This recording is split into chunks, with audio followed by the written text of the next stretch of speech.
Sure. Hello, Forged Concordance. Basil here. Just wondering if anyone would be up for helping me find some plants that have some interesting properties. If not, that's fine. Sorry to bother you folks. Oh, I almost forgot. I will be in Basil's apothecary, and you will be paid for your troubles. Signed, Basil. End of message, Lionel. Lionel. That means you stop writing what I'm saying. Are you still writing? End of message, you stupid construct. Yeah, lovely. So, Bernie, you see this job posting on the board and mixed in with a few others. This one piques your interest since, as a ranger, you feel, exploration. Bernio is looking for some work to make money, so Bernie grabs the posting and turns to the others. You see a very tall elf clad in breastplate and wearing a cloak that seems to shift and change colors with the surrounding. He carries a long bow and a couple of short swords on his side. Always has somewhat of a stern look on his face. And he turns to the rest of the party and asks, or turns to the rest of the guild and asks if anyone's looking for some work. Looks like we could use 4 or 5 strong backs. Lovely. And as you shout this out into the guild hall, you pique the interest of a fair number. But it is, let's see, we'll go from left to right. You see it is one that walks forward up to you. Nui, go ahead and introduce yourself. All right, Nut's hanging out by the job board. A little bit tired looking from constantly oversleeping and missing the game. Then he's a half orc, a barbarian, sporting a nice loincloth and a Hellfire Greatsword strapped to his back. And other than that, looks a little bit bigger than your standard barbarian, a little bit beefier, a little bit hairier from chasing around bears throughout his childhood and learning the ways of the bear totem. You look like you'd be a fine addition. Care to join me on this, Newt? Yeah, I'd love it, but just a little word of caution. I only have a couple healing pots for myself. The rage tends to take over, and then I usually wake up in a pool of blood. Not a problem. I believe in universal health, Bear, and I will make sure that you are healed up between combat. Awesome. All right, let's smash some Venus flytraps. And as you were discussing this, you see a few more showing varying degrees of interest, and you spot one in the crowd, Wilkin. Go ahead and describe yourself. Yeah, so Wilkin is, to the contrary to our barbarian, he's actually very small. He's barely 3 feet high. You can guess his age can be around 30. He has tan skin, brown eyes, and light brown hair. He's carrying a shield and seems to have like a new item on his belt, which you can guess he acquired only recently. Seems like some kind of sickle. His picture pretty much describes him, and he's always carrying a fishing rod with him. And during the travels, he will be probably telling you the tales, as he's the person people will take to the campfire and so on. And he will tell you his previous adventures and even his own fishing tale, and try to tell you what his previous adventure were about, even to the point that might be a little bit annoying. Even though I think the next that is behind me, Riordin, has already heard many of those, as I have been with him on already some of the missions. Yeah. Lovely. So, if you've been on some missions already with, did you say Riordin that you've been on missions with? Yeah, Riordin, the last guy. Sweet. So you look over, you see Riordin, and see, well, last time didn't go so bad. What's the worst that can happen this time? And Riordin, would you like to describe yourself? Riordin is a tall and slender wood elf. He's plain looking, has green eyes with long blonde hair flowing past the shoulder. He's wearing a half plate with a blue sash across the chest, as well as a tower shield on the back with a white star on a blue field. He's also constantly looking and or putting his right hand to his ears for some reason. Hey Wilkin, what's going on? Well, here, Mr. Gentleman Big Guy told me that there is some kind of job we can apply for. I thought that you might be interested. Oh, totally.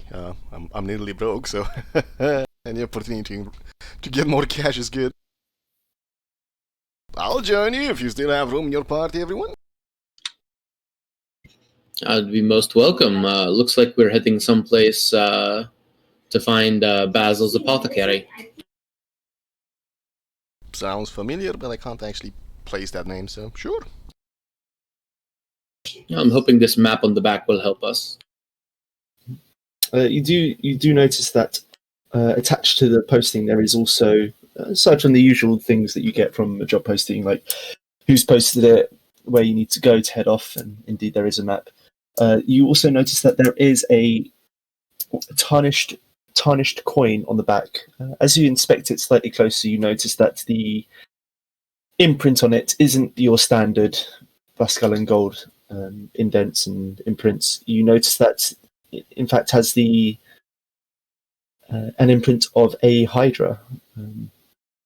You flip it over and it's got the same imprint on the other side. It doesn't look like it'd be valid currency, but you do see a note pointing towards it saying that this will give you travel on a ship called the Thesilla, and the map points you in the right direction to go towards that ship. I feel like we could probably use one more person if only fate did not trick us. I'm here. Faith comes running, hands up. Sorry. It's been a reoccurring issue. I promise it's not the issue. I want to keep going. And you see a tabaxi run forward by the name of Faith. And she's dressed in slightly warmer looking adventurer's gear. A lot of things strapped to her back. Tabaxi by any other name, standing in 5 foot whatever tired. And she is, generally speaking, she looks happy to be here, happy to help, and will gladly help her party. She has a new spear strapped to her back and some gold in her pocket, and she's ready to fuck some bitches up. Oh, lovely. So, this is your last chance before you leave the guild to prep anything else you wish to take, if you want to buy any more health potions, etc., etc. But unless anyone has anything else they wish to do, I suppose the party will set off. Alright.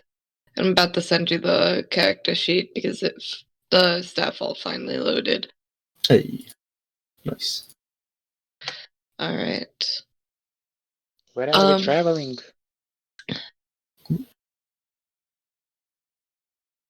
There we go. Okay. Sorry, I see you meet that.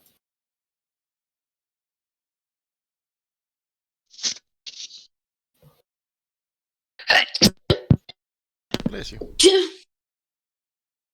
Sorry. Sneezy.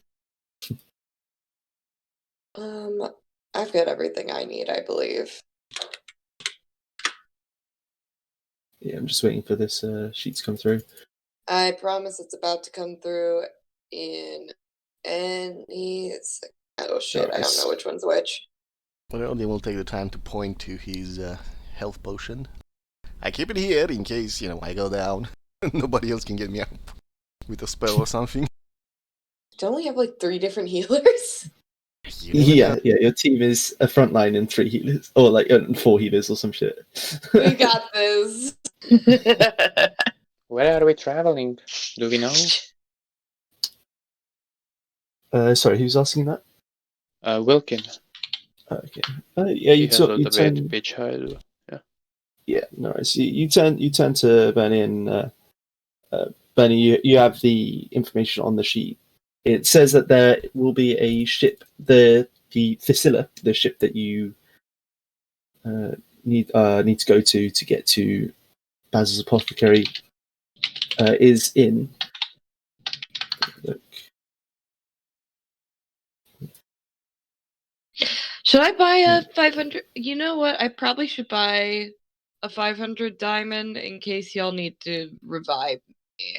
But Revivify only needs a 300. 300 diamond, yeah. Oh, it only needs a 300 diamond? Well, I probably should get a 300 diamond still.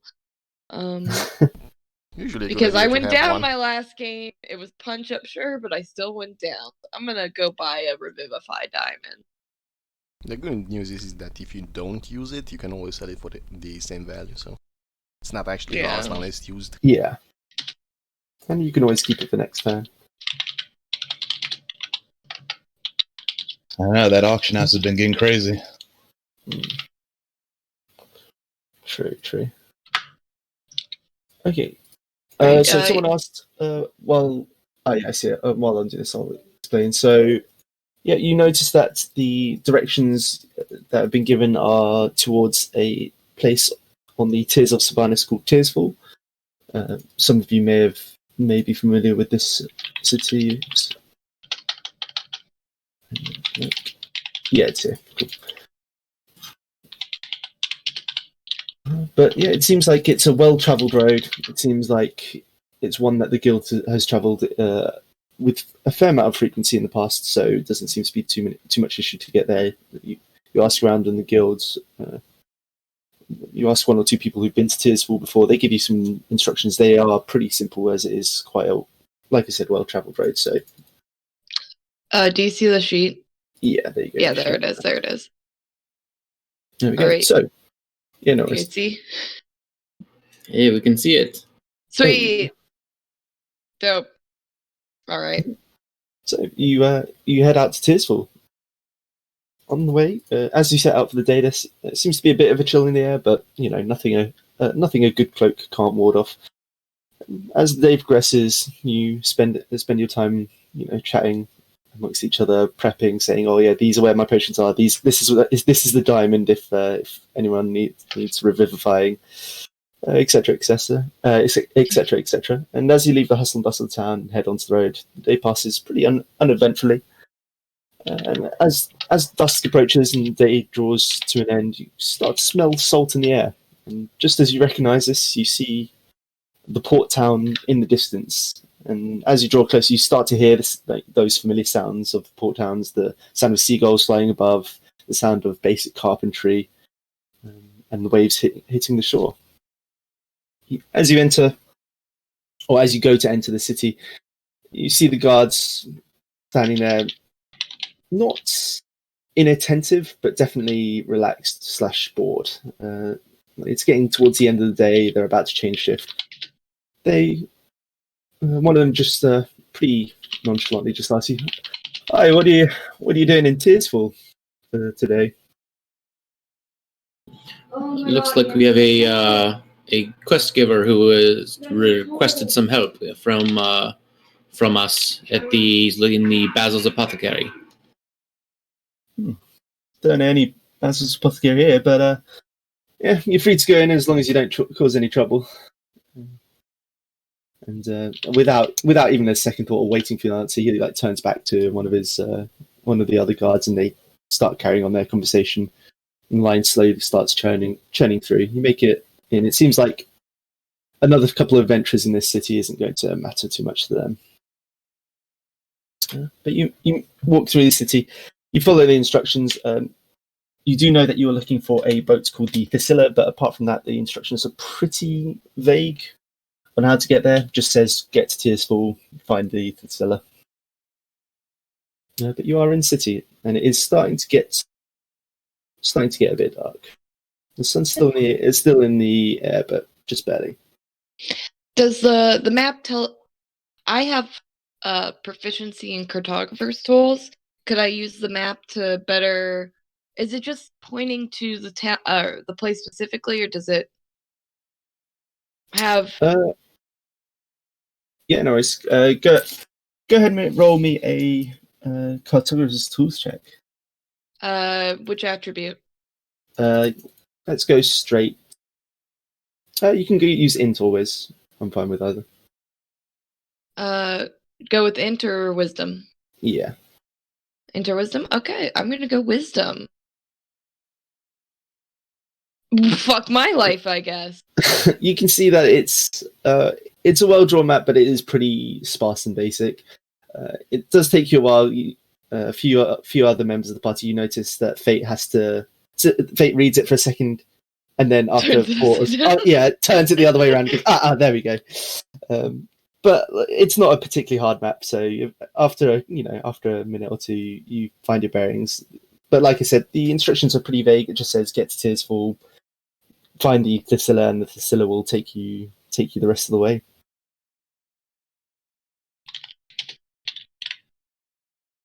All right. Alrighty. If it's getting late, we should probably find an inn before we continue and start Fair again enough. fresh in the morning. You don't want Fair to enough. sleep on the ship and get seasick in your dreams? No, Seasick in your dreams. somehow that does not seem appealing to me. It's like you're back in the womb. It's great. Sounds like a plan. Do we want to get an inn then? Yep. Yeah, get a fresh cup of maybe a little beer in us. Maybe get a bar fight. A bar fight sounds fun. But I can put this up. I have a few extra silver pieces I wouldn't mind getting rid of. Excellent. I'll take you up on that. What's the reason for the bar fight? You get to sleep in the jail. I'm not interested in sleeping on either hard ground or a thin bale of hay today. You But- play your cards right, you get to cuddle with somebody. Little spoon. That's me laughing, not my character. I'm assuming you do this quite often? Yeah, it's great. Great fun. Little warm up. I appreciate this. Anyway, we should probably go find our place to sleep for the night. I mean, are we on a time schedule? I don't recall that being the case, but who knows?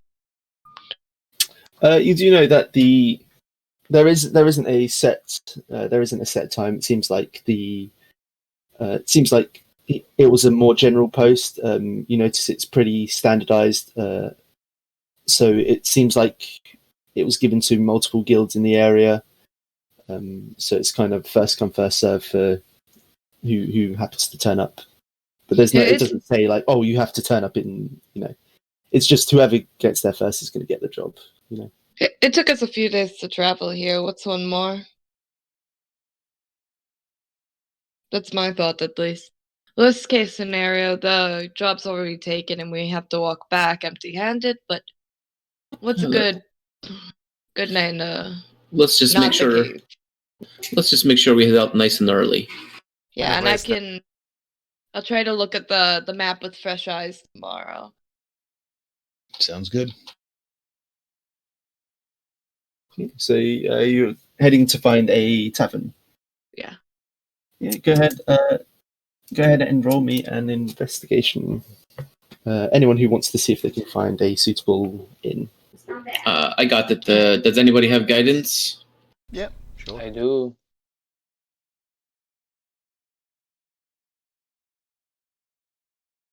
There we go. Yes. Bunny, you have a look around. You ask a couple people. Sweet talk your way through. Have a look at some of the almost incomprehensible street signs, and you manage to find your way to an inn that seems, for the most part, to have a fairly decent reputation. It seems like it's known for having a pretty rough and tumble, adventurous clientele, but no one that's going to try and steal your coin purse. Well, not while you're in the inn, at least. You walk up to it and you see that it is called the Hungry Caterpillar.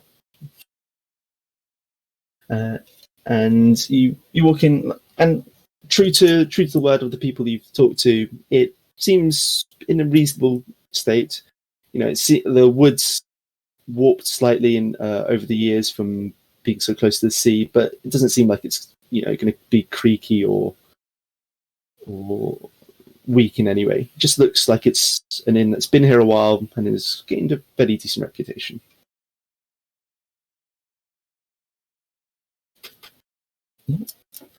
As you enter, you see that the atmosphere is pretty light.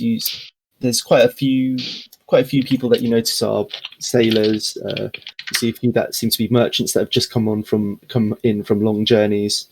It's an inn that's fairly close to the port, so it seems like most people have just come in from the port and are just resting for the night before heading out again. But yeah. What do you like to do? I'm gonna cuddle up next to somebody at the bar and see if they're from the ship we're going to. Go ahead and roll a persuasion check just to schmooze your way across the bar. Oh, my character sheet is currently blank. Let me reload it.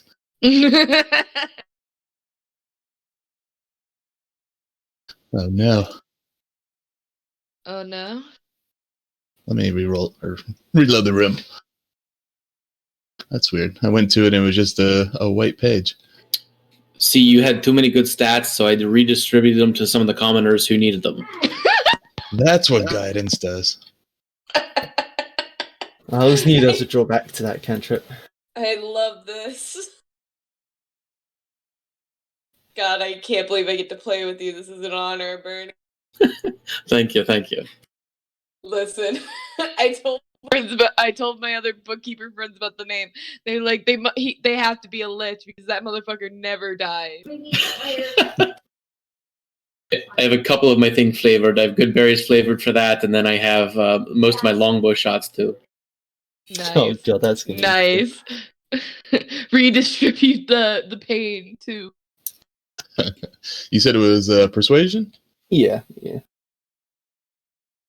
Very, very persuasive. It's my must.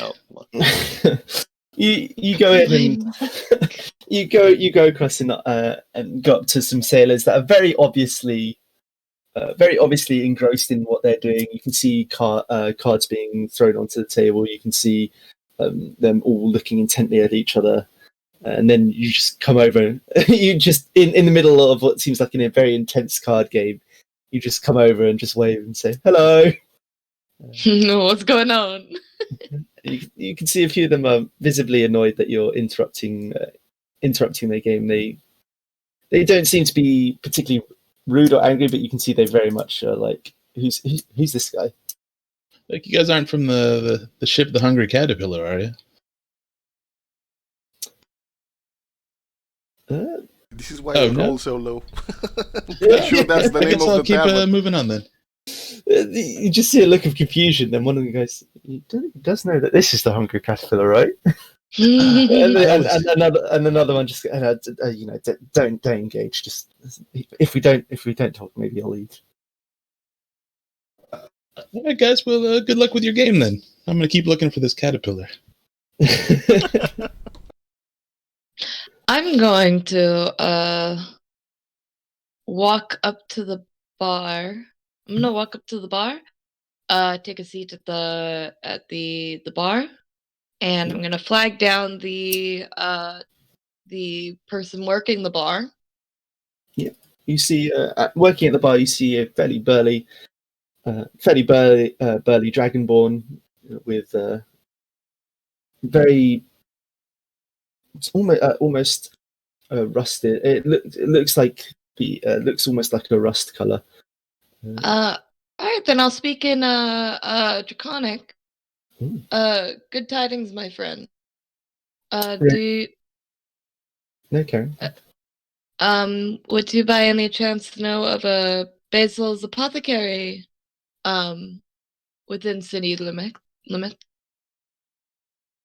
You see him almost exhale a bit, thinking, and you see a few trails of smoke. He's out and goes,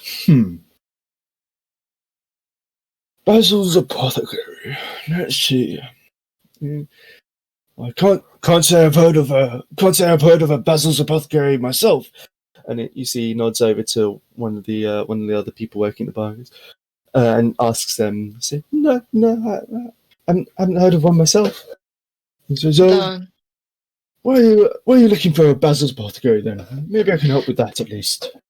I am here on guild business, from the Forged Concordance, and we got the message from Basil, who I guess owns the apothecary, who needs some help.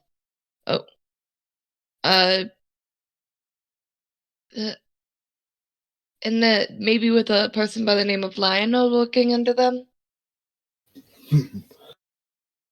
I can't say I've heard of any of those names, but That's okay. How much for a room? Rooms for 5 tonight. I will be paying for my group.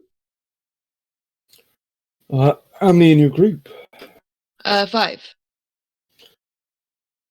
Me plus 4 others. You see, he gives you a wink and says, "Oh, for someone who can speak my mother tongue, I'll give you 5 silver." All right, that's a deal. And I hand over the 5 silver pieces. Yeah, he gladly takes them, and you see he goes behind the bar and just pulls out some keys for you. You know, hands them over and just points towards the stairs and says, "You'll find your rooms just up there." All right, and I nod him off. I give him a little salute, and I get back up, and I go hand out the keys between the rest of the group. Much appreciated. Thank you. No problem. Like I said, I had some silver pieces I was looking to offhand. So, yes. At least somebody's doing better than me in that regard. I had some from a hunting venture, and I nothing uses silver pieces.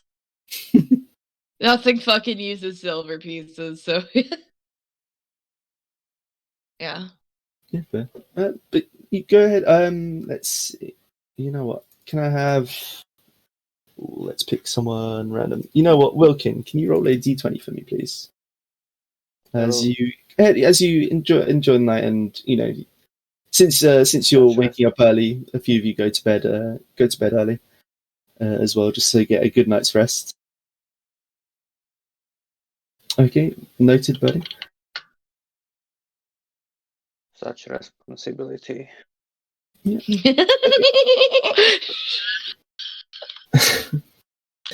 You head off to your respective rooms. It seems like the place is fairly noisy, but I mean you're used to sleeping where you need to rather than as a form of luxury. So you will manage to get a decent night's rest. Wake up in the morning nice and early. In the tavern, you smell immediately. You know, sense of cooked meats. Few ales watered down since it is the morning, and you can see it's much more subdued now, much more relaxed in the morning. See the sun peeking through the windows just slightly.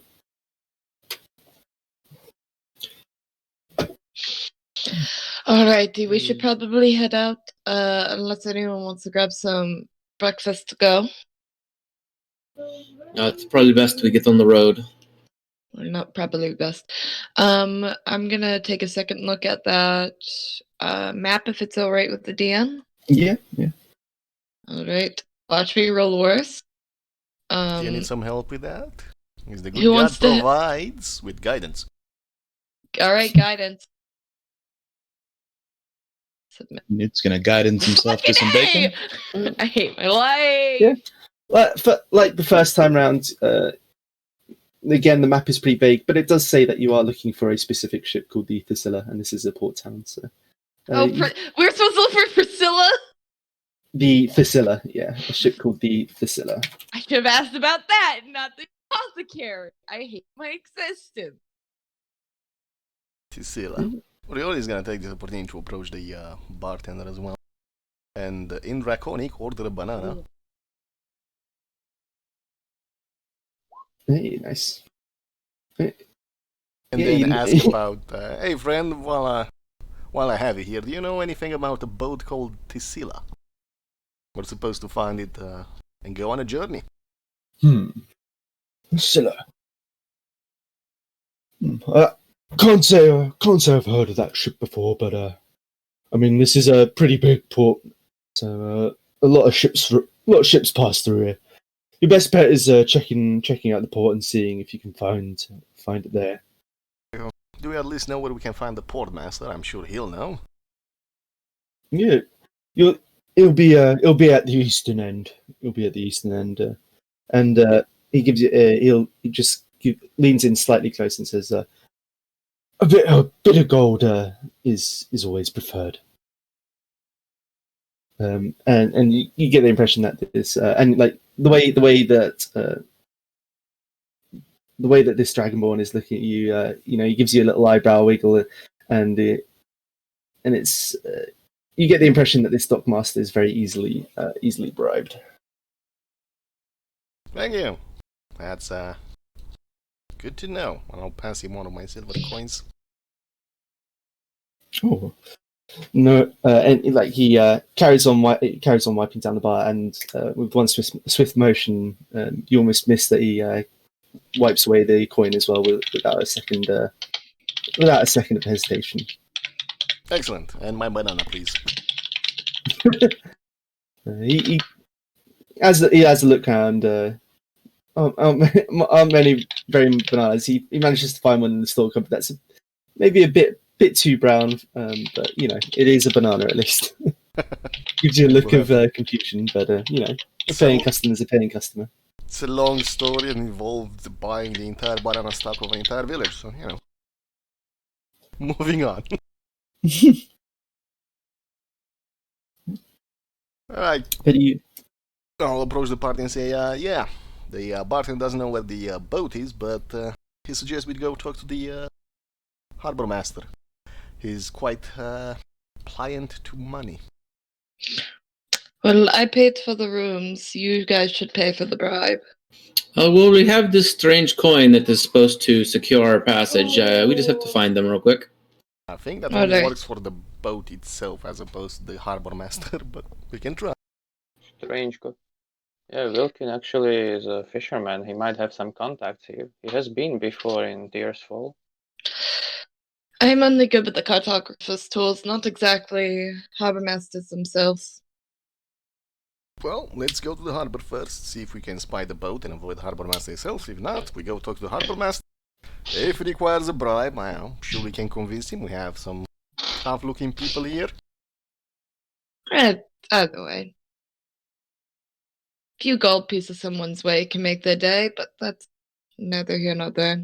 Well, a few gold pieces are, at the moment, a few more than I have. What I'm willing to part with. I'm willing to part with a little bit more. Not a lot, but a little bit. I have some heavy pockets right now. I'm sure we'll be fine. I don't want to feed into corruption of the wealthy. And they say you can lead a caterpillar to water, but you can't make it drink. Especially if it's a hungry caterpillar. I hate this group. All right. To the harbor! Unless somebody else wants to do anything in the harbor. To the caterpillar. We are in the caterpillar. You realize this is the hungry caterpillar, right? We have to bring the tavern to the port? I hate the... No, not exactly. You know what, friend? You do you. And I pat him on the back. I'm sure if you try hard enough, you can push it all the way there. Alright, let's do it. Well, if I help you, then it's no contest. You have to do it on your own. Be confident in yourself. The good God provides. Guidance again. No! Don't do it. Do it. Do it. Question to our casters. I know you already prepared your spells for the day, but does anyone have fucking what's the one that makes you go zoomy zoom?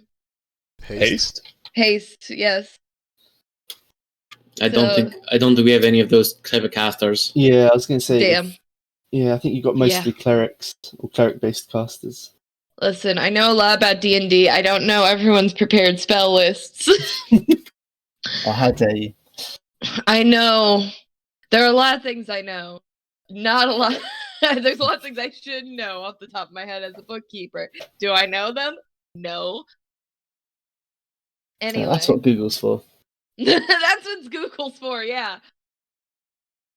Yeah, but as you guys are discussing about transporting a tavern onto a ship, you go through. You find with the directions of the inn owner, you find what looks to be a gentleman that looks like a harbour master of some sorts. Looks very finely dressed. You can see he's wearing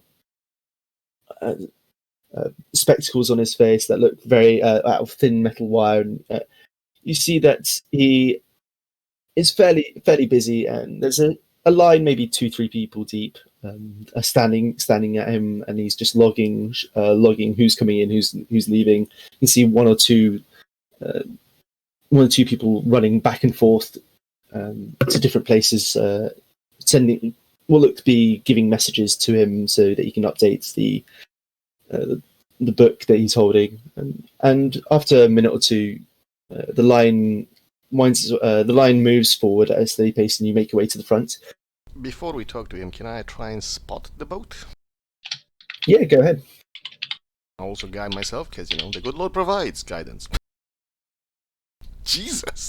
So this party rolls low. We're getting them all out of the way. We're getting them all out of the way. Yeah. No, you have a look, but just as you enter the port, you are just assailed by so many sights and sounds that you are just is almost off-putting. You smell manure from livestock being transported, number of spices you don't even know where they come from, just people yelling instructions constantly throughout, and just ships lining the side of the port. It's of all different sizes. You see galleons, you see little merchant ships. It's chaos here, and you can barely keep sense of it. I think it's God's granted him visions. But the hardmaster will continue scribbling on his book, taking notes, sorting out different patches of money here and there. He looks up at you over the rims of his glasses, raises an eyebrow and says, "Yes, can I help you?" We're looking for a caterpillar. You know where we can find one? I suggest you look inside your own skull. And he carries on. Excuse us, sir. He's an adventurer. Too many bunks in the head. We're from the guild. Important guild business. We're looking for a boat.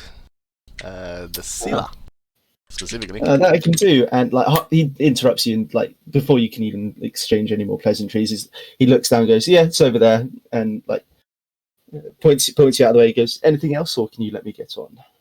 No, thank you. Have a good day. Pleasure to meet you. See you around. Maybe. Indeed. Riordin's gonna walk towards the boat.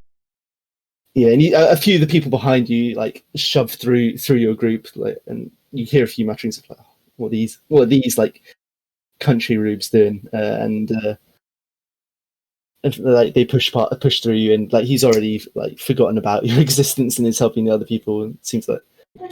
Well, then that was easy enough. Let's see if we can get the passage there quickly.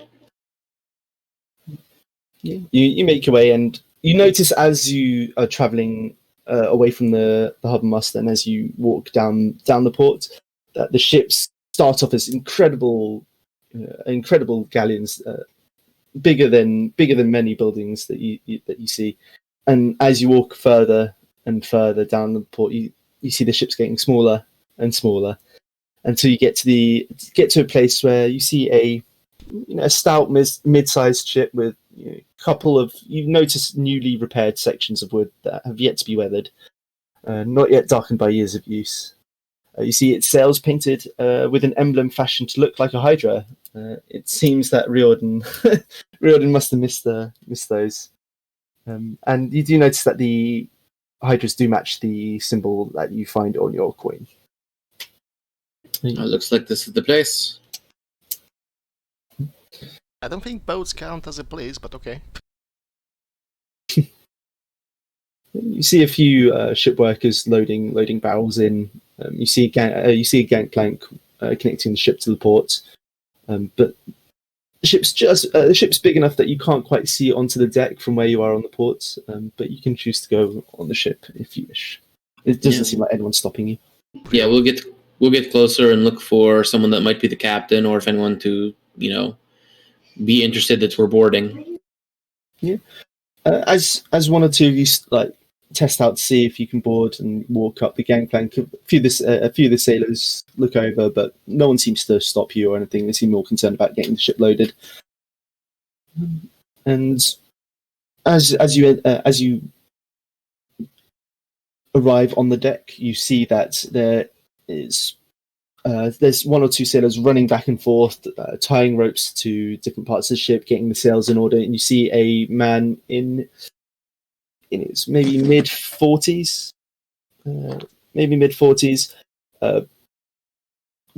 hair starting to get pretty white. You see his shirt's unbuttoned down to the middle, and you can see as the wind blows, it reveals a chest and muscles that look a lot bigger, a lot stronger than a man of his age. It seems that the years of sailing have kept his body in good condition.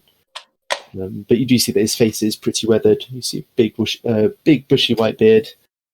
Looks over to you guys and says, "How can I help you?" Hey, permission to come aboard.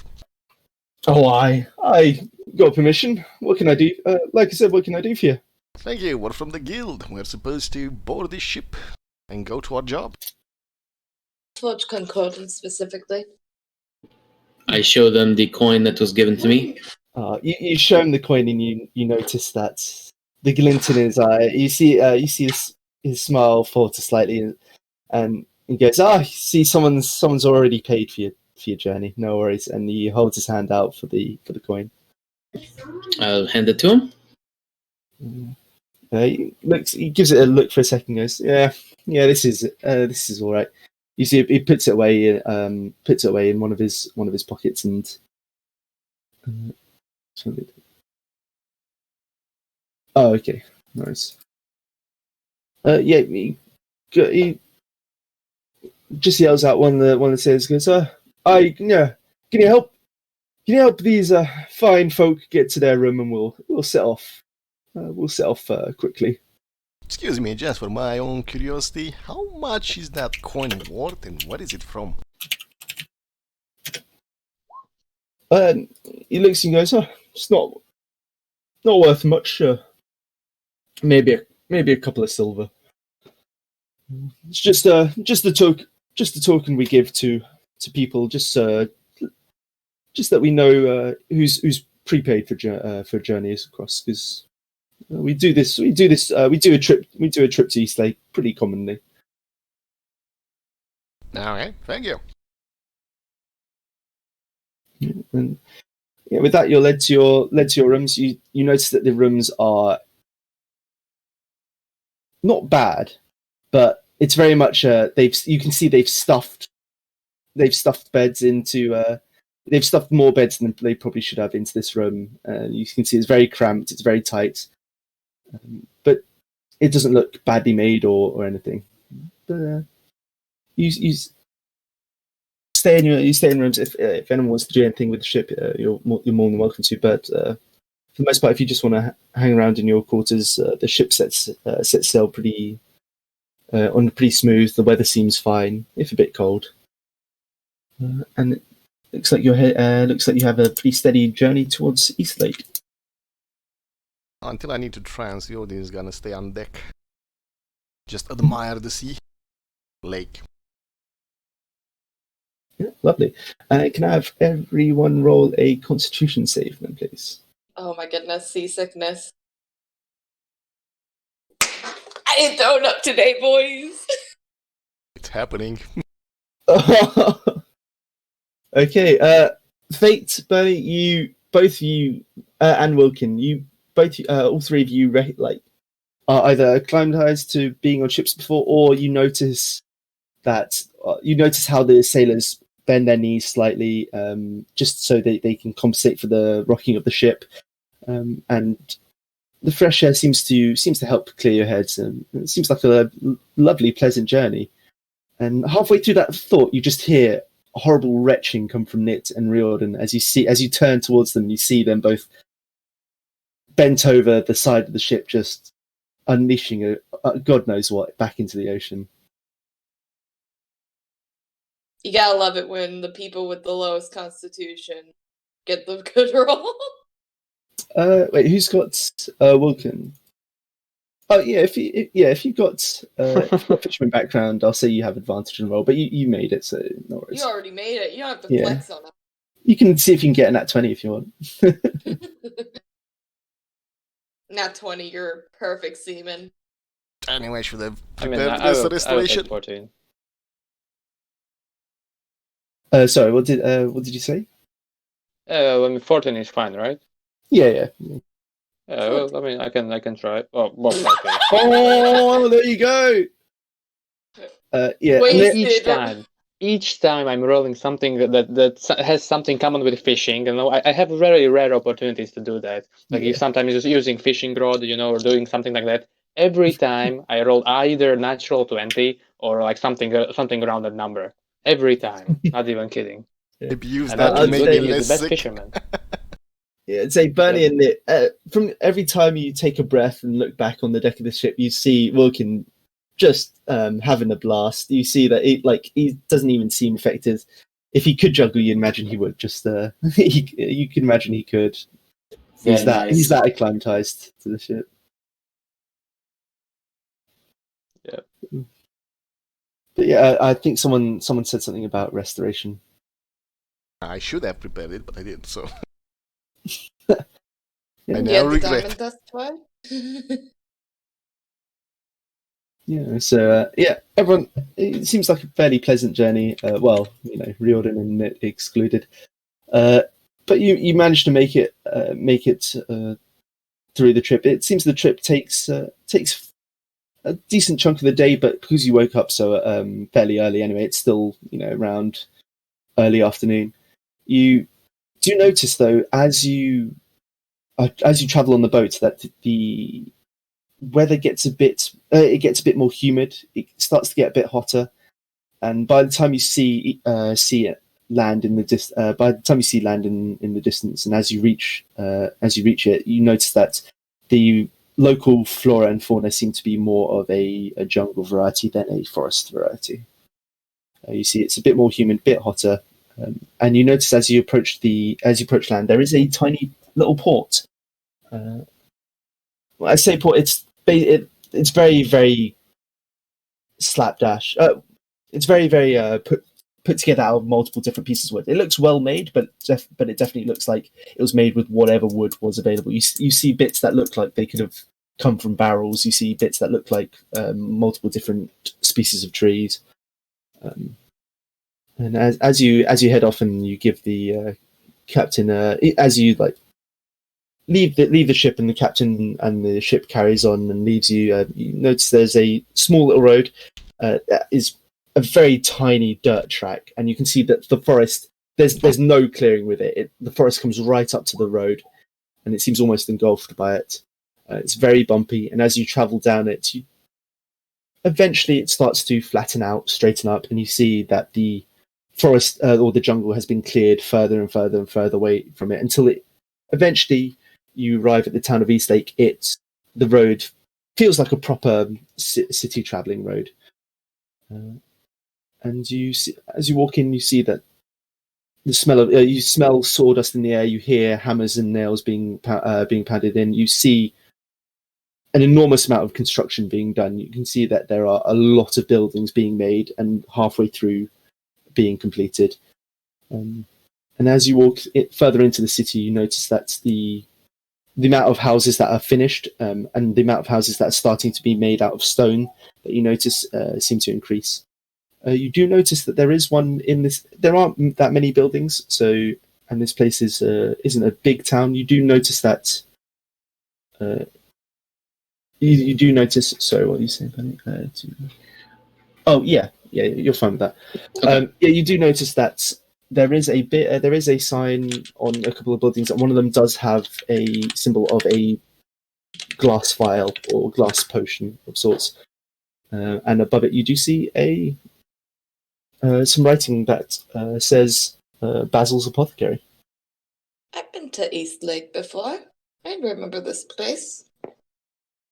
Couldn't tell you what job it was for, but I was here. Have you? I've been to East Lake, yeah. Do we know where on the map it Okay. is? Maybe I have been there. Yeah, it's near. It's near.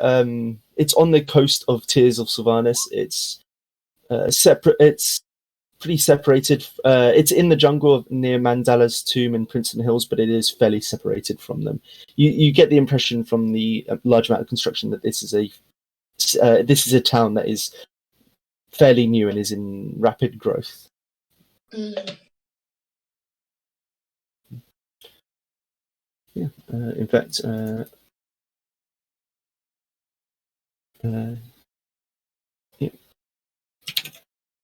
Yeah. This is a picture I have of been East there. Lake.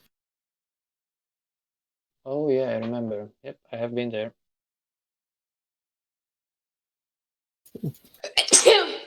Yeah. So Bless that's you. it. Thank you. Bless you. You find the apothecary without much issue. It's one of the few places in the centre that seem to have some parts of stone, and it's got a very nice sign on the outside. I'm assuming you're entering. Absolutely. Yeah. As you enter, you open the door and you hear the ding ding ding ding ding, and before you stands a man. Stands a man at the counter, and you see him grinding herbs in a pestle mortar. And as he hears the bell, you can see him visibly jump and let out a gasp. Oh, how can I help you? And you see the apothecary is pretty standard. You see glass shelves lining the walls. You see herbs being hung up to dry. One or two of you with a high enough perception, I would say, Bernie, Riordin, and I'm assuming Wilkin. In fact, Fate as well. You know what? With how many healers you got? You've all got high wisdom. Yeah, for the most part, you will notice that a little construct climbing and clambering the shelves with a little pouch on its back, and you can see it's climbing the shelves and dropping off different potions and vials and pouches into what seem like the correct parts, and you can see it just scuttling along the walls. Lionel. Oh no, my name's Basil, but You're Basil, so I think he was speaking about the. Why is this like the? I know this voice, and I hate it. It's like the villager voice from like animations 2-3 years ago. Basil, no, I think he's speaking about the little construct friend you have. Oh, yes, his name is Lionel.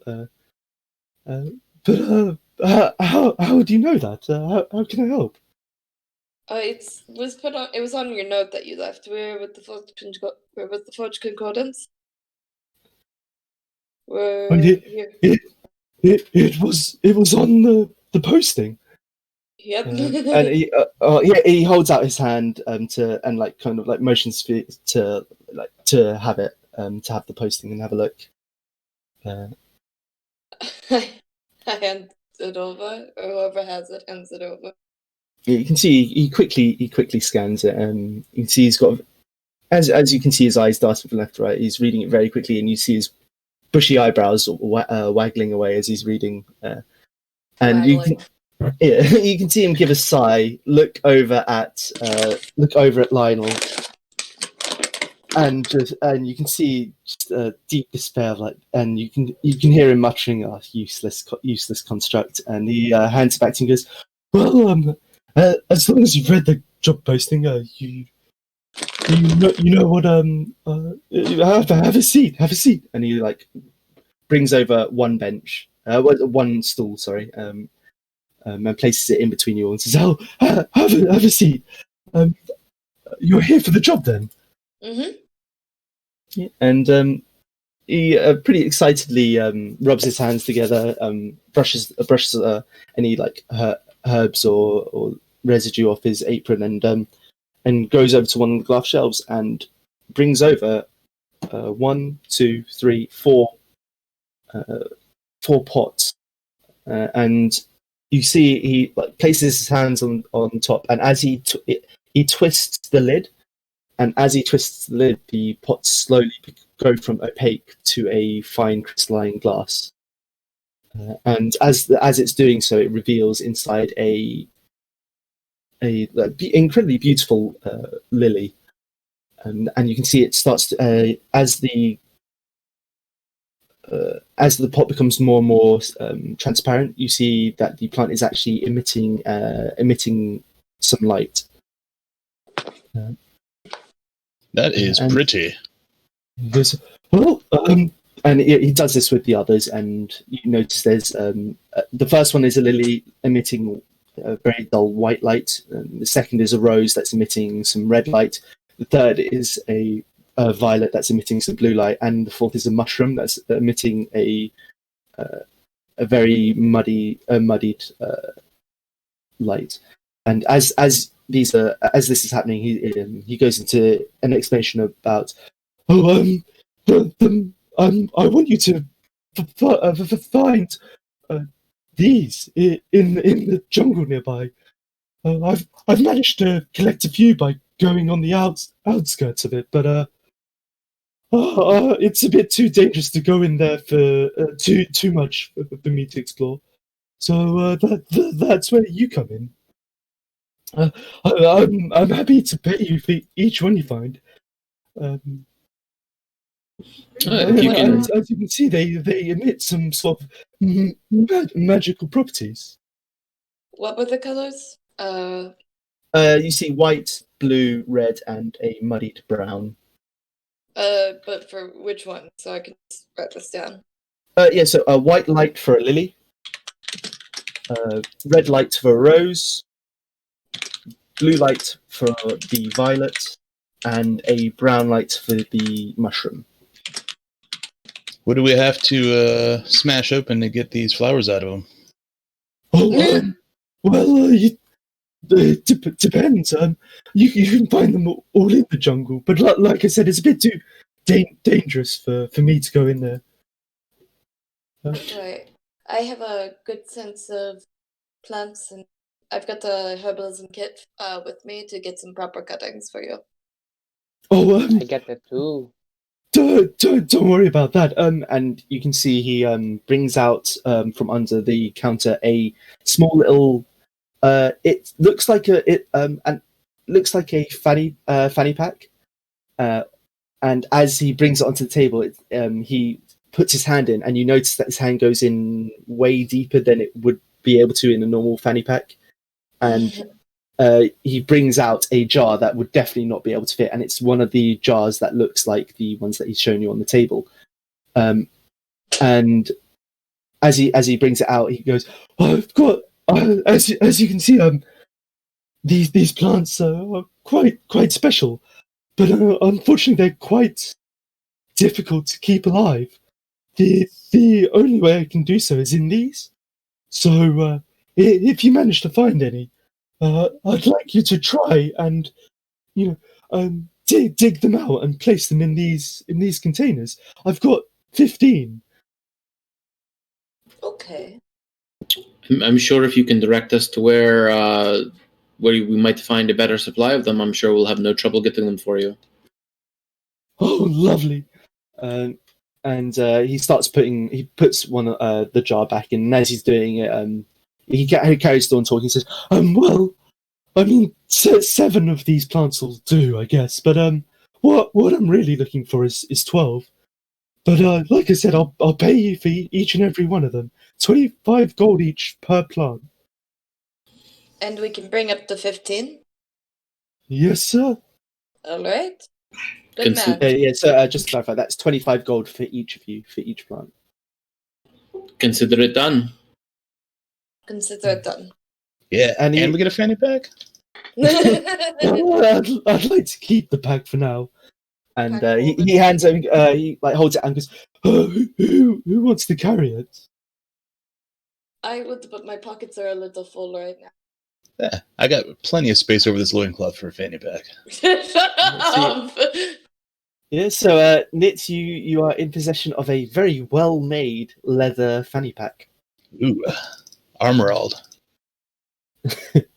And as he hands that, he goes, "Oh, I should warn you.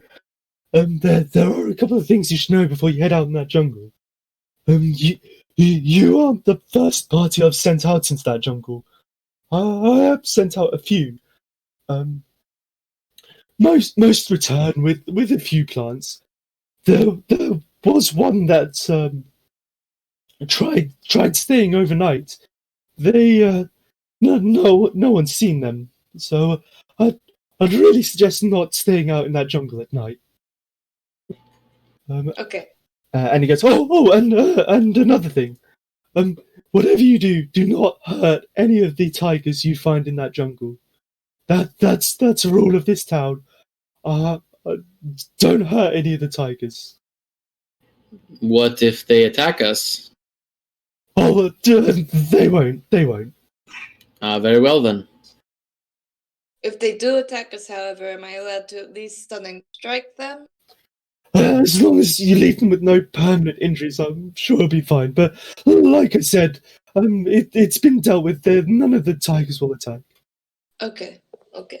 Are there any cougars? Like, get out. Knee-jerk reaction. Leave. Because I assume so, but like I said, I hadn't risked it and gone too deep in the jungle. As an idea, is there any time limit to this gathering of plants? Can we come back in the evening and go back up the next morning? Back out. Oh well, the jars don't keep them alive for too long, so I'd like you to come back with it before nightfall, so I can prep the plants and try and keep them alive a lot longer than a day. So you get translation. No, you've got. It seems like due to the limitations of being able to keep these plants alive, you won't be able to keep them. You won't be able to spend more than a day in the jungle. Is that more than 1 day in the jungle or 1 day for the job? 1 day for the job. Uh-huh. Okay. Good to know. 1 day, 17 short rests. Hell yeah!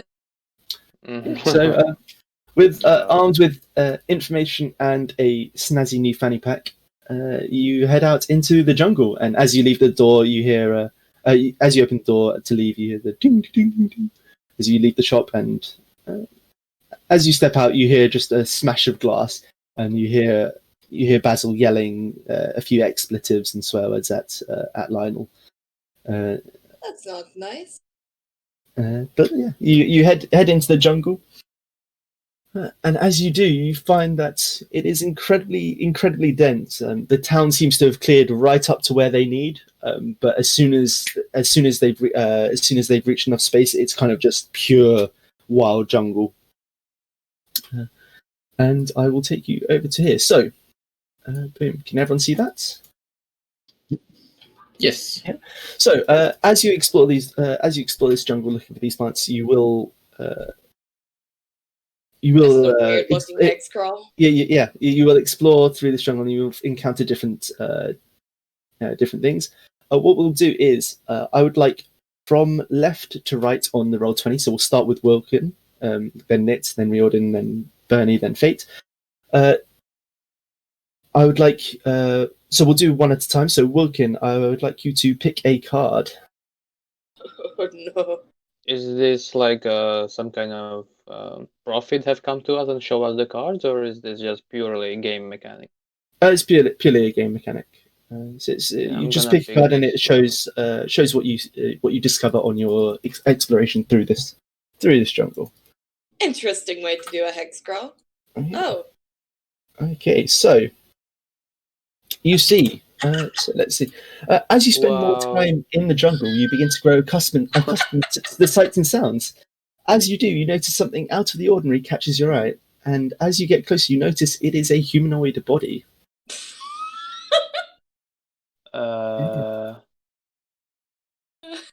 You do notice that the humanoid, by the humanoid body, there is, and can everyone see that? yeah. Yep. You can place yourselves in the bottom right. You do notice that there is a plant that seems to be emitting a dull blue light next to it.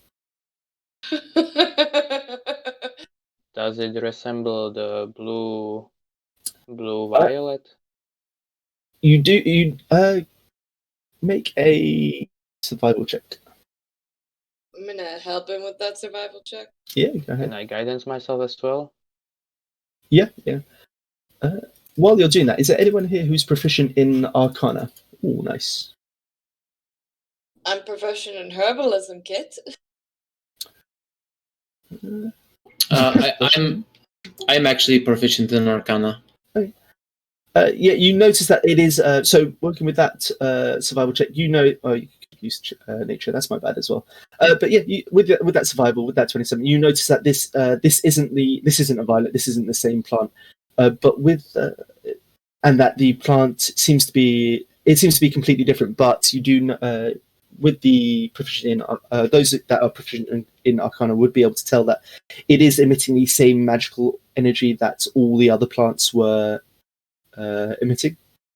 So it does seem that it would be suitable for collection for Basil, even if it is a different plant. It's still got the same magical energy.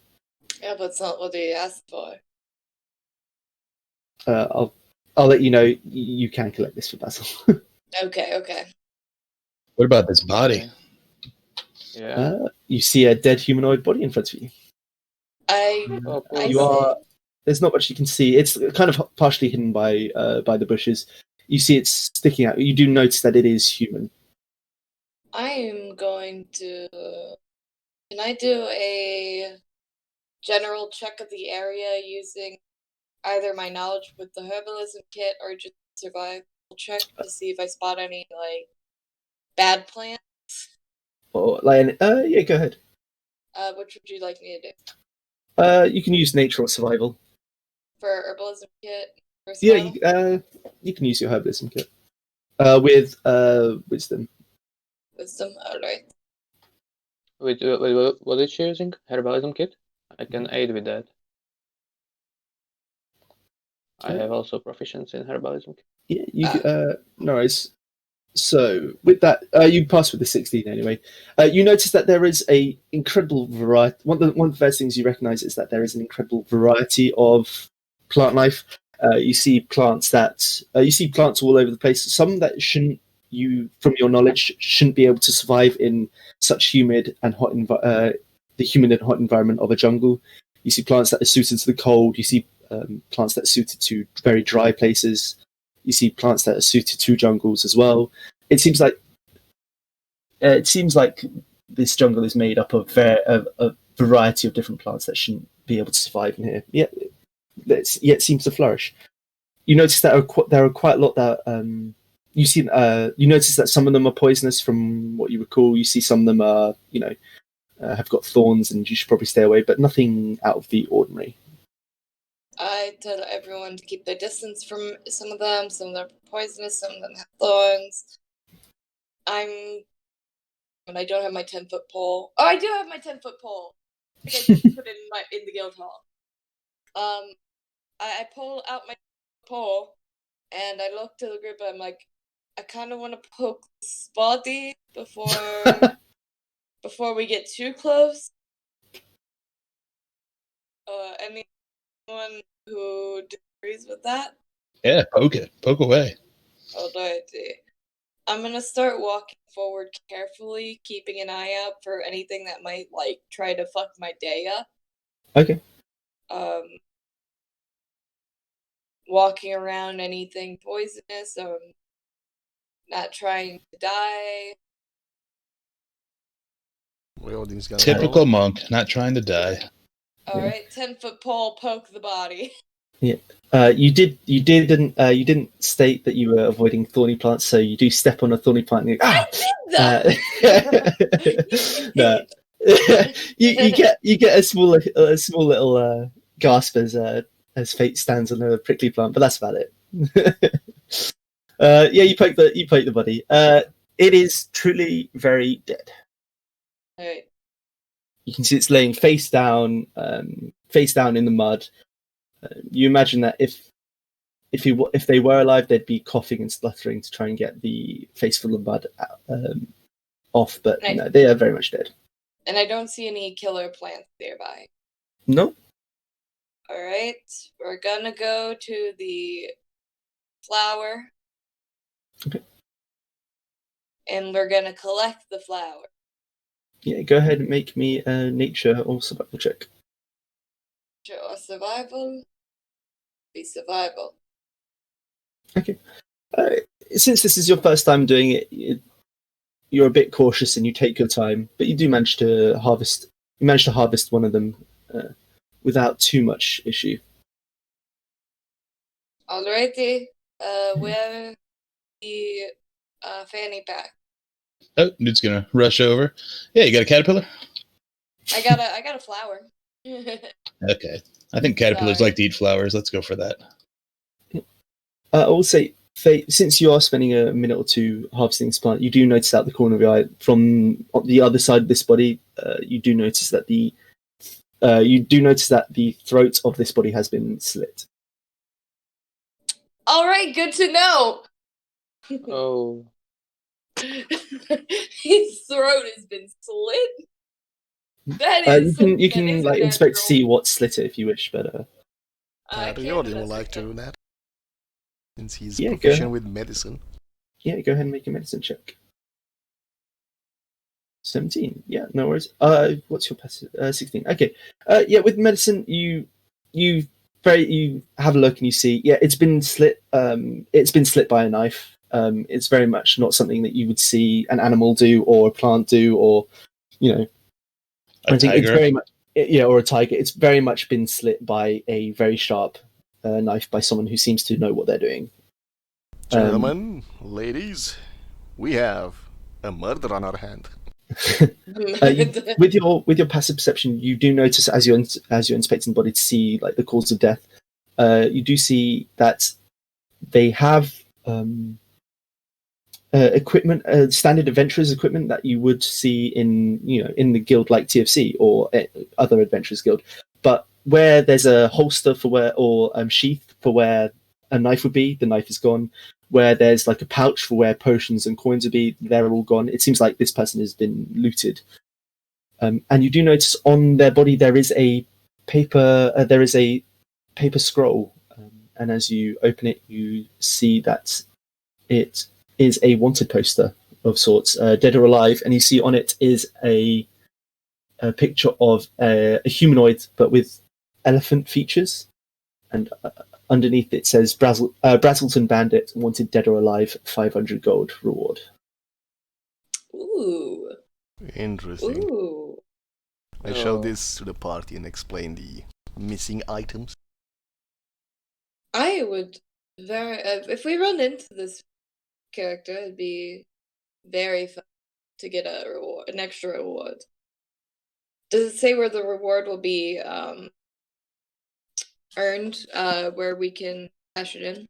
It seems like it's a very standard bounty for a criminal from Viscala. So if you go to any city that has a townhouse that has that sort of money on them, so like Tearsfall, like a few other places, if you bring proof that you've killed them, or if you bring them alive, then you'll more than likely be rewarded.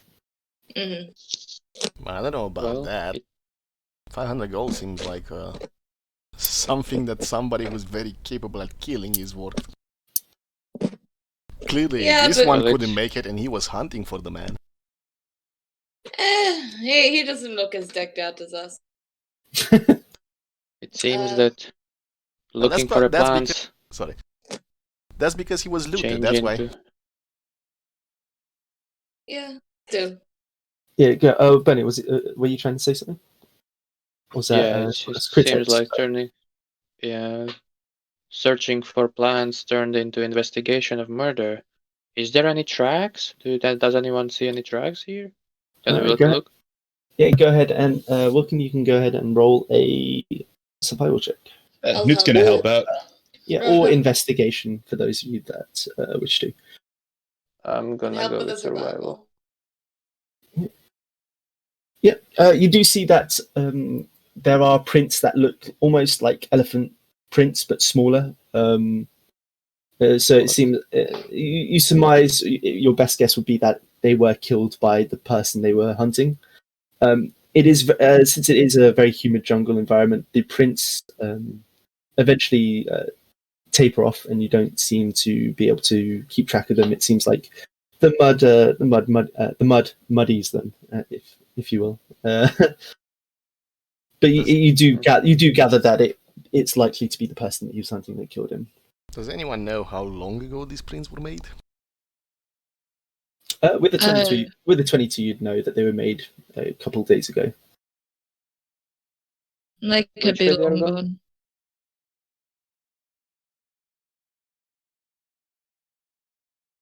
Sorry, what did you say? Yeah, They- which way? So the prince headed in this direction.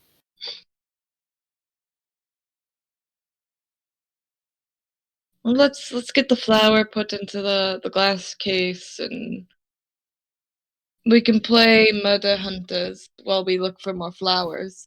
I like it. So does that give us credit for 1 blue? Yeah, so you've got one flower out of a max of 15. Yeah, there you go. So, unless anyone wants to do anything else, you will. I suppose you would still just carry on adventuring in or exploring this jungle. So, Nit, which card would you like to choose?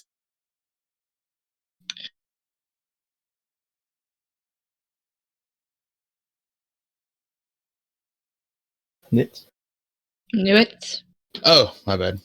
I totally wasn't hearing that. How about bottom row, second from the left? Bottom row, this one? Oh, second from the The left. green one? Or, sorry, orange. Orange here. Okay. That one? Yep. Nice. Okay, so you carry on adventuring, leaving the body where it is. But if you wish to keep the scroll, the wanted poster, you can. You head off, following the tracks, and as you explore the jungle, you catch a glimpse of worked stone. As you approach, more and more is revealed until you recognize the giant structure as a set of towers. Interesting. Princess. You do notice that from within the set of towers, there does seem to be a gentle glow that you are now familiar with. Is that picture accurate, or is it just one tower, not several of them? I'll put you on here. That's So, good. Oh, this is a big can you map. put yourself on the bottom middle, please? Yeah, as you approach the set of towers, you notice that there are multiple. In outside of the tower for me, please. Oh, Bernie, you're a little far ahead there, bud. I just couldn't see what the bottom was, sorry. No worries. Yeah, you have a look and you see a set of towers that look to be in ruin. You see that what once would have been an incredibly impressive structure has now crumbled and decayed. It's still impressive, but you can see it's definitely been affected by the jungle. We can barely see anything. Yeah. Is it nighttime? It's dense. I will take this chance to cast light on my shield. It's fucking dense, boys. Yeah, it's already nighttime. We're already late. This is dark vision stuff, right? Yeah, this is Bernie's element. I like this. Fucking dense. Wait, is Bernie a rogue? Wait. No. Oh. Did you cast the light? I don't see any light. No, I cast the light, but If you wish, you can. There are a bunch of light sources in that you can use. I can place some out here. It's not dark. It's not dark on the outside, but it is very much unnaturally dark on the inside, except for a small glow that you see coming from the north. I don't think we can pull out the torches yeah, we can't. Oh, or interesting. control them. We actually don't have access to the light sources. Wait. We Okay, just wait. see Here you them. go. Here you go. Sorry. So you should be able to. If I delete them, you should be able to do the torch at least now. Yeah. Yes. Alrighty. So if you need the others, I can give you permissions for those as well. But I'm assuming you'll all be using just torches. It's gonna sneakily creep up. Go ahead and make me a stealth check then. I'm listening for shit. Which way did Okay. you see the light? Okay. You see the light coming from the north. I have my As you- eyes out for any bullshit. No worries. As you delve deeper into these towers, you do notice that there seems to be writing all etched on the walls, on every inch of this place. It seems like everywhere where there's workstone, there is writing etched in. And you see, can you ping me your languages? Oh wait. I can ping the languages, but historical knowledge, bitch. Hey, yeah, no worries. So with Riordin, you'd be able to see that you'd be able to pick out the parts that are common Elf Draconic. Fate, you'd be able to see the bits that are Goblin as well. Bernie, you would see that there are inscriptions in Sylvan, Infernal, and even Giant on here. You see Giant runes etched in. And Nitz, you see that there is even Orcish here. My people. You see that the etchings seem to be in basically every language that you can think of. Historical knowledge. When you enter, you see that it seems to be of a Sylvan design, but but you can determine that it's very much a place of worship. You see that the pillars surrounding you, some of them have collapsed, others are still intact, and you see they look to be they seem to be humanoids, but like humans, or elves, and different other humanoid races, but almost twisted. And you can see on the expression on there is very much of pain, agony, and suffering. Lovely. Oh, Yeah, that seems to be the only place where there isn't inscriptions. Is the columns made out of, or the columns shaped to be humanoids? interesting. It's a place of worship. All right.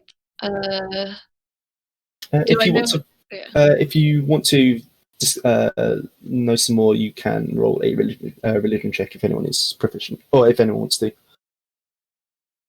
I am not great with religion myself, but if a friend of mine wants to, now knowing that it's a house of worship,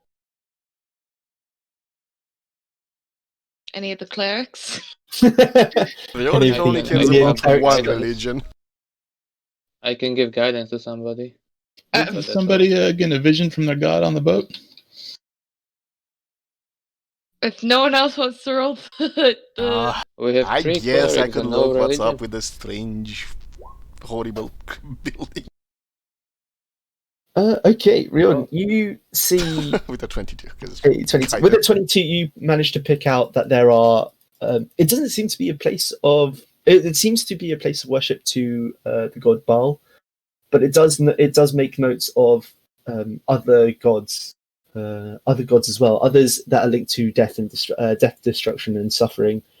But you do notice that the statue in the middle here, if you can see that, is a depiction or in honor of Baal. Alright, Death, I'm just destruction, gonna. horrible pain, and Baal.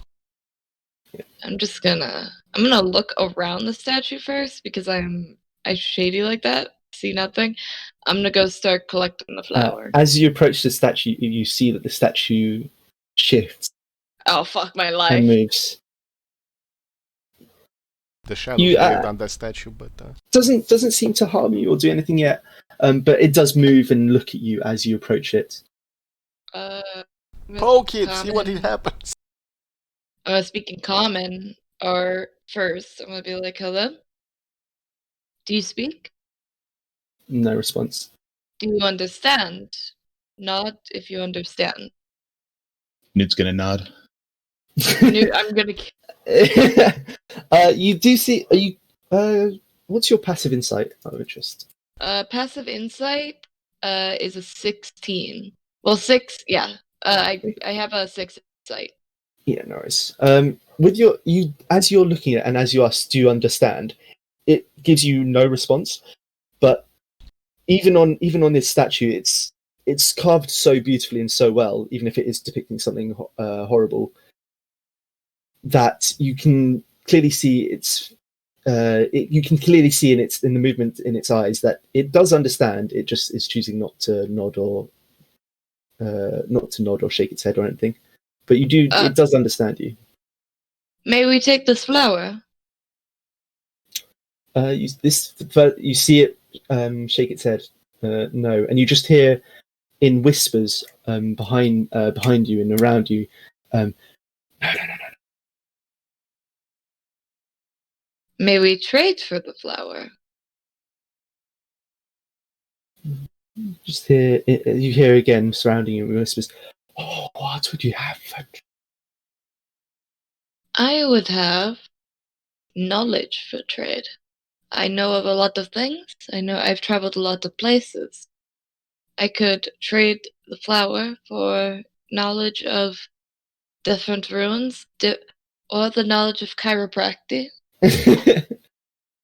All you hear is it is not knowledge. It is blood. It is blood. It is sacrifice we desire. Yeah. Human sacrifice? Or is there another race you prefer? You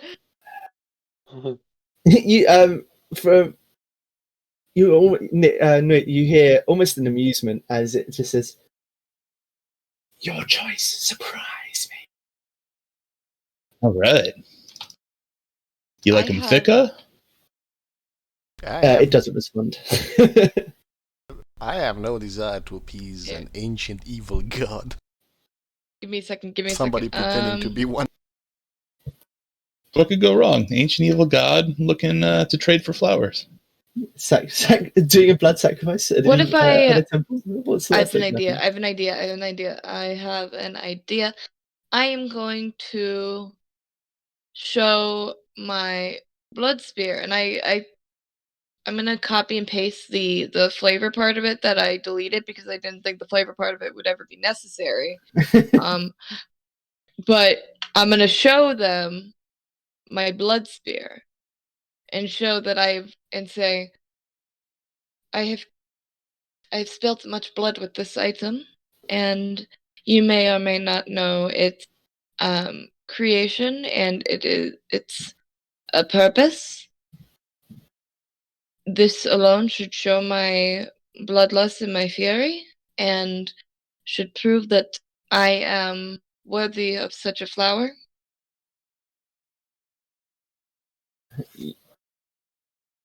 There's a slight pause, and then you hear that now familiar whispering that seems to echo and bounce around the towers, and you just hear it here. It is not about words. It is about a cost being paid. Alright. You're going to poke yourself with that spear? And it's going to look thoughtfully. I'm going to. Yeah, that's a good idea. I'm going to take the spear and poke myself in the hand Okay. to draw some blood. Okay. And because I'm choosing to let this hit, so assume it hit. Yeah. I did 5 piercing to myself. Okay. And I'm going to clench my hand to let the blood flow, Mhm. and I'm going to hold it out to the statue in an attempt, offering a handshake of sorts. As you offer it, you see the statue start to slowly move, and then it lashes out, and it grabs onto your hand, and it All right. pulls. You can choose to resist if you wish. It's gonna pull me. It's latched onto your hand, and it seems to be pulling your hand towards its chest. Would I'm you gonna. like to resist or let it happen? I'm gonna let this happen. Okay. As it pulls your hand to your chest, your hand gets planted firmly on its chest, and you feel a burning sensation, and you just hear a from the voice, and you feel an incredible sensation of burning, and you feel the blood being almost pulled out of your hand. Doesn't seem like your hand's leaking blood anymore, but it's actually just the blood is being pulled out. Can I prepare an action? Sorry, yeah. If I see Fate shouting in pain or trying to get free, I would like to cast a spell on it, a cantrip on the statue. It's gonna be Secret Flame. Okay, no worries. And okay, so as this is happening, the burning increases and increases, and the burning sensation doesn't stay contained in the palm anymore, and the pain slowly crawls up your arm until it's up to your shoulder, and you can feel your vision just tunneling and tunneling and tunneling until it's just the point of light, and then it stops. Then the statue lets go of your hand. You can see there is now a handprint, or a handprint on its chest where yours has been, that is glowing faintly, a low, dull red light. And it returns back to its previous position. Sweet. I think you just cast light on you.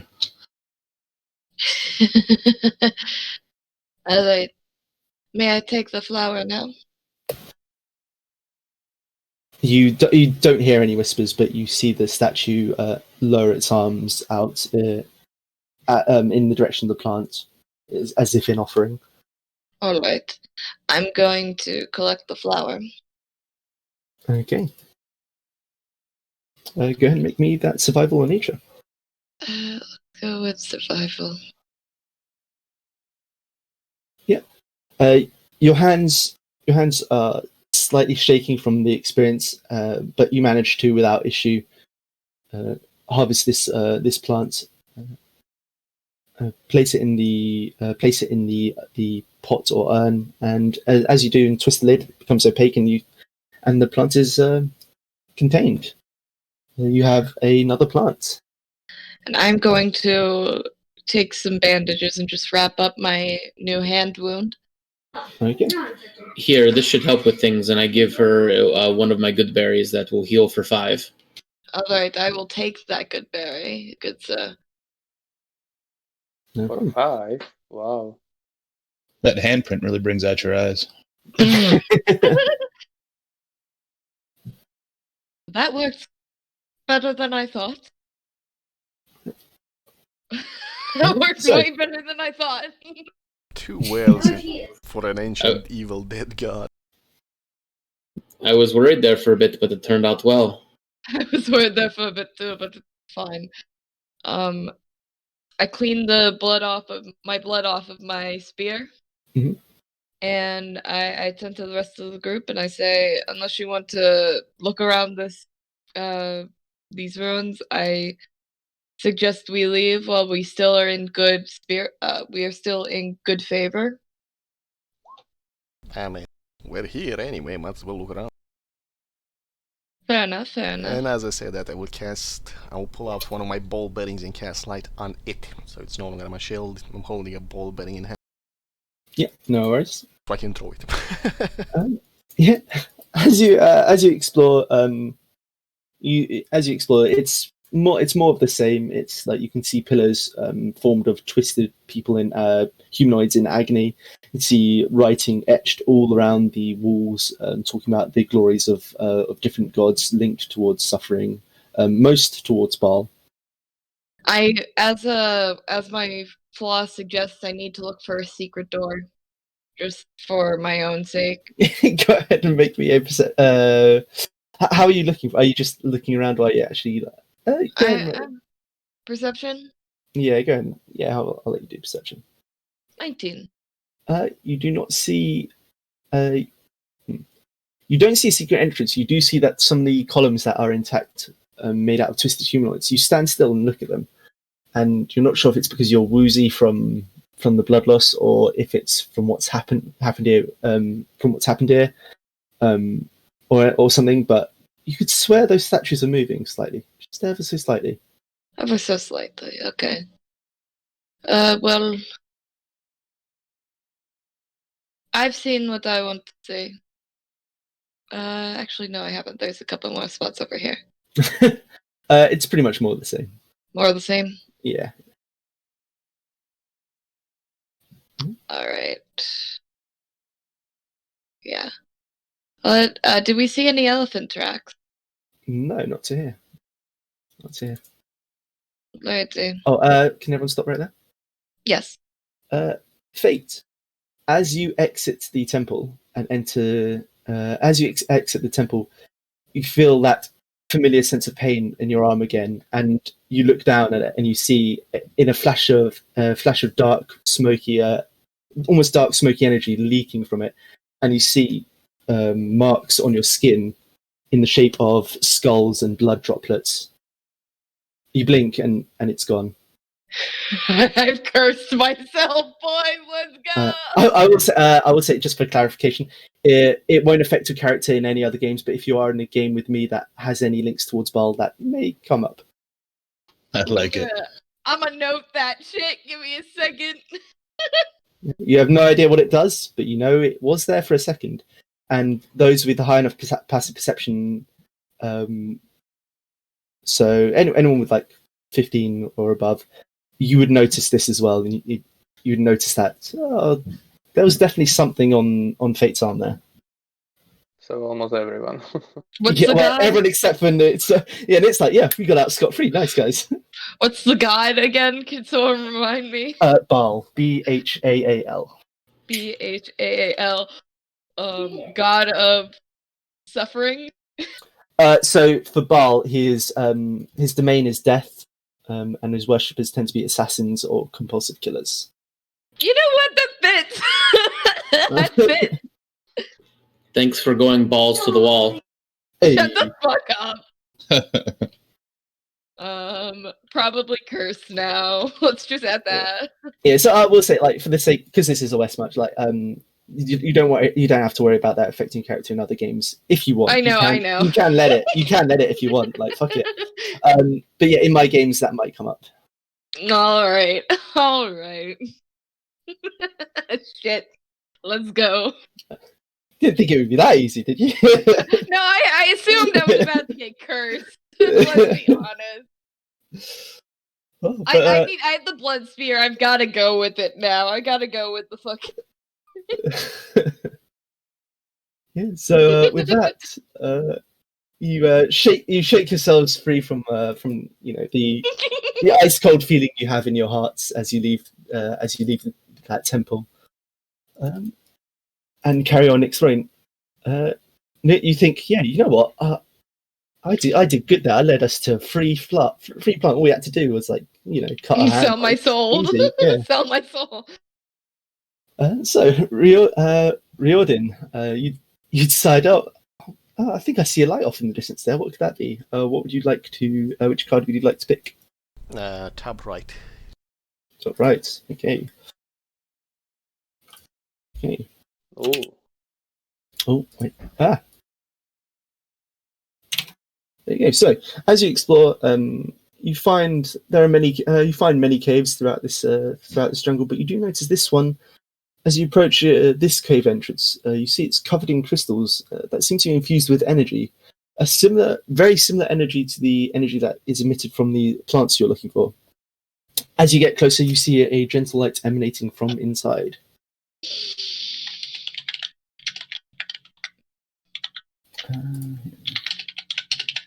Okay, so can you place yourselves in the bottom right? Yeah, where I'm thinking.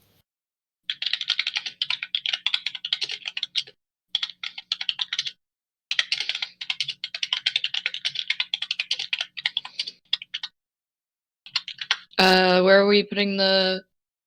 On bottom right, where I'm picking here. Okay. Oh, perfect. Hey. There you go. So, like I said, you find a cave that seems to be filled with crystals that are emanating light. I don't see any light. Further in. I see only darkness. only darkness. I will cast once again light on my shield. Okay. So, anyone else wants to make some blood sacrifices to ancient evil gods? Shut up. I'm down. No, that looks dangerous. I sent my friend what happened. They're like, well, that's what taxes are.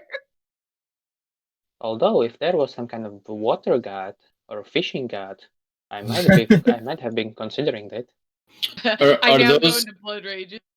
are those actual fires or the campfires? No, that's just light. That's just light to show that they're emanating light. Oh, look, so nice colors. It's Oh, like are those rainbow. blue flowers I see? Oh, those are crystals. I'll take the time to cast light on one of my ball bearings and drop it over here. I'm being careful as I'm walking around because I trust nothing. Ooh, flower.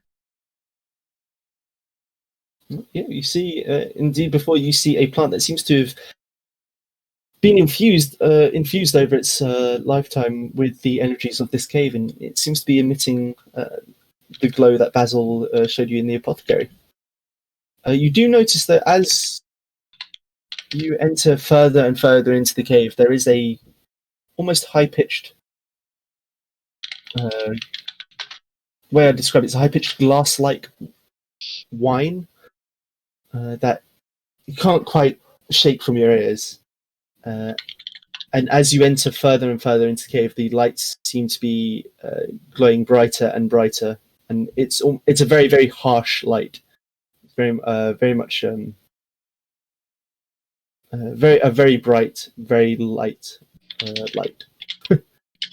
Can Wilkin look closer at the crystals and try to inspect them? Like, how is it that they are shining? Is there some sort of something behind it, or? Yeah, go ahead. Yeah, I mean. Yeah, go ahead and roll a. We'll go with nature on this one. Or arcana. Nature or arcana. It didn't really help. Guidance? Yeah. Okay, let's try this one. Oh, never mind. With a 7, you don't really know. You do notice that the crystals aren't stationary and that they are moving, almost like a breath. Like you can see them grow and shrink and shift in time with what would be a breath of a regular creature. Very interesting species. But you have no idea what it could be or what's happening. You just notice. No, I don't. Yeah. I have no idea. Wait, so is that the flower we're supposed to get or not? Wait, I wasn't paying attention. Yeah, so this flower seems like it'd be one that Basil would like or would want. Yes. Orange tiger lily looking motherfucker. Mm-hmm. Yeah. All right. If someone wants to guidance me while I collect this bitch. I got survival. I can help. I'm an expert at pruning plants and caterpillars. Okay, and can I have everyone stop there? As you go towards the deepest parts of the cave, you notice the light getting even brighter and even harsher until you start to see movement in the crystals as some unattach themselves from the wall. I'd like everyone to roll initiative, please. God damn it! The one time I'm not like innately watching every fucking corner.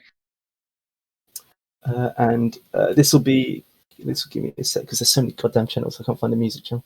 Oh, there we go. I've given I've given my soul to a god. I don't know. Oh, these crystals do not emit light? Yeah, it's just I've put light sporadically around the cave. Mhm. They do emit light as well. Oh, okay. We're about to die, Because boys. I So- wouldn't be able to. Have we got everyone? Yeah, looks like we've got everyone. We don't have the crystals in it. Yeah, let me just do that for you.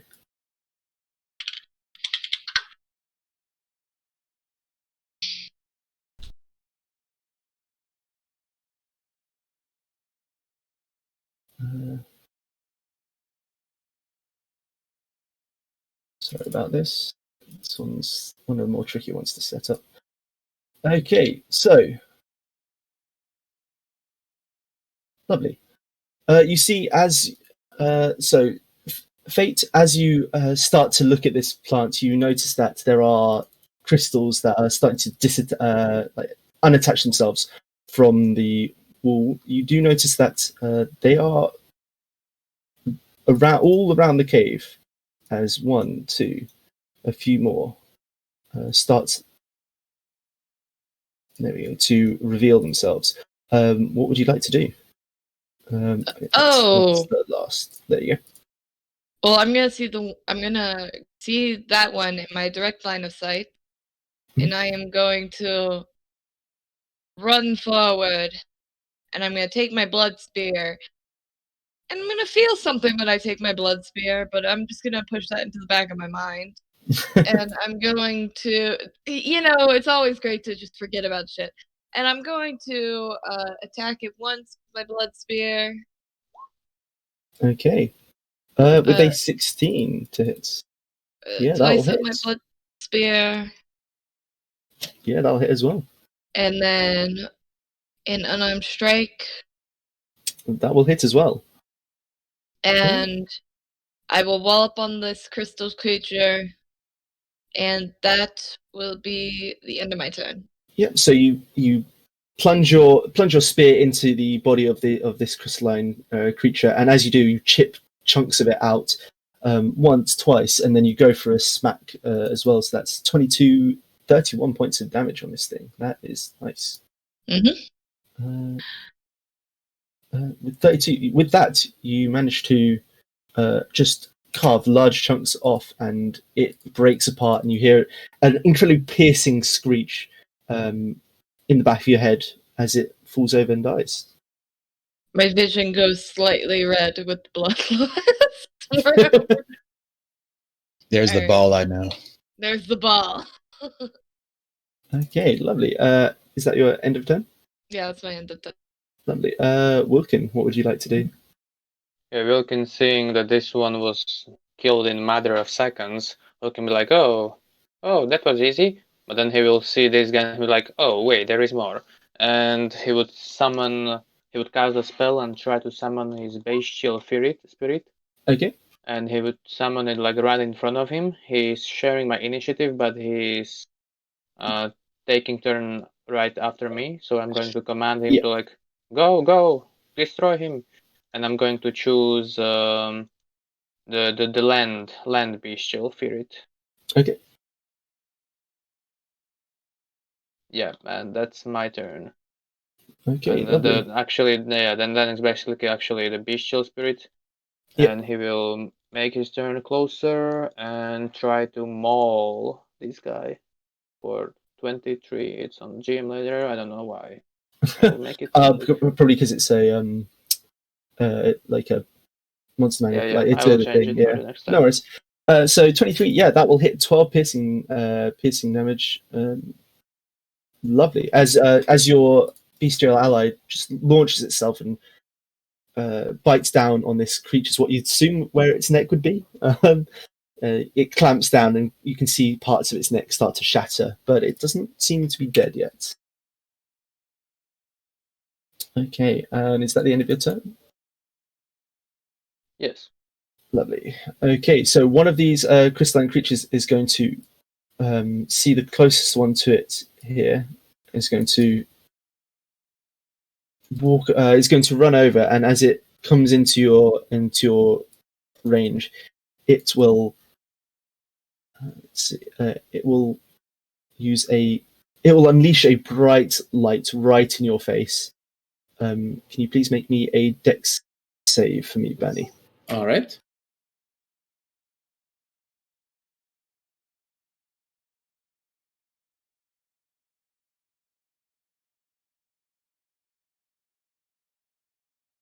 Oh wait, since I killed it, I get Temporary. Temporary HP, yeah. No worries. Go ahead and roll that. Hey, nice. Yeah, but with that, you managed to turn around and duck out the way of and cover your eyes as the flash of blinding light erupts from this crystalline creature. It seems like it doesn't seem like it's managed to affect you, but that will be its turn. All right. Benny, what would you like to do? Seeing that it tried to blind me, I'll sort of cover my eyes, and I will take an op attack as I move away. Okay. It will have a go. For a 13 hit, which I'm assuming misses. That will miss.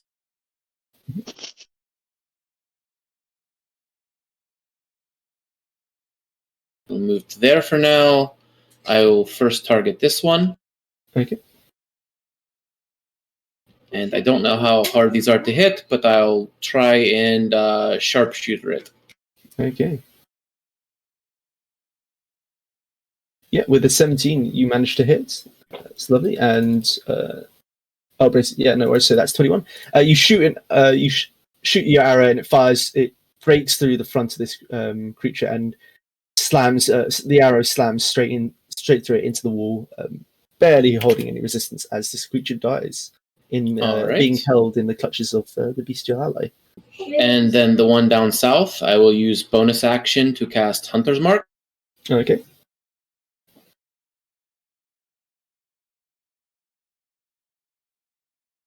And I will take a second shot at it. Okay.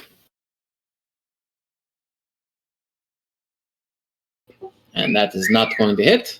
Yeah, unfortunately, you miss as you try and just keep your eyes just off it, just in case it tries to blind you again. And then I pull back, and with my Dread Ambusher ability, which I'll ping. Yep.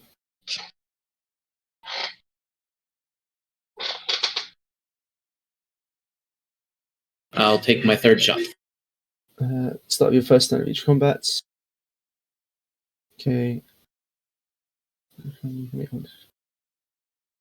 Okay, so on your first turn, you get an extra attack. Yeah, no worries. Okay, yeah, that will hit for, let's see. Yeah, 12, 14 damage.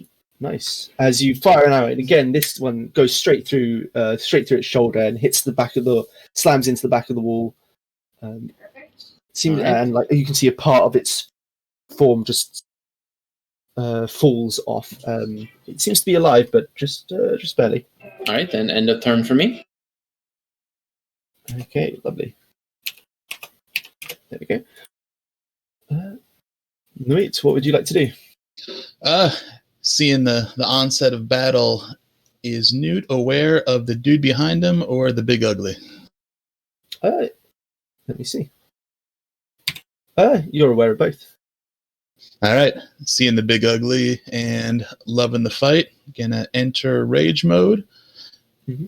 And run up to him and recklessly attack twice. Yeah, no worries. This stream being so small doesn't really cost any movement. I think you managed to jump across without much issue. Go ahead. All right. Character sheet. Reckless, raging, great sorting with a side of hellfire. Mm-hmm. Oh, nice.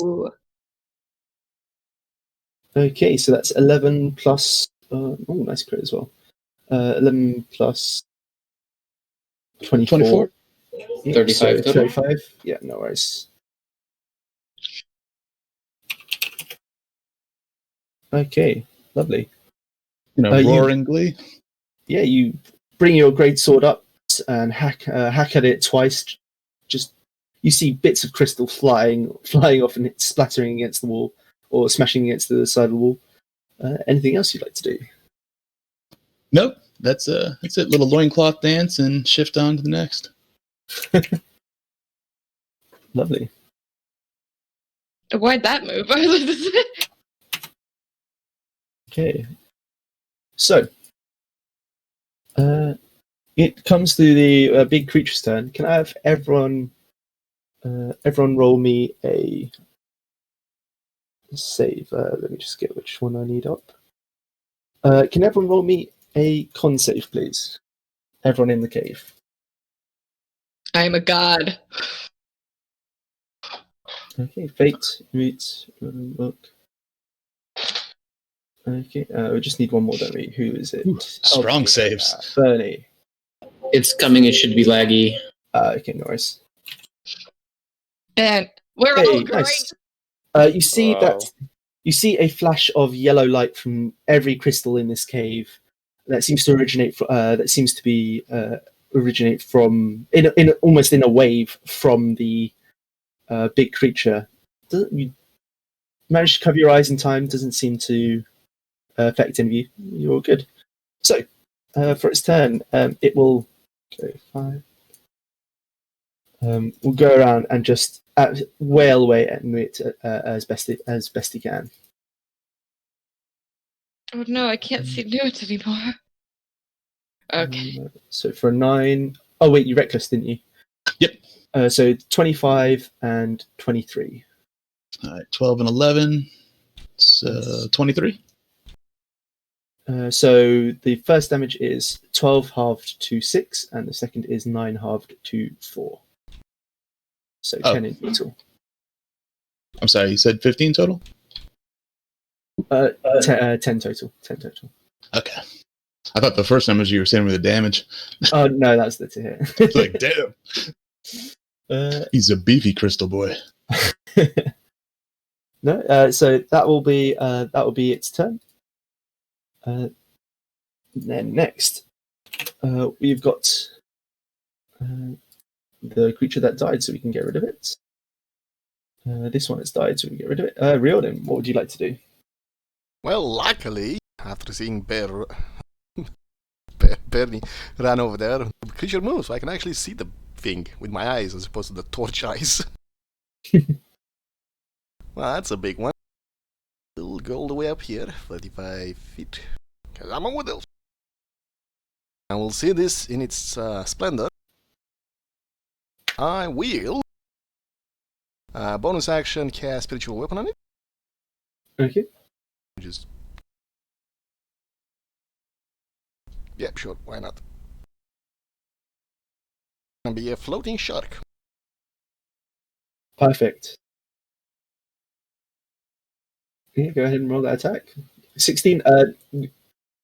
Your spiritual weapon goes attacks and tries to slice / bludgeon / whatever weapon it is, and it hits the big crystal, but glances off it, not seeming to have done any damage to it. Oh, that's bad. Seems like this thing is very tough. For my main action, I will call to Corellon, and he has Sacred Flame on it. Yeah, go ahead. Dex save. It will get an 11, so it will take that 4 radiant damage. That's my turn. Hey everyone, there's a big one over here. I pointed it. Yeah, we're having a nice talk.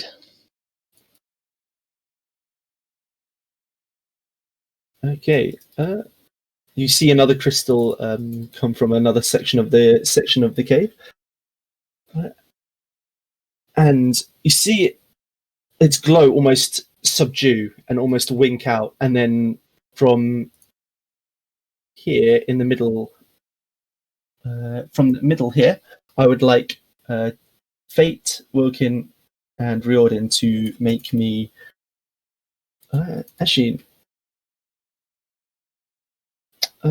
make me dex save, please. Oh boy. Why do I keep failing these? I'm supposed to have good dexterity. Yeah, Riordin. You failed with a 6, so you are considered blinded for now. Don't worry. I'm a chiropractor. I don't make that help. It does because I'm level 6. Hey. So the other critical 5, 10, 15, 20. I can't see. Don't worry.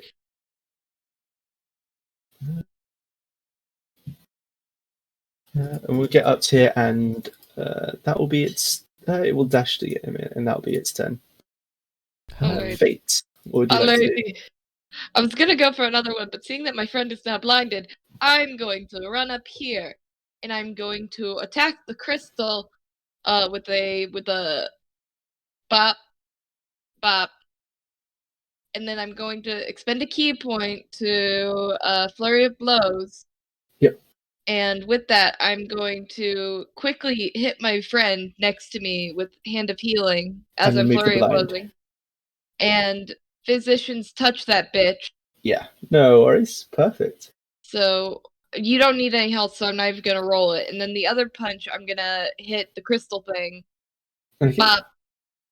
There. Okay, lovely. So you lunge over and attack it with a spear. The first one missing, the second one hitting, doing 7 points of piercing damage. Lovely. And then you turn in a fluid motion and almost gently backhand Riordin in your and you Riordin. Suddenly your vision stops being so stops flashing and becomes clear once more as you turn around and see Fate going for one last punch on this creature. And again, you see chunks of crystal flying as it's being beaten up, but it still looks like it's alive. Wilkin, what would you like to do? Yeah, Wilkin, seeing the battle is probably happening here as well, he will move a little bit over here. Okay. Is he able to see even this big guy over there? Let's have a look. No. Yes, but it'll have cover. Okay, I have 5 movement speed left. I will move over here, and it doesn't really matter because Wilkin will call upon the aid of the tides, and he will summon a great tide right there, Okay. like this. Up to 30 feet long, up to 10 feet wide. So you can make it 5. Yeah, that's fine. Okay, so Dex saving throws for this one and this one. No problem. So what's the DC? Then, 15. 15, and then he will say to his spirit, "Hey, go finish him off." Okay, no worries. The little crystal will save, but it doesn't matter because it does 28 half to 14. So this thing gets swept up in the current and bashes into this big one, and it dies. This big one takes the brunt of the wave. Isn't dexterous enough to move out of the way in time this time, and will take the 28. 28 damage, and it must make a strength saving throw, I'm assuming. Oh, no, it's just not prone. Okay, that's fine. He's That's just fine. prone. Okay, lovely. And this guy, well, as I said, I told him to finish him off, so he will just walk up to this guy and try to do it as I say. 17. Yeah, that'll hit the 10 piercing. Lovely. That is enough as your companion latches down and just crunches through this crystal with no problem and kills this creature. Or finishes it off. Yeah. And Will be like, haha, the power of water. End of his turn. Lovely. Okay. So, Bernie, what would you like to do? Right.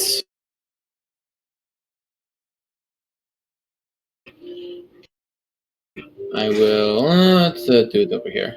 I'll move over to there. No, I still can't see that if I do that. It's tough to see now because what I can see with the the sources of light changing things. Yeah, you can just use the ruler. Like the wall's definitely blocking that one, isn't it? So yeah, you wouldn't be able to see that one.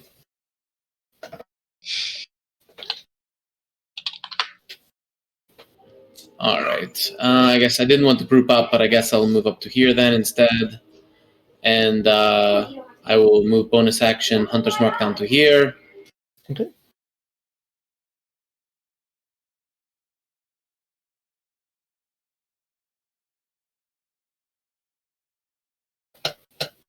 $14. Nice. Okay. That is enough to hit as you do 20 damage to this creature. Nice. And your arrow just goes straight through its head. Its head explodes in a powdery, glittery mess. And it dies. All right. And am I able to see any piece of the big one? No. Okay. And I can't hold half of my attack, right? No, you can't hold half an attack action. The bottom or the top? The middle, because he has 3. No, that will be it then. That's in the turn. No problem. Newt, what would you like to do? It's gonna roar in glee seeing that the spiritual shark didn't kill this guy and finish him off, so gonna take a swing at him. Mm-hmm. Recklessly, ragingly, greatsword. Okay, 25. Nice, that'll hit. Still. It's still alive as you carve chunks out of it. It's still looking like it's not looking like it's out of it's still in fighting form. All right, gonna twirl around and take another slash at him.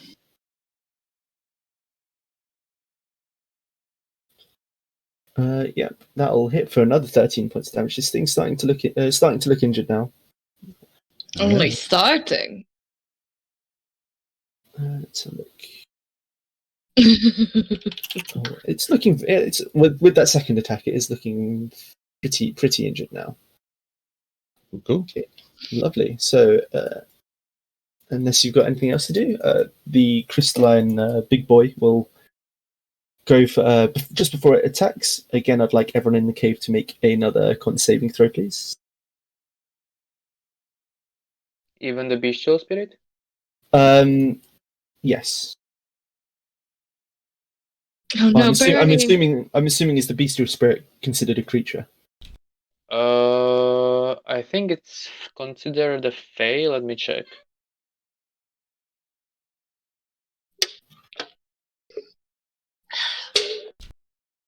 Yeah, if it's a small beast, I'd consider it a creature. So Creature, yeah, the creature resembles an it's a creature, yeah. okay. Then yes, it would need to make it.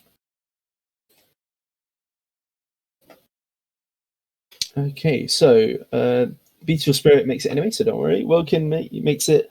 Riordin, Fate makes it. Bernie, the flash of light. You're so focused on trying to attack this creature, you look as much as you can, as close towards it as you can. You see a flash of light coming from your side.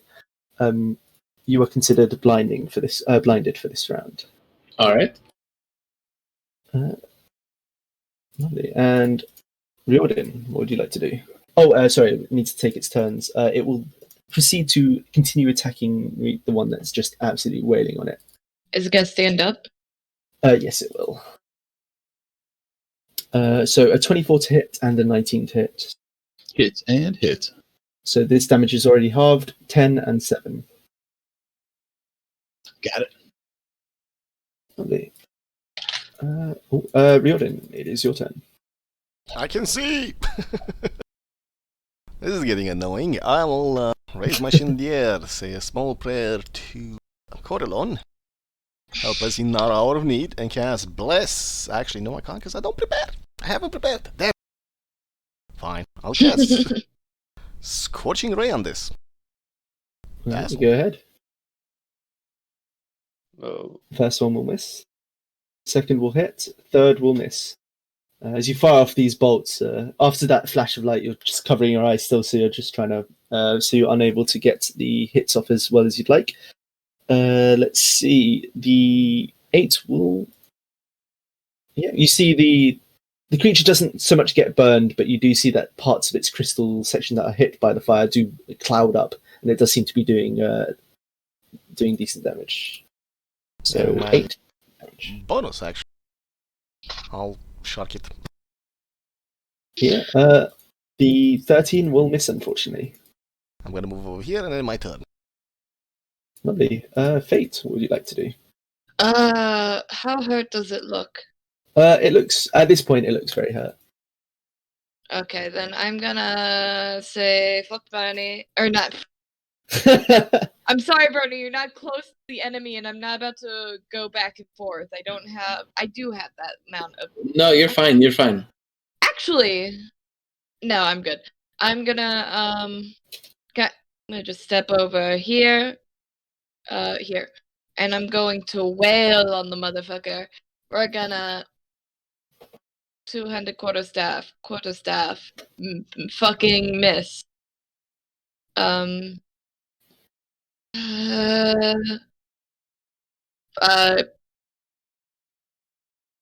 going to. I proved that I could get back and forth with my feline agility. Mhm. So I'm gonna end up using feline agility. I'm going to flurry of blows. Okay. I'm gonna hit him right now while I'm still here, Oh, nice. and I'm going to go over to Bernie, and I'm gonna bop him. Okay. no Can you longer pick feline agility for me, please? Feline agility. I'm Yes. assuming, does it mean you don't take opportunity attacks or something? I do take opportunity attacks. Okay. Okay, that's fine then. So it will lash out at you. So you dive in, attack with spear, but the blows get diverted by the hardened crystal armor that seems to be a part of itself. You do manage to hit it with one of your claws. Are your attacks considered magical yet? Yes, they are. Yes, they are. Yep. So they Key will. empowered strike. No problem. So they will hold true and do that 8 damage. Lovely, and it will attack you as an opportunity attack for a 22 to do 12 bludgeoning damage. All right, that takes away my 3 temporary hit points, and then 9 of my HP. Yeah. Alrighty, and I help Bernie, and that's the end of my turn. Oh, nice, knew it. Lovely. Wilkin, what would you like to do? Before Wilkin goes, do I get the free attack from Sentinel since Big yes. Ugly attacked? Yes, since you've got Sentinel, you can. Cool. I just wasn't sure if opportunity I attacks knew. triggered. Yeah, I no knew. worries. I definitely knew that. Oh, fuck. Sorry, Wilkin. Go ahead. Yeah, carry on. So seeing this guy over there, Wilkin will command his bestial like to go, strike, hunt him down. Then he will move a little bit more forward. He's not prone anymore, correct? Yeah, he's not prone anymore. And this is the river. Yes, you are blinded. I am. Just, you know. I am blinded. No, No, you're not blinded. Sorry, you've still got the symbol on you. Sorry. It's just Bernie. This is the concentration symbol that I have bestial spirit. Oh, okay. Do you want to just put a blue dot for concentration, just because that's what okay, everyone uses? So that's what I'm used to. And then I already unblinded Bernie, so. Yeah, that's fine. Okay, yes, so go ahead, Wilkin. Wilkin seeing that here is a river, he'll say, "Come over here, back to the water, you fish," and I will cast Hornwhip at him. Hey. For a 13 to hit, unfortunately, he misses. As you go for an attack, and it just slaps the thorn whip aside. Okay, I guess I cannot see it from this angle. No, you can't. So I'm going to just slowly, a little bit, go back to give some space to my spirit, and the spirit will move on his turn, and he will use dash action to move over there. And Okay. that's it. Lovely. Bernie, what would you like to do? All right, I'll be moving into position and moving Hunter's Mark over to the big guy. Okay. Could have done that. All right, and now that I've got a good shot at him, Let's try my first one. We'll take a chance. Ooh, chance meta paid off. Oh, yes, that will hit.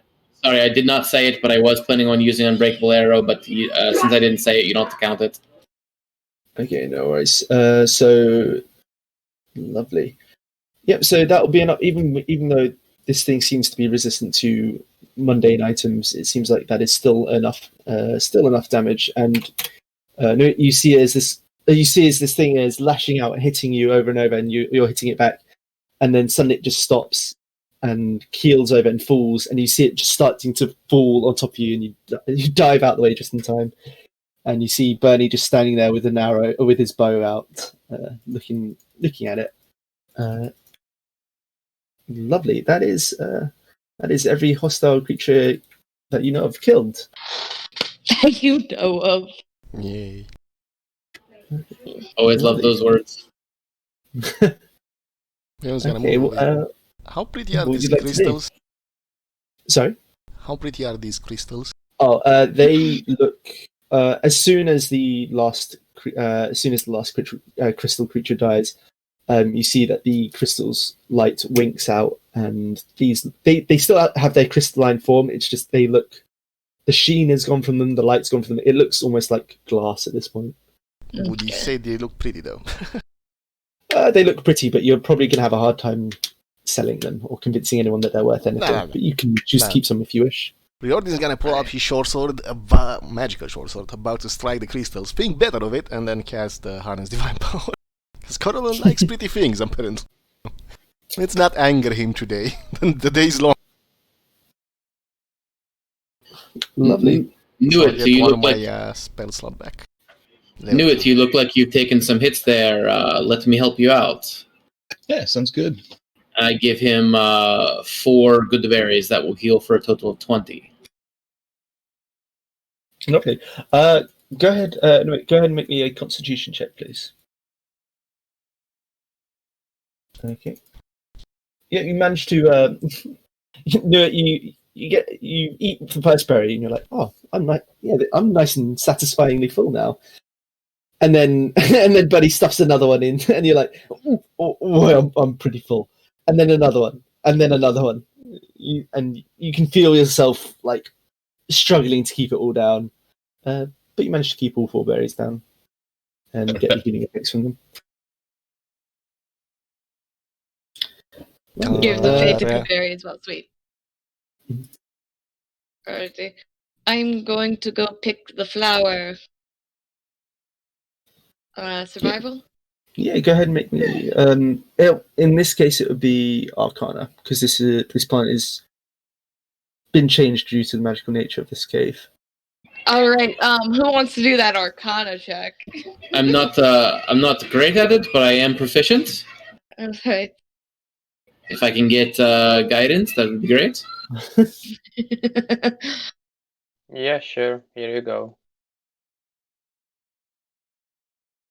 I hope you all know I whipped when I heard that it's Arcana. Okay, 11. You can see that there's, as you get closer, you see that there's actually a few here, but you notice that they're so closely growing together that their root systems are intertwined, and as you harvest them, what seems like you could get like 3 turns out you could probably only salvage 2, and after a while, you end up with 2 plants encased in these pots. All right, fantastic. So we have 4 in total now? Yeah. Stick it in the fanny pack. Do the colors matter for our tracking, or do we just want to? No. Okay. It's just to show that it's not the flowers themselves that have made the magical properties. It seems like magical properties have been imbued by the environment around them, if that makes sense. All right.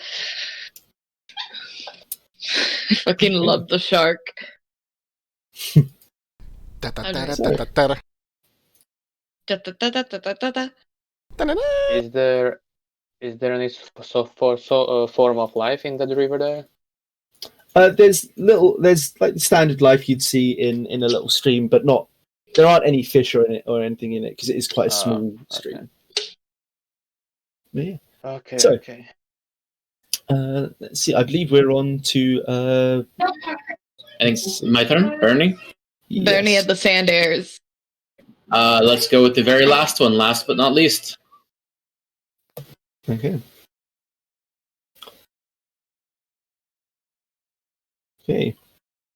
Oh no. So you hear fire, voices, horses, and the general clatter of civilization. And as you approach, you notice that it does appear to be a campsite. The hunters. So you can place yourselves anywhere on the right, anywhere on the right side of the map.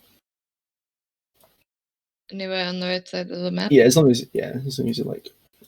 How long did the travel last to this point? Travel between each plant varies, but it averages out at about 30 minutes between each plant. Alright, In perfect. that case, my Can I- bestial spirits should be still on. Sorry, say that again. His Yeah, bestial in the- spirit. If you ping it, we'll find out, I suppose. Yeah, it lasts for 1 hour. I can ping it again. Let Yeah, go ahead. me ping it for you here. Yeah, concentration up to 1 hour. Yeah, no worries. So you're fine. Can I try So and you'll have it for this, but you won't have it for the next one. Yeah, that's fine. can I try and look carefully at this camp while Sorry? guiding myself? I want to look carefully at this camp, see if I notice what their camp is for. Like, are they Yeah, go ahead. woodcutters? You know, stuff. I'm already stealthing, man. Go ahead and make a perception check. I'm also kind of guidance on myself. Oh, if you're stealthing, I'm gonna help him with the perception. God No damn worries. it! Go ahead and roll stealth checks if you said that you were stealthing. Okay. As Somebody, stealthy as I'd wish to be. somebody Yeah, was you- helping me with the perception check. I was helping you with the Yeah. perception. I tripped over a rock. You have a glance over it. You see that you don't. It doesn't seem like they are woodcutters, or It seems like they Poachers, don't have hunters. any signs. Yeah, it doesn't seem like they have any sign that they are woodcutters or hunters of any kind. You do notice that they look like half dead on their feet and are incredibly. You can see that they're very tired. With that 19, you can see that some of them are nursing injuries. You can't quite tell, but you can see a few of them have got limps. You can see there's blood. There's signs that blood was on blood was wiped away from different places, like one of them's forehead. Seems like they're not in great condition. Excellent. We fireball them, steal the loot, and move on. I'm just joking. Do we see any elephant people? Loxodon? Go ahead and make me a perception check. Can I get some help and some guidance on this one? Can you get guidance from me? I can give you help. Right, and I've got guidance. All right, Okay. So 28. Yeah, you have a look. Don't see any elephant-like features at all. In fact, you see one of them looks to be a satyr, one of them looks to be a leonin, one of them looks to be a warforged, and another looks to be a. The name escapes me, but Furbolg. There you go. And I see no elephant track to any of the tents, nothing of the sort. Not that you can see. No. Well, they seem friendly enough. I'm gonna approach. I will follow behind. Noodle pop up, gleefully bounding along with his fanny pack. Hey I there, give him and well met. forewarning. Yeah, forewarning. You see them Friendly. jump slightly, and a few of them manage to muster up the energy to pull out a weapon or two. But when they see the satyr goes up and says, "Oh, hi, what are you doing here?" We're friendly. We don't mean harm. We're just passing through. Does your group need aid? You see a few of them look look between them, look between each other, and you can see as they notice the strength of your party in relatively good condition and the injured state of theirs. You see one of them, the Warforged, shrugs and nods, and the Satyr just says, "Yeah, we're injured. We Alright. could use some help." What happened? Fair enough. Sorry, two people speaking at the same time. We'll go with Nate. What were you saying? That wasn't me. Oh, who was it then? Sorry. Riordin is asking what happened to them. Oh, okay. Yeah, the learn in the back you can see is incredibly. Seems to be very, very old. Gets up and you can see he uses a walking. He uses a. You can see him using a walking stick, but the walking stick seems to be almost fashioned to be somewhat of a mace as well, as he like hobbles over to you, and just says, "Oh, well, we were tasked to find some magical plants, but we stayed out in this jungle for too long, and as you can see, it's taken its toll." Well, Well, we were given a similar task. We heard of a group that didn't come back after resting, so that must be your group. congratulations. We believed you were dead. I mean, we might as well be at this point. Can't be that bad. You can see he's like very heavily breathing, and close up you can see that they are all very, very worse for wear. Well, kids, do you want to give them some berries? We want to rest. We could heal them up and rest here. I'm good on resting though. I mean, if I help heal, I'm gonna need rest. I have some berries that could help you out, but perhaps in return, if you manage to get any flowers, you could let us have them. Go ahead and roll a persuasion check. I'm gonna help with that. All right. Actually, I don't have proficiency in persuasion, so never mind. If you can give another proficiency that you could use in this situation. Can I give him advantage by hitting somebody just as he says that? I'm gonna punch someone in the arm and help. I'm kidding.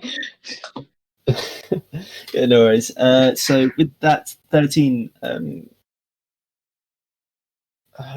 with your passive perceptions, you do notice that one of them, the Furbolg in the back, like try its best to subtly shift the what seems to be a very similar looking fanny pack round. You can see it's on the side of his hip, and he like subtly tries to like rotate it so it's behind him, so it just looks like a normal belt.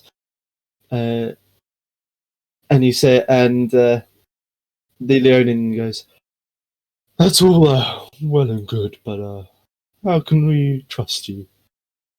We have a fanny pack of our own, and I'm a chiropractor. I can help reset some injuries, and I'm sure my friends wouldn't mind helping as well. Yeah, you fanny pack brothers. I'm just gonna gleefully show him the fanny pack. Are you still all the way back there? Oh, Friend, if you wanted me to kill you, we could have done this without revealing ourselves. I mean, what happened to your group? There's you see the Leonin will sit down by the fire, and you can see him ladling out some of the stew that they've been cooking. It doesn't look particularly appetizing. It looks like it was just something they put together with what little energy they could. He'll sit down and start eating some of it, and as he eats, he just tells you about what happened tonight. It seems the general gist you get of it is that there seems to be a nocturnal creature of some kind that lives in this jungle that seems to hunt anything that it can find.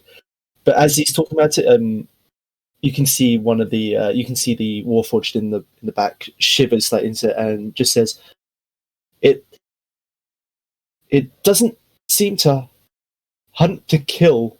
with us. It seems like it's, and he shivers, shudders again. It seems more like entertainment for this creature.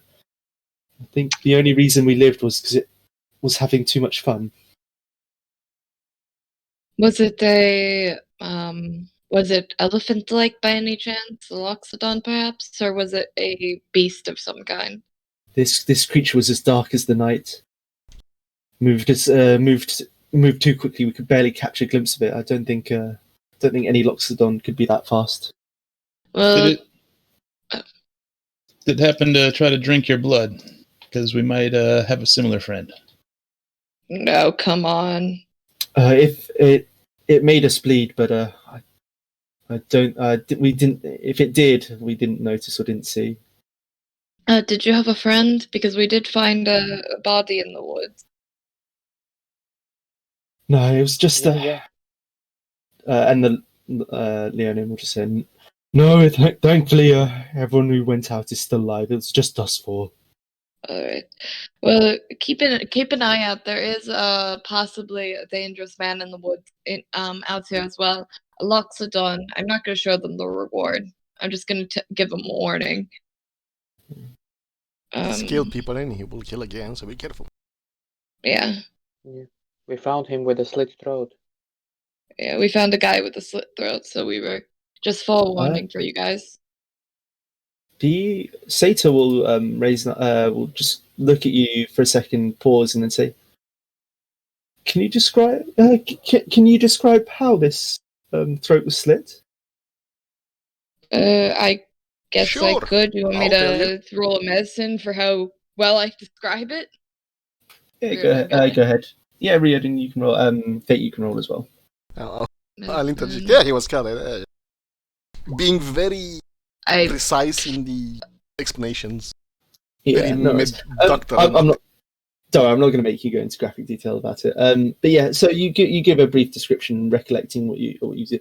You talk about how it's a very, very clean cut. You do mention that you found it odd that it wasn't just a slice at the front; it went like almost all the way around. And at the mention of that, they all look at each other and say his name wouldn't. And the Satyr says, his name wouldn't happen to be the Brazelton Bandit, would it? Was that the name on the thing? Yes. It was. Yeah, it would be that. You see the Warforged in the back. You can see you can see him just bowing his head down. And you can see just like the realization that their situation has just become a lot worse, has become worse than they initially realized, being hunted by this creature and potentially hunted by this other humanoid as well. And you get the sense that they know who the Brazelton Bandit is. Bernie will give each one of them a super good berry and let them know that if they would like to accompany us, we can try to get them out of here safely. The learner will turn to you, Benny, and just say, "We're too weak to go on, but too weak to explore this jungle further. I think it's best for us if we stay here for now." It'll continue and just say, "We would like if you could help us get out of this jungle after you've found what you've been looking for. If you come back and help us out of this jungle, I'm sure we could give you some form of payment." And he'll give a nod towards the pouch on. He doesn't say anything, but he gives a nod to the fanny pack on Newt's side. How many do you have? How many flowers were you able to collect? Is it, not to be rude, but if we were going to risk our lives and come back to get you out, it had better at least be worth our while. Go ahead and roll persuasion for me. I'm gonna. I will say you can do it with advantage because you guys have been like amicable with them and you have been healing them up by giving them good berries. Ooh. You see a moment of shame from this old veteran of an adventurer, Leon, as his head sinks down and he says, "We were only able to find one." Okay, No worries, it's friend. fine. Assuming we do survive our journey, we'll come back to get you. Mhm. Many thanks.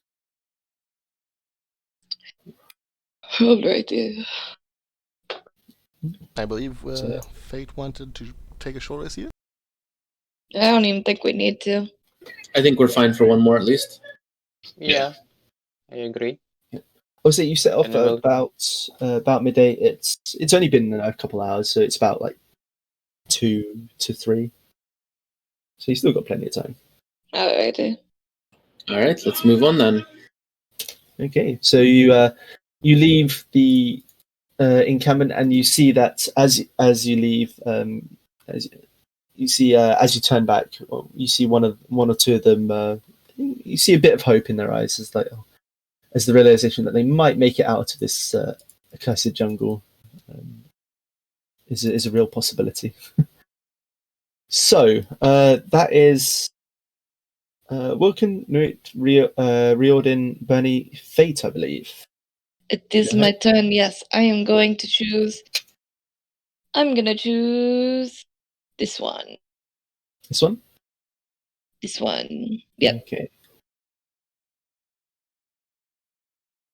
What does that Okay, say? so as you explore and as you travel, the air seems to grow even more humid somehow, until you discover a small lake. You see a promising glow radiating from the center. Ooh. So after a bit of travel, and you're well out of eye Ooh, and earshot of the camp by now, you come across this More seemingly water. little oasis. So you can place yourselves anywhere on the edge of the map. It is up to Oh, you. look. Look, I see water. a fish there. Yeah, is there fish? With your perception, yeah, you're able to spot there is fish. There aren't that many fish though. For a source of water this large, you'd have assumed there would be more than what there is. Be on your guard. Perhaps there's something predatory that's keeping the other fish away. Maybe Yeah. a sharp spiritual weapon? Will can be like, oh, this will be so good place for a fishing.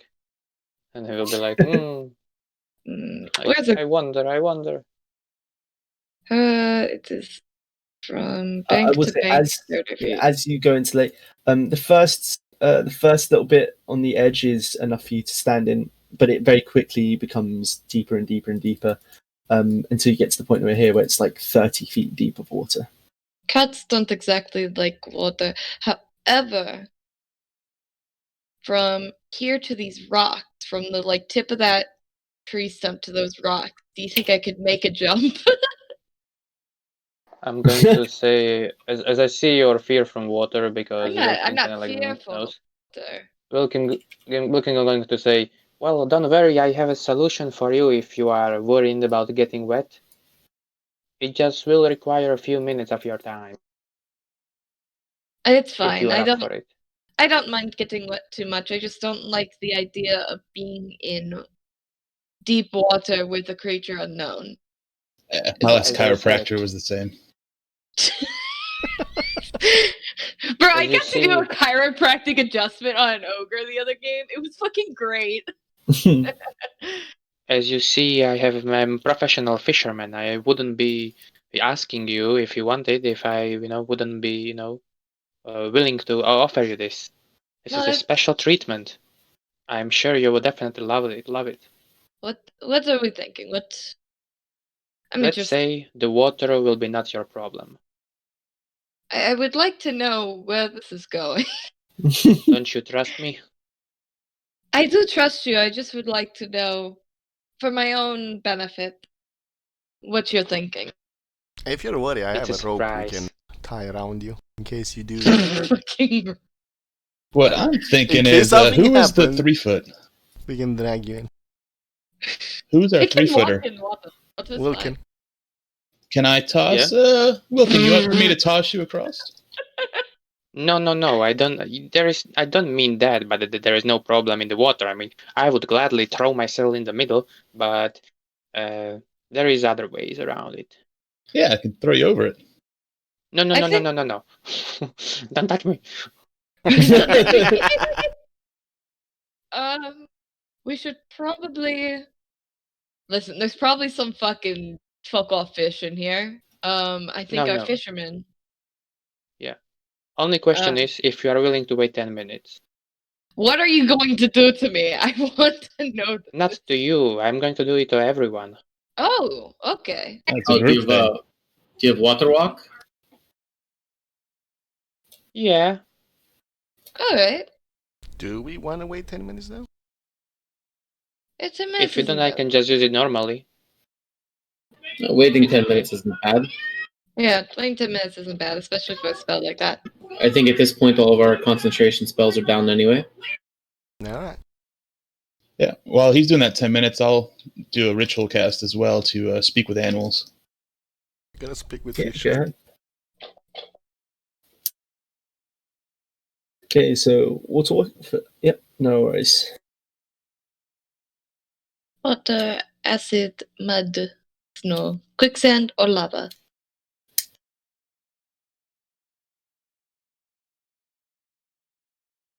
Must be sense and speak with animals.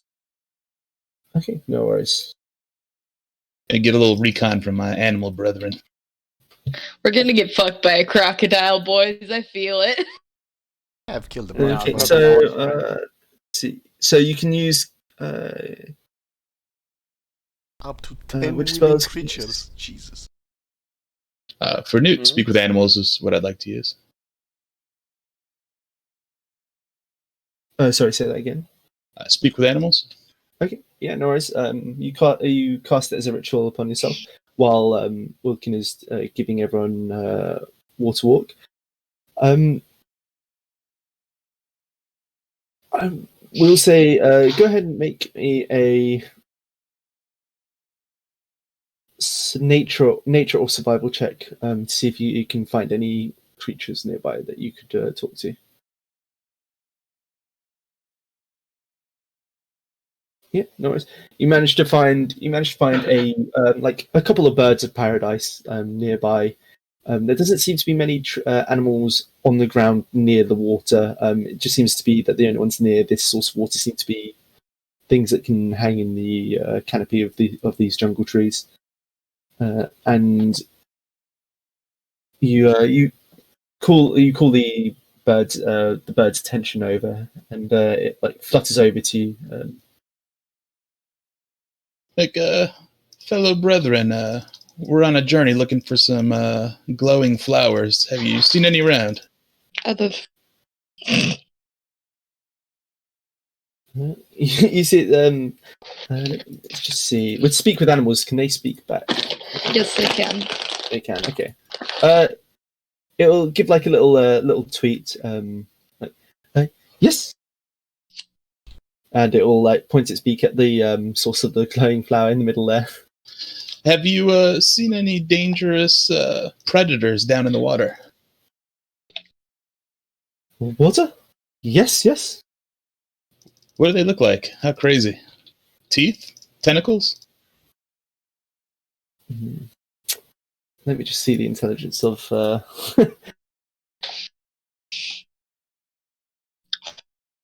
Birds of paradise are smart. They were parrots, right? Yeah. I'd assume they're pretty smart. Yeah. Okay. You see it. No tentacles, teeth, How many? Yeah, many. like 10?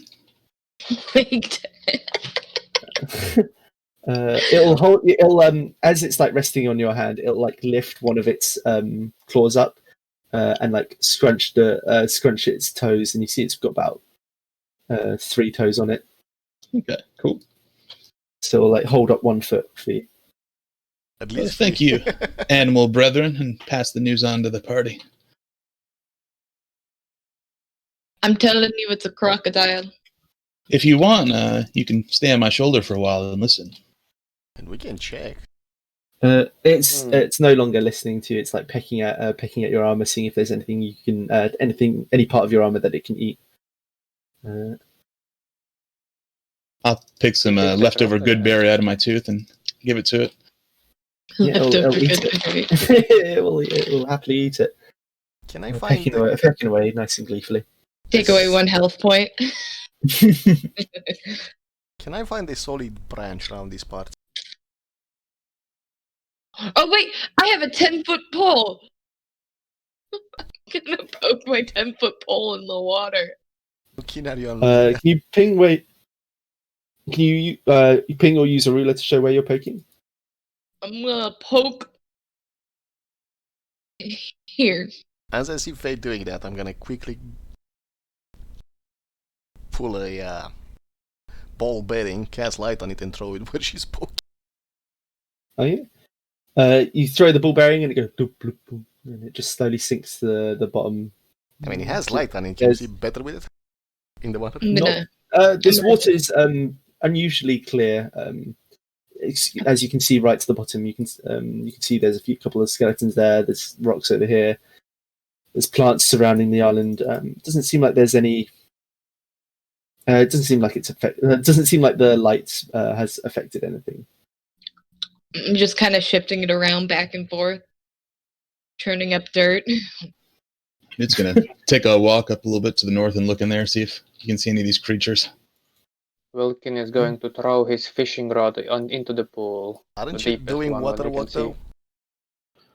Well, if we have water walk now, I'll run and try and jump across. Do you want a little help with your airtime? No, I mean, I'll just keep jumping across. You're gonna get snapped out of the air, man. It's fucking crocodiles. I've got my trident out. I'm not too worried. Okay. If you are really scared, I can send a small scout in the water. Yeah, it's fine.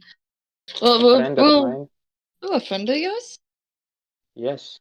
Are you sure you want to risk losing that friend? Don't worry, he is fine. He has been in war situations many times. Alright. Do what you think is best. I will use my wild shape to summon a wild companion, which is a small familiar, and I'm going to choose what's the water creature? A frog. Frog. Yeah, let's go with frog.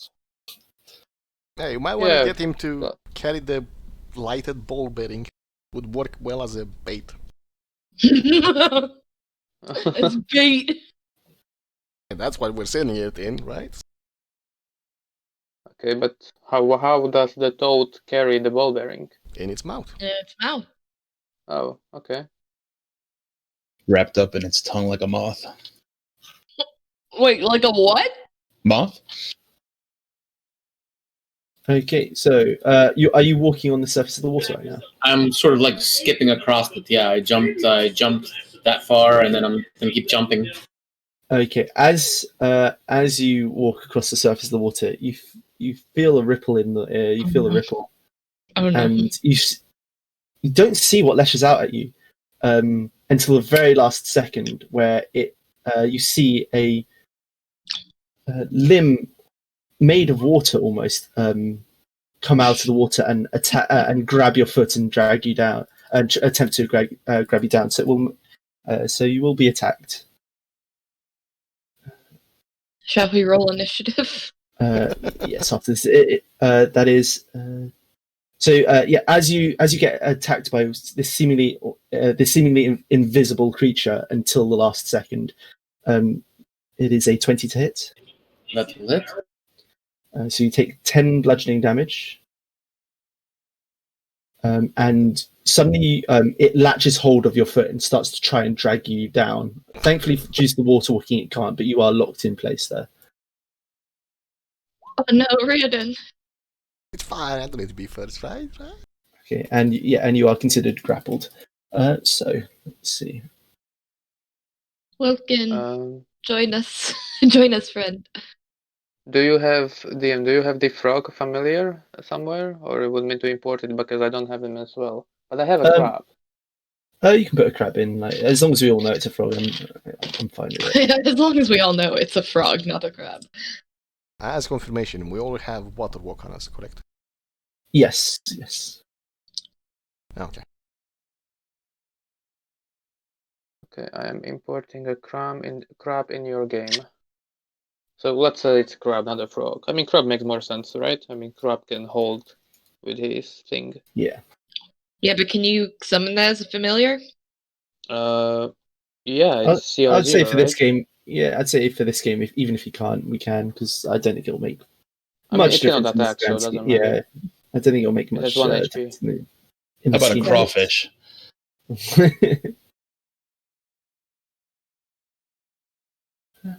So, while you're doing that, Bernie, what do you? You've suddenly been grabbed by something that seems to be in the water. What would you like to do? Do I like? Do you see any icons? Like, I don't see anything. Yeah. What I'll do is I'll put this one on there, so you can see that. You can all see this one because it's grabbed a tentacle. It's grabbed almost a limb out of the water. That's latched and grabbing onto Bernie. Would I believe that to be a creature, or does that seem almost elemental? Go ahead and roll a nature check. Nature check. No, in the panic of the moment where suddenly something is lashed out at you in the water, you don't know what it is yet. All right. Well, first thing I'll do with one of my attacks is I'll attempt to escape the grapple. Okay. Let's see. You try to lash out, but it has got a very good and firm hold on you at the moment. All right. Actually, wait, sorry. No, sorry, never mind. You managed to break free. That's my bad. All right. You managed to break free.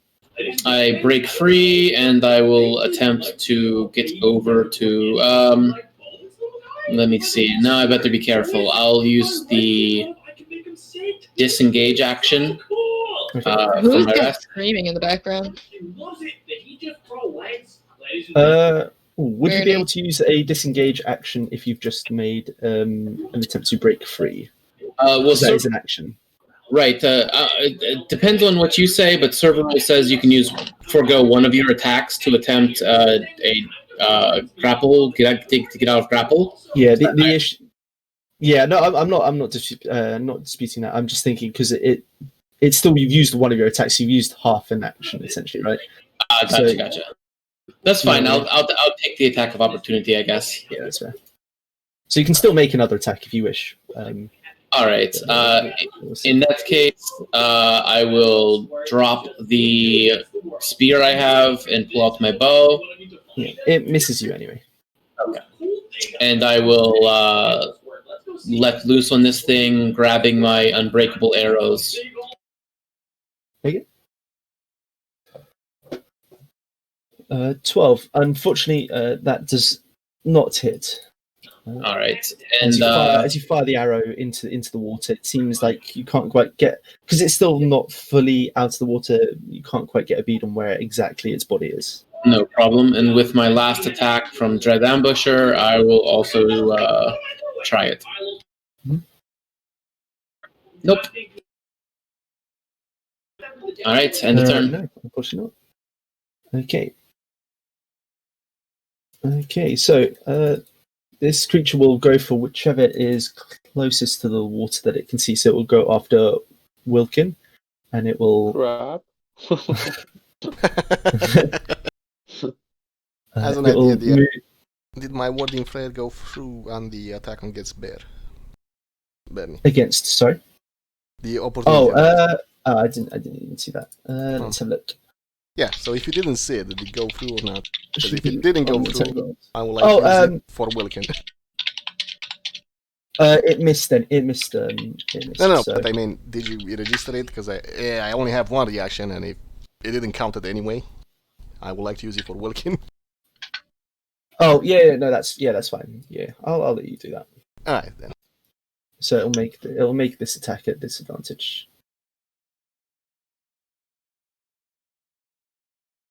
For a 15. So I'm assuming it On misses. me, Yeah. on me misses. Yeah. Yeah, there we go. And after it does that, it will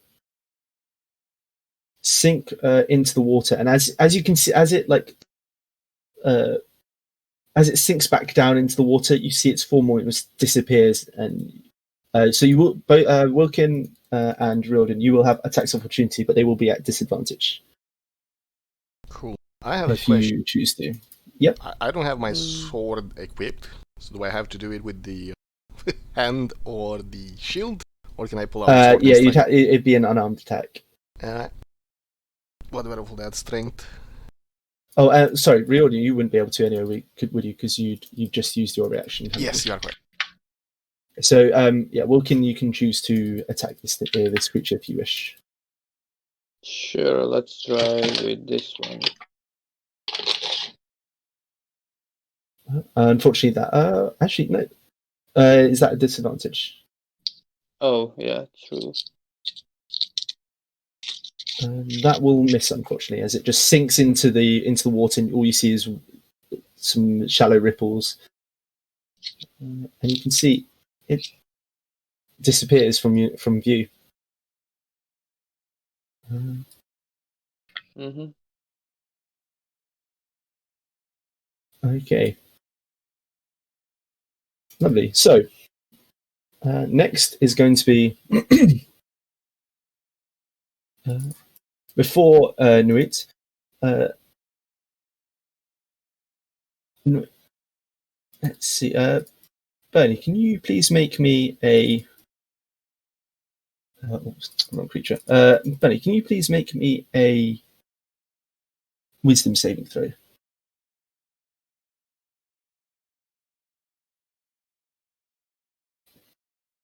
Okay, no, nice. No problem. So you feel a tugging on your psyche, and you feel. Ooh, you feel a tugging on your psyche, and you feel yourself drawn to this piece of seaweed that you see in the water, but you manage to snap yourself out of it. But you can see this is no regular plant, but it doesn't seem to affect you. So, Newt, what would you like to do? Is the map representative of where it's an arrow? Sorry, say that again. Like, is from here to here the same distance as here to here, or is it? No. So it's very much what you see is what you get. So this is 30, Okay. and this is like 40, and like this would be 45. Gotcha. Newt's going to ready in action to strike at anything that may pop out of the water at him, and take his 40 feet of movement, which would get him right to the edge. Okay. You just want me to move or move halfway? No, you can move. But I'd like you to stop there, please. Oh, can you see that ping? Stop where? No, I didn't see a ping. Okay, wait, I'm wrong there. There you go. Ping there. Gotcha. As you run across the water surface, a similar limb that tried to latch onto Bernie tries to lash out at you. So that will be a 23 to hit. Got me. So that will be 17 bludgeoning damage, and you are considered grappled.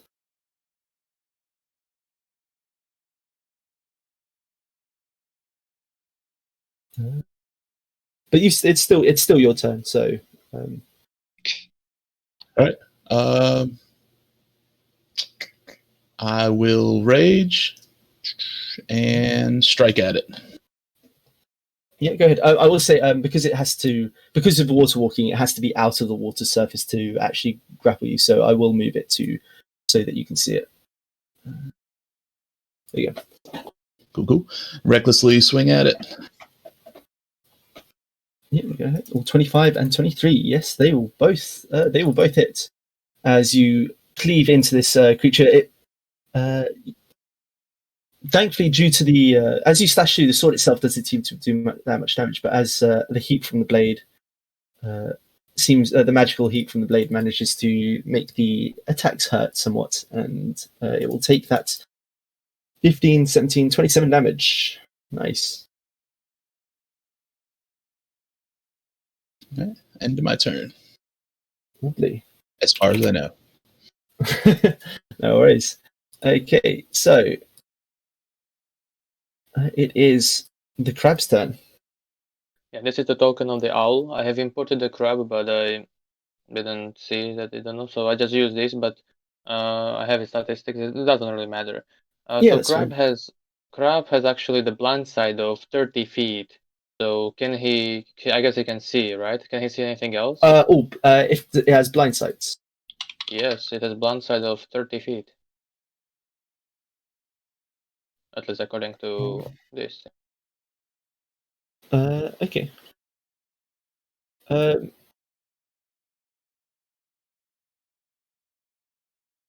Okay. Yeah. So it can see.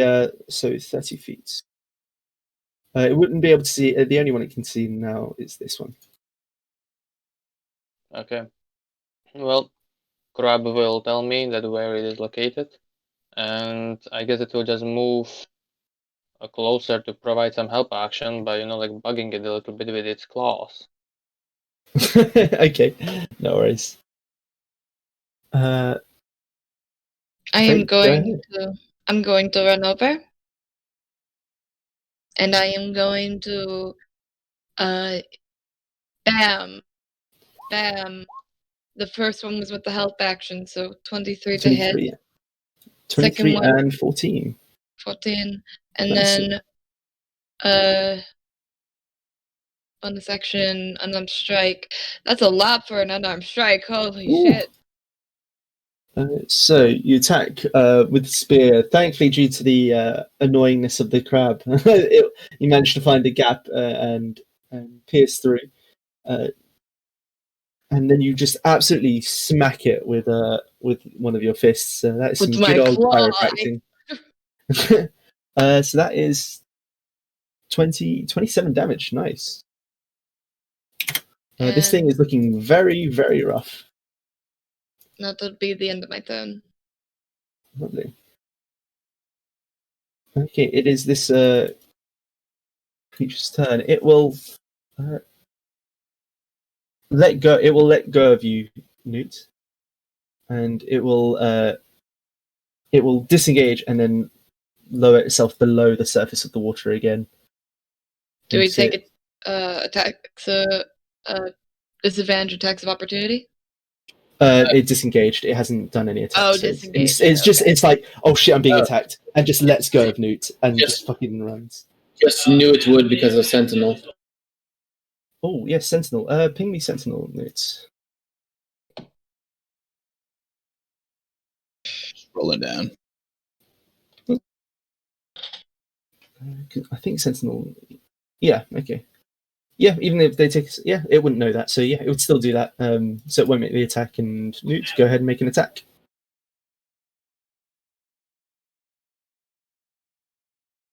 He already did it. It looks like it hit. Oh, I'll do it 17. again. Oh, did you roll? Oh, yeah, the 17 will hit, so that's fine. So, yes, as it tries to slink away and dodges out of Fate's weight, you're like, not this time, fucker, and you slam your sword down into its back, and and just as it's above the water, you can see its form just dissipates and almost in a little splash as it returns back to the water it came from. It's definitely dead. Okay. That's right. Your hugs weren't that good.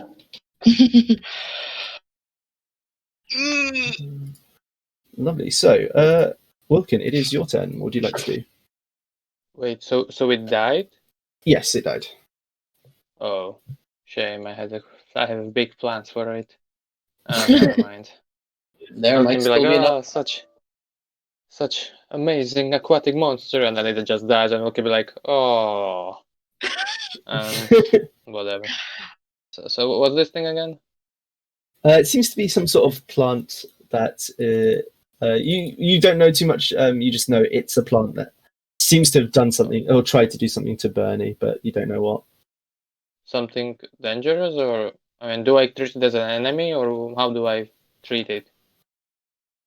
You can treat it. You can choose to treat it as an enemy if you wish. You're aware of its existence because Bernie just shouts out in pain and looks down at this plant. So Okay, I'm going to move a little bit over here.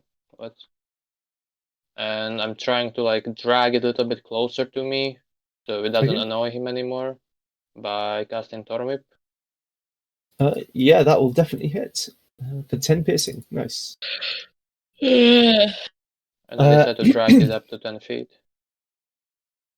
Okay, no worries. As you drag it, it doesn't seem like it has any roots. It seems like it's almost free floating and has just chosen to latch onto some rocks, and it's pulled towards you, 10 feet. Boom! There you go, and it takes the damage. Yeah, then I'm going to move back a little bit, and that's it pretty much. Okay. For now. Lovely. So, before Riordin, before you have a chance to act, suddenly you see another wave or waves or ripples in the water, and you see suddenly as another creature pops out of the water and tries to grapple onto Newt again. Newt, no. I love the hugs. Maybe these are better. That is a 14 to hit. Just missed. Hey, there you go. So let's see. Yeah, it will choose to sink back into the water, unable to get a hold of Newt. Fate, Newt, you've used your action, haven't you? So Fate, you can choose to make the attack if you wish. And you do so. That does hit as you give it a nice little parting gift. Mm-hmm. Spearfishing. Lovely. So, Riordin, it is now your turn. This is gonna be incredibly annoying. Riordin's gonna move over here on the water. Actually, no, he's gonna move all the way up here. The water, raise his shield in the air, and invoke the power of glorious Corallon, and cast Radiance of the Dawn. Okay. As an action, let's see. Okay, so you don't have to see it. That's lovely. Yep.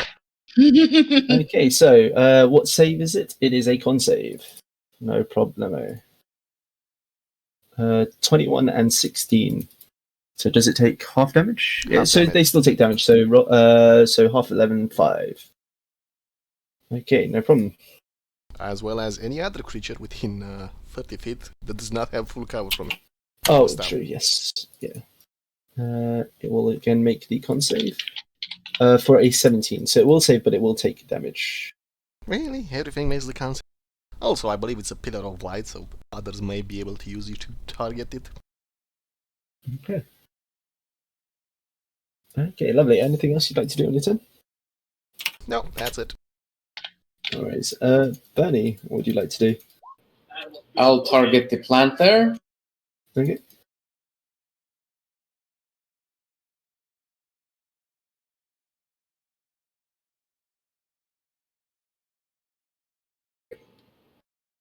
Okay, yeah, that will definitely hit as you do 24 damage. Holy smokes. So, it is this almost bunch of seaweed and kelp seems to just be starting to get tattered by these attacks. All right, it's still live though, it seems. I will say your attacks don't seem to do as much damage as you're used to them doing, though. All right, and I'll make one more attack on it with a regular shot. Yeah.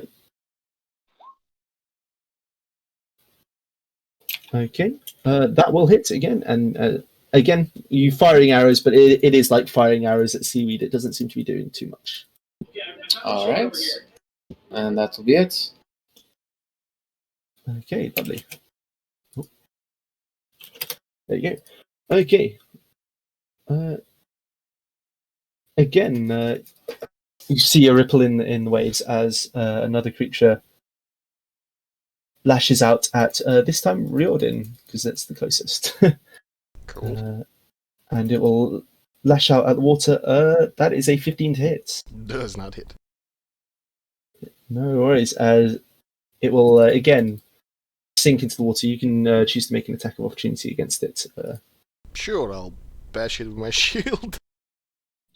So, if have you got any weapons in hand? No, except the shield. You can choose to make an unarmed strike against it if you wish. I will do so. Why don't you have a weapon out? Because I require a free hand to cast my spells. Oh, okay. Aren't you a cleric? Out of interest. Yes. I believe clerics can use. Isn't that one of the perks of being cleric is that you can have a shield and a weapon and still cast? Yeah, I was gonna say. No. I think you're thinking paladin though. That might be paladin. Yeah. Might be paladin also, only if I have warcaster. And only for... the other problem is if they don't have a material component, I can't use the focus through the somatic component. That's why I need a free hand. How do I do a non-armed attack? Go ahead and roll me a d20 plus a proficiency plus your strength mod. Let me have a look at this because I swear cleric's good. Wait. I can check too. Yeah, can you check for me? That'd be perfect. Cleric 5e Wow. tools. Ooh, nice 21. That will definitely hit as you give it a nice little bash.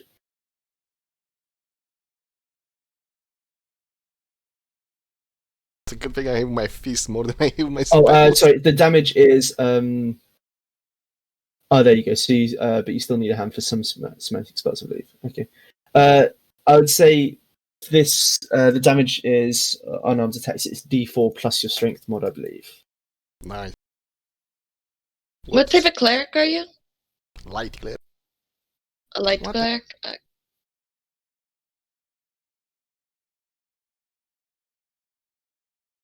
Yeah. So go ahead and roll a D4 plus strength. Oh, Yep. okay. But you do manage to hit it. I just tapped the water. Yeah. So you punch this pile of sentient water and do 1 damage to it. Lovely. One of these days I'll get warcast and I can use my spells for attack of opportunity. Okay, lovely. And again, it will continue to move. Did it look damaged though? Not from the fist, but from the radiant damage. Okay, so for the piece of seaweed, it will again try and it will choose one of you. Yeah, you can use your holy symbol as a spellcasting focus. To use it, must hold it in a hand, wear it visibly, or bear it on a shield.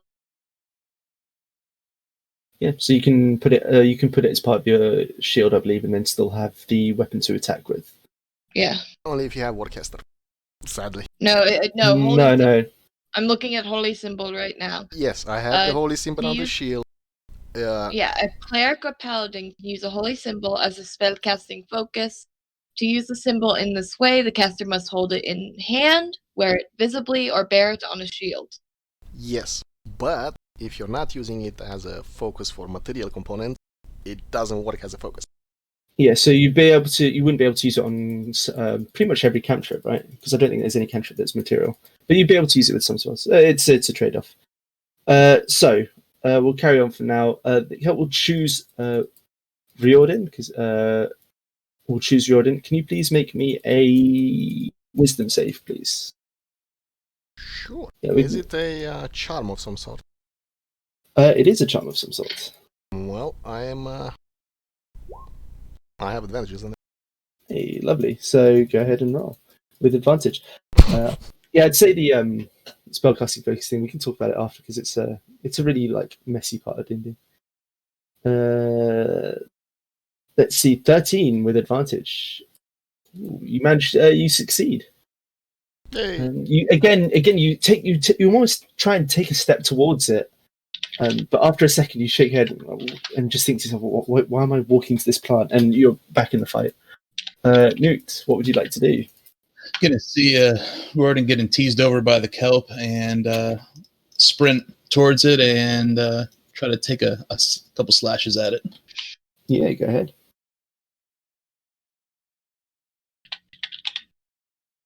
Recklessly, greatsword, raging. No problem.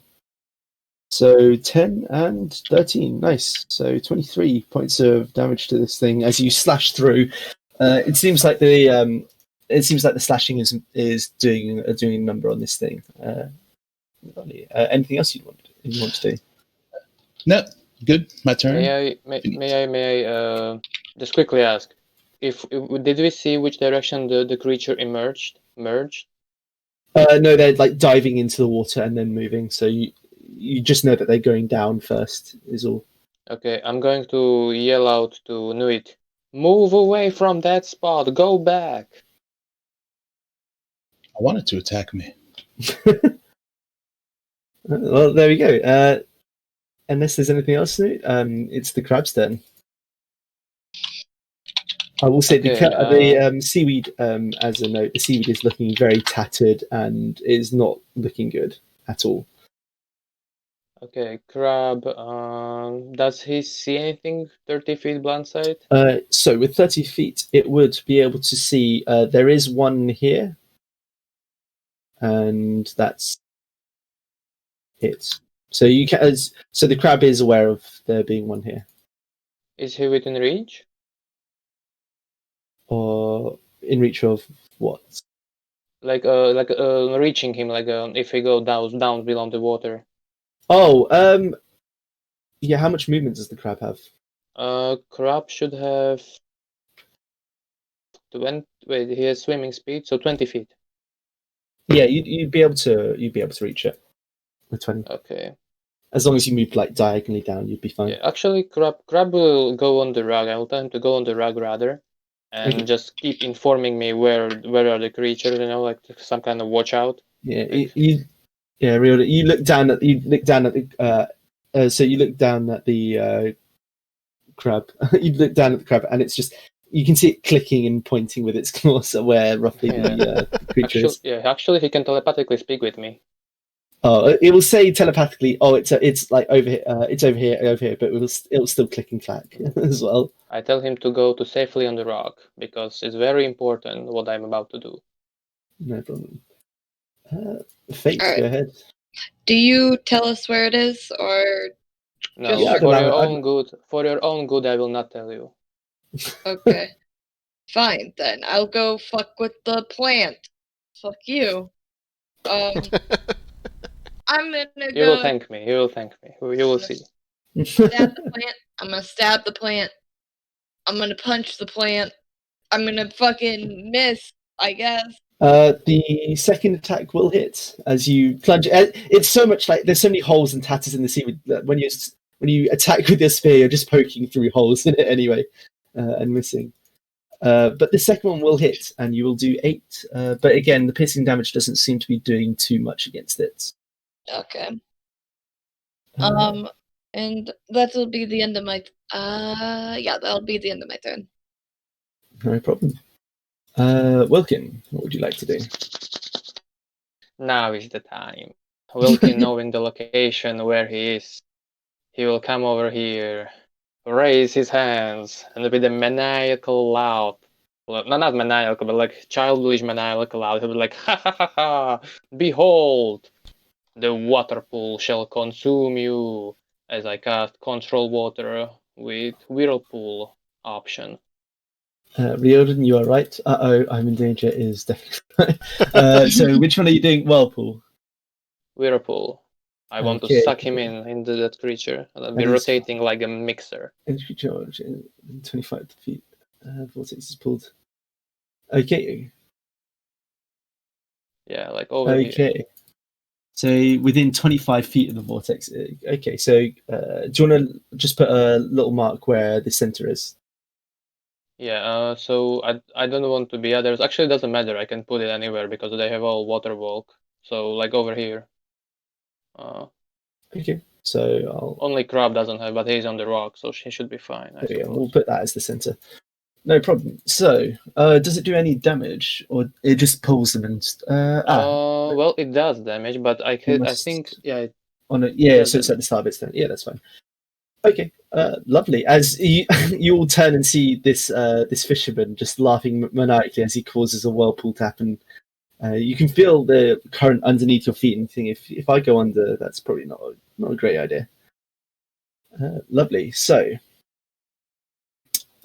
as this happens, over on the other side, Fate, you feel that familiar ripple, and again, something launches out of the water and tries to lash out at you. All right.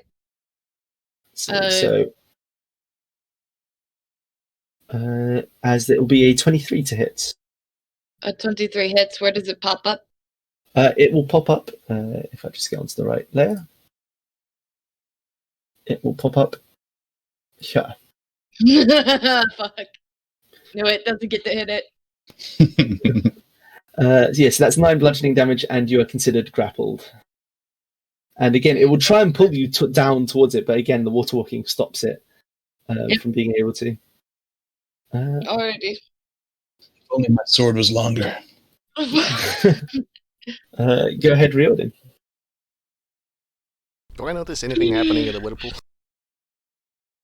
There is a giant, massive fucking whirlpool there. I can tell you that's what's happening. Nothing else that you can see. Now, I'm gonna go back on land because this place is dangerous. In my bonus action, I will summon another spiritual weapon shark. Okay. Honestly, that is the most apt weapon at this point. If only it was yeah. autonomous.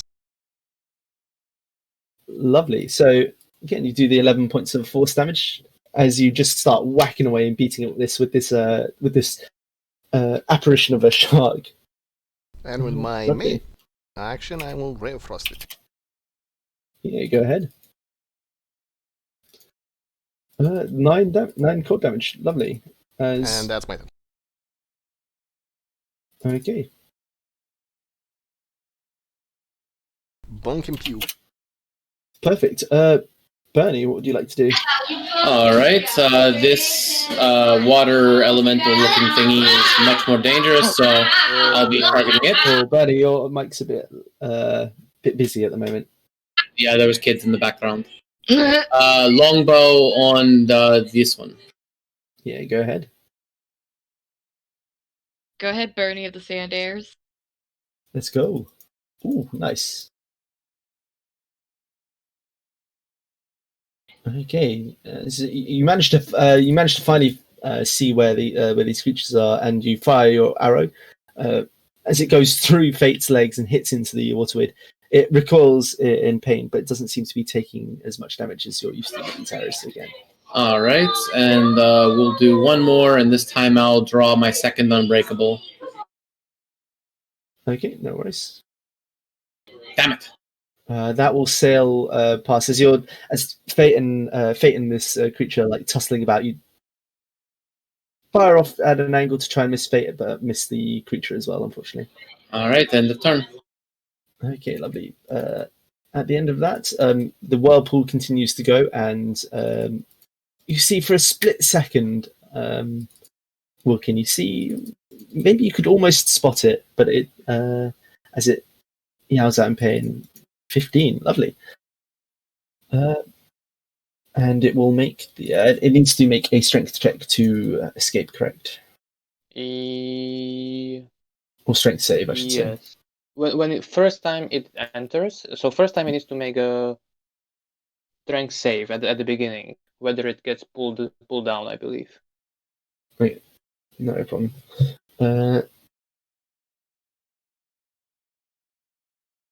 Yeah, let me have a read of this spell because there's quite a lot of text in it. The whirlpool is the important one. The last paragraph. Okay, so it'll make a strength save to see if it takes the full damage. Yeah. It will not. as it manages to just keep itself from being torn apart. Let's see. It is pulled 10 feet towards it. Okay, and then it will make a strength check against being continued sucked in. Okay, no worries.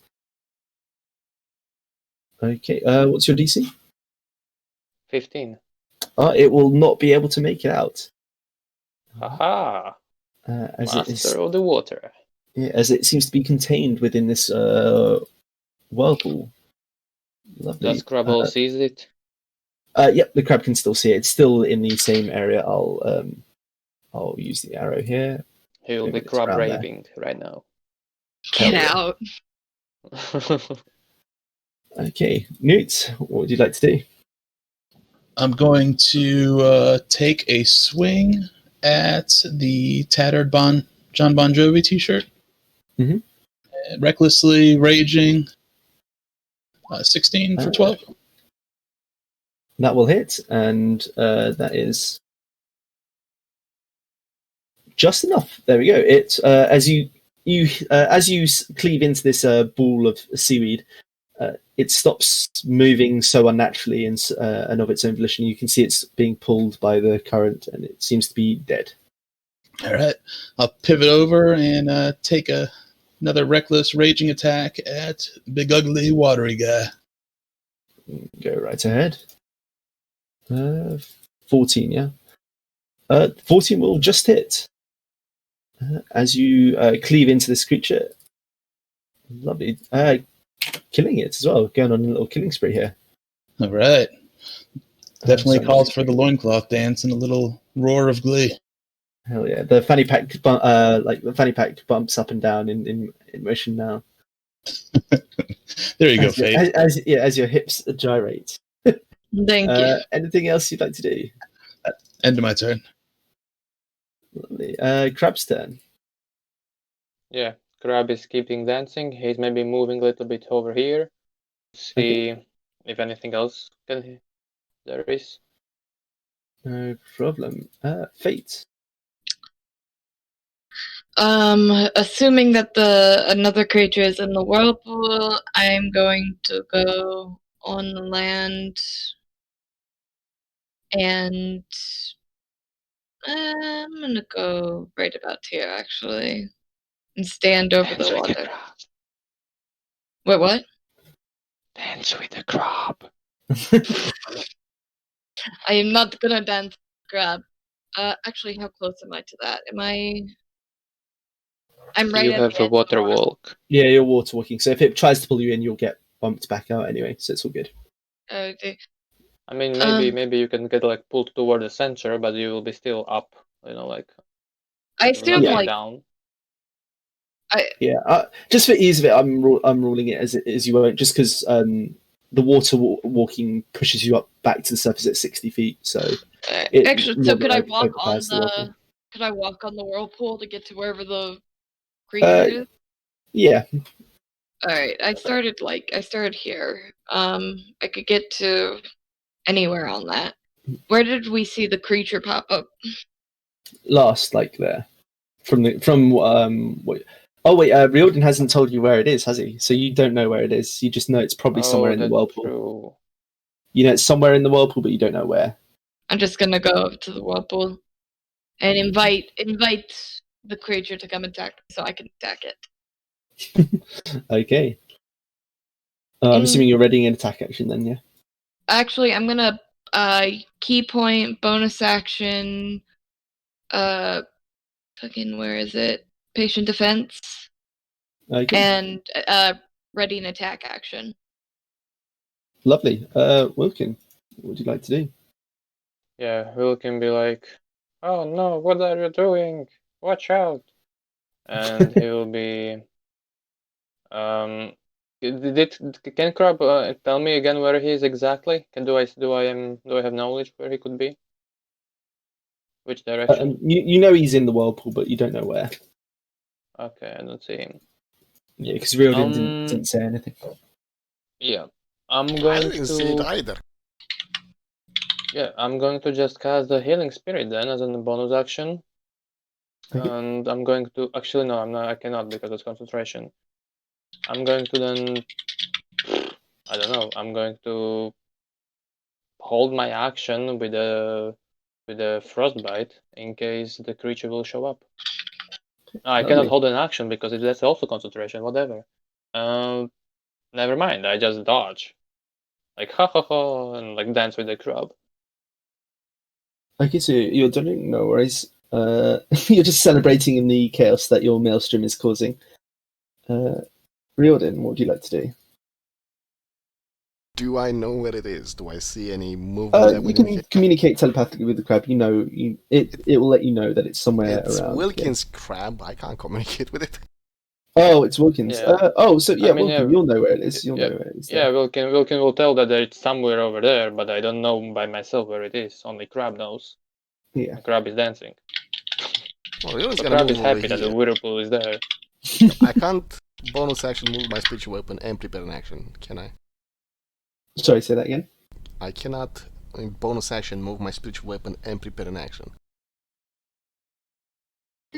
Yeah, you can. Yes, you could. Yeah. So I will move my spiritual shark. It will swim in the water with the fin outside, because obviously. Perfect. And I will prepare an action. If I see the creature, I will guiding bolt it. No problem. And that's my turn. Bernie. All right, I'll move up to the edge and see if I can see anything making out in the water. No, you can't. All right, then I will just hold an action to fire if I see something. Okay, no problem. There we go. So it will make the string. It will make the save so that it doesn't take as much damage, but it is not able to get out. And for the sake of brevity for this, because it's well and truly stuck in this thing, and everyone is ready to unleash hell.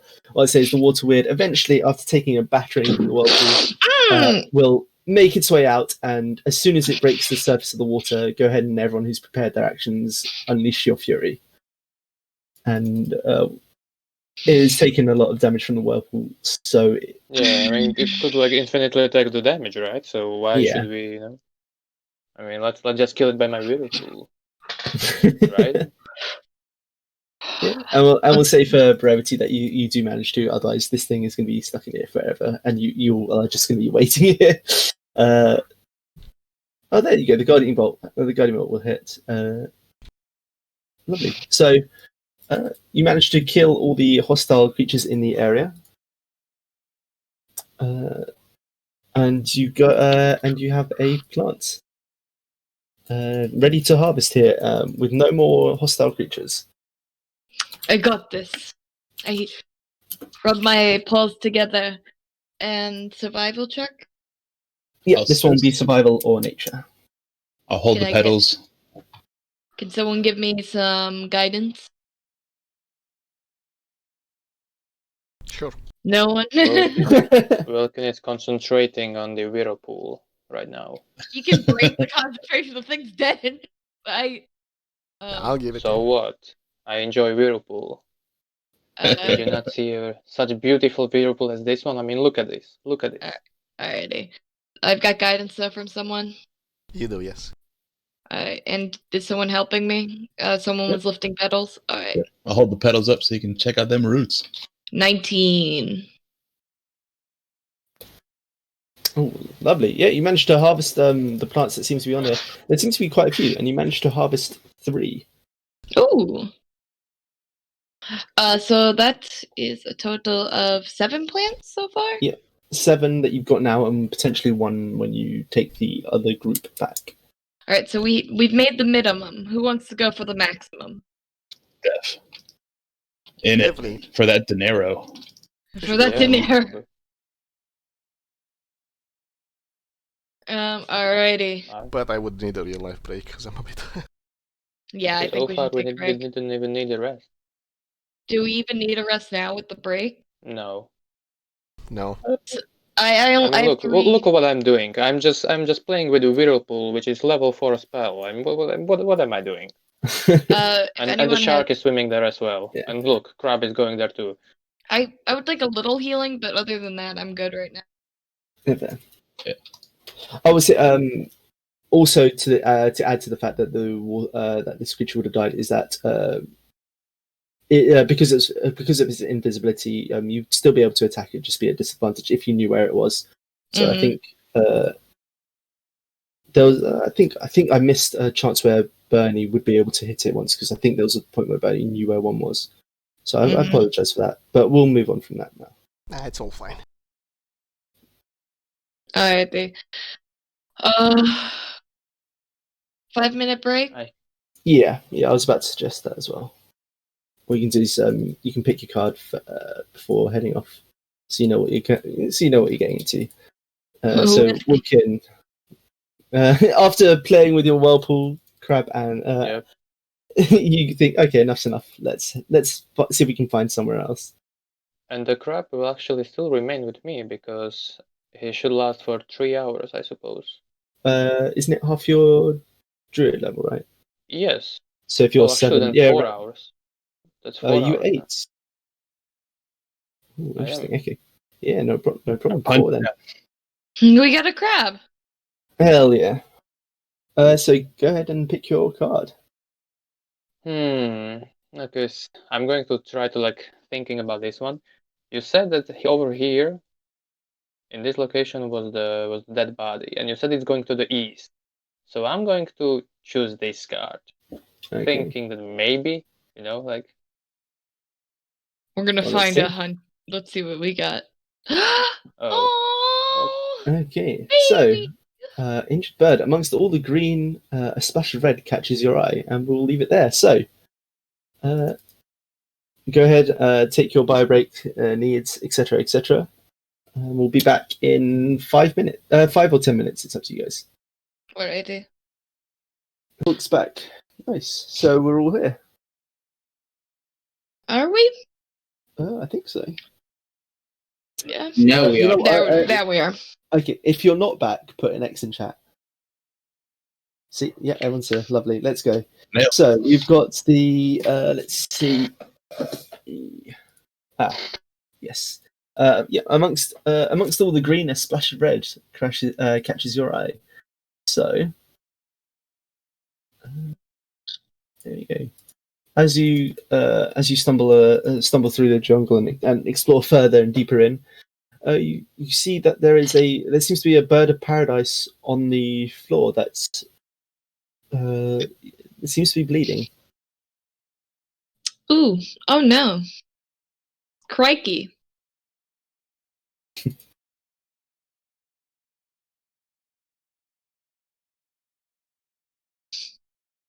Hey Bernie, how many more of those good berries do you have? I'm out for now, but I can always make more. I didn't know if we were going to short rest or not to get back key points. I've still got 3. I'm very good with conserving my key points. Yeah, I would say before you head off, you can short rest. If everyone wants to short rest, you can. Alright. For short rest, then I'm cool. I could use some hit dice or hit die. We both got 3. Oof. Wait, are we short resting? Well, guess we are. now that 3 people have rolled hit dice, I'm assuming the majority is decided. Mm-hmm. Okay. I will take my key points and go.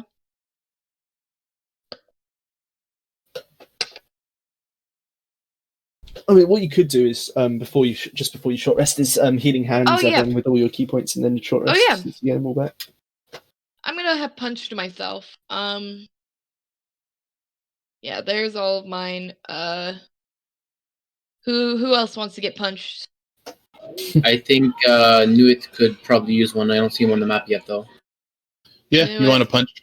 Yeah, Knew it. Come here. punch me. Resetting your bones. Take 4. Cool. I'm just about feeling perfect.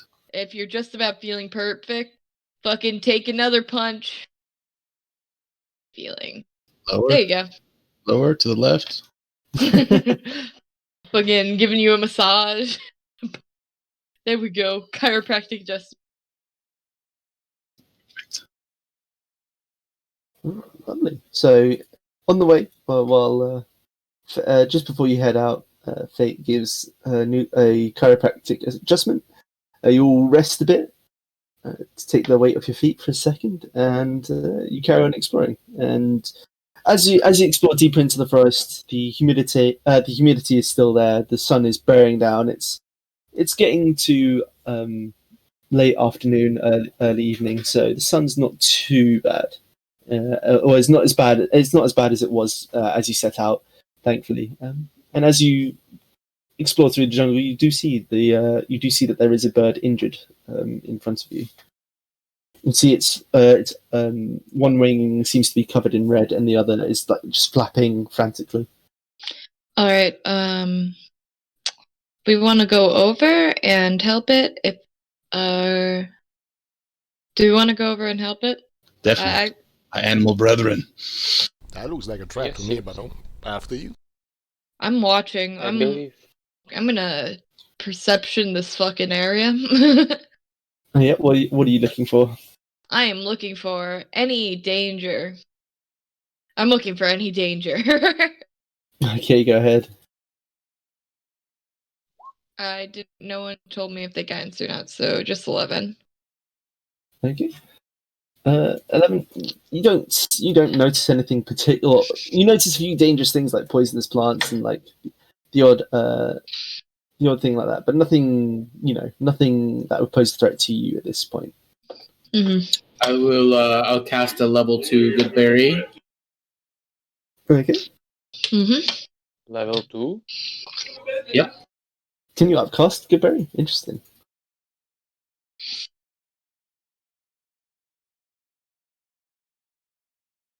Okay. Yeah, I don't think you can upcast Goodberry. I mean, you can use spell slot of level 2, but I don't think you can upcast it. Yeah, you can. What happens works with Life Cleric. It basically makes it heal one additional one per spell slot. Yeah, that's fine. Oh, okay. So you're using a level 2 slot, but you're not upcasting it. That's fine. Right. Yes. So it still makes it heal for 5 instead of 4. Yeah. Okay. Yeah, just wanted to clarify. All right. Okay. So you make your berries. What would you like to do? He would like to use his survival skills to see if there's tracks of anything or out of the ordinary between him and the path to the bird. Okay, go ahead. Looks at the bird suspiciously.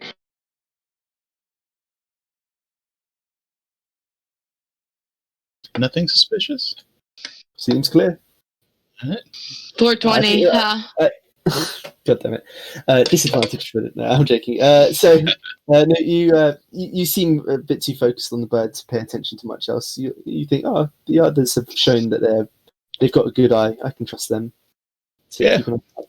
Gotta help my birdie buddy out. Can I get one of those berries? Yeah, I'm coming up with you, but I'll give you one as well. Okay. I'll tuck it in my loincloth next to my diamond.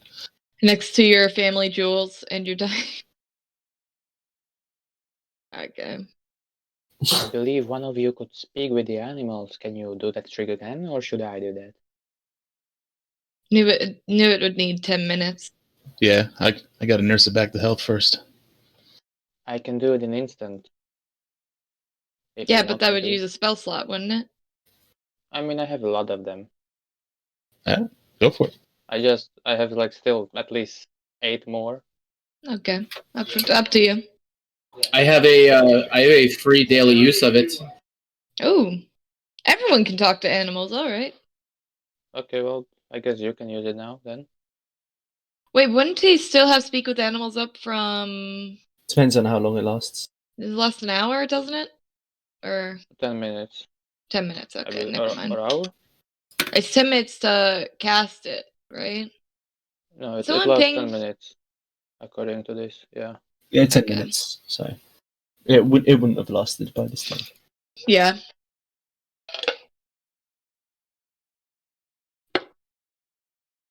All right, I'll use that as my free cast for the day. And I will approach it and say, "Easy, easy. Are you all right?" And offer it a good berry. It doesn't really respond. You can see it's too consumed by the pain it's in. But after it doesn't seem to offer much resistance. It doesn't seem like it's strong enough to offer much resistance when you give it the berry. After a couple of seconds, you see that its wing. You can see that the cuts on its wing knit back together, and you hear a snap as the bone goes back in place, and it stays there for a couple of seconds, and then gives it a tentative flap. Did that seem to help a little bit with you, my little friend? It'll nod back. Yes. What happened to you? It won't say anything. It'll look back up at the canopy above, and as you follow its gaze, you see that there is a snake coiled up in the tree. Doesn't seem particularly dangerous to you, but it does seem to have. You can see there's a little bit of blood on one of its fangs, and you connect the dots. Just to be clear, doesn't look like a monstrous type snake. It's just for you guys. It's just a regular old snake. Does it look like a poisonous snake? Could the bird be poisoned? Go ahead and make me a nature check. Nature. Fuck if I know. Yo, that's a snake. Could I have made a survival check instead, or a medicine check? Wilkin have met before a lot of snakes, and actually he managed to even, tame one of them with the help of with the spell animal friendship, I believe, something like that. So could he, get some sort of idea if I think it was like a big green snake or something, constrictor snake. Yeah, go ahead and roll. Go ahead and roll nature. You can choose survival if you wish as well. Okay.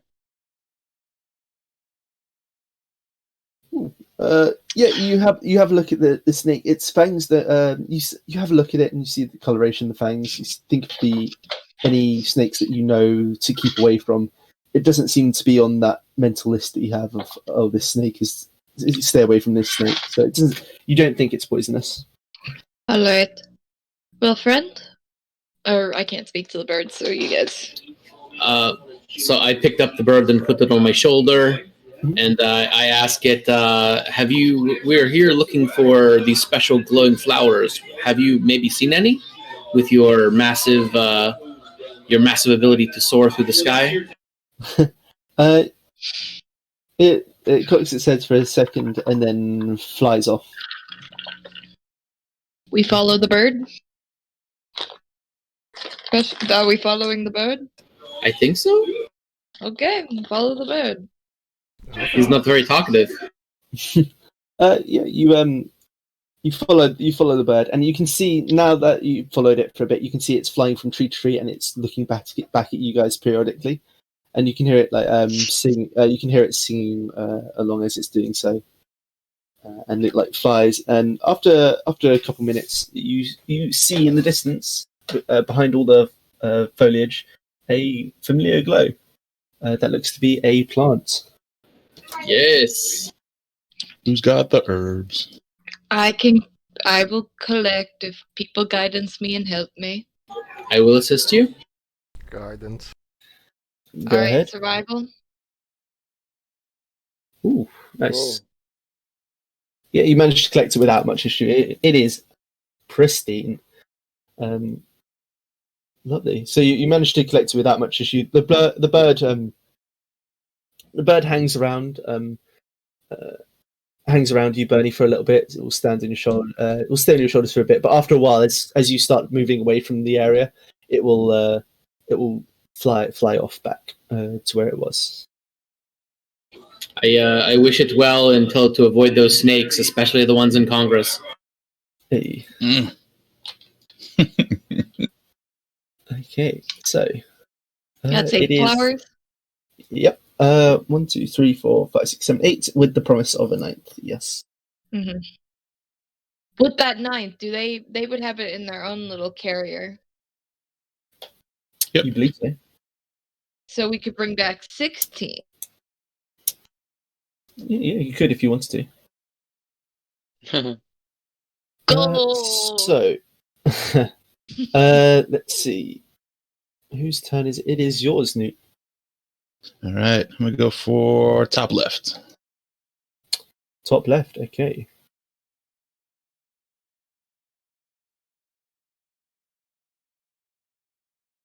Alright, as you wander through the jungle, you begin to lose your way. You see a building. As you approach it, it becomes clear that the building is in a poor state, the front littered with unknown objects. All right.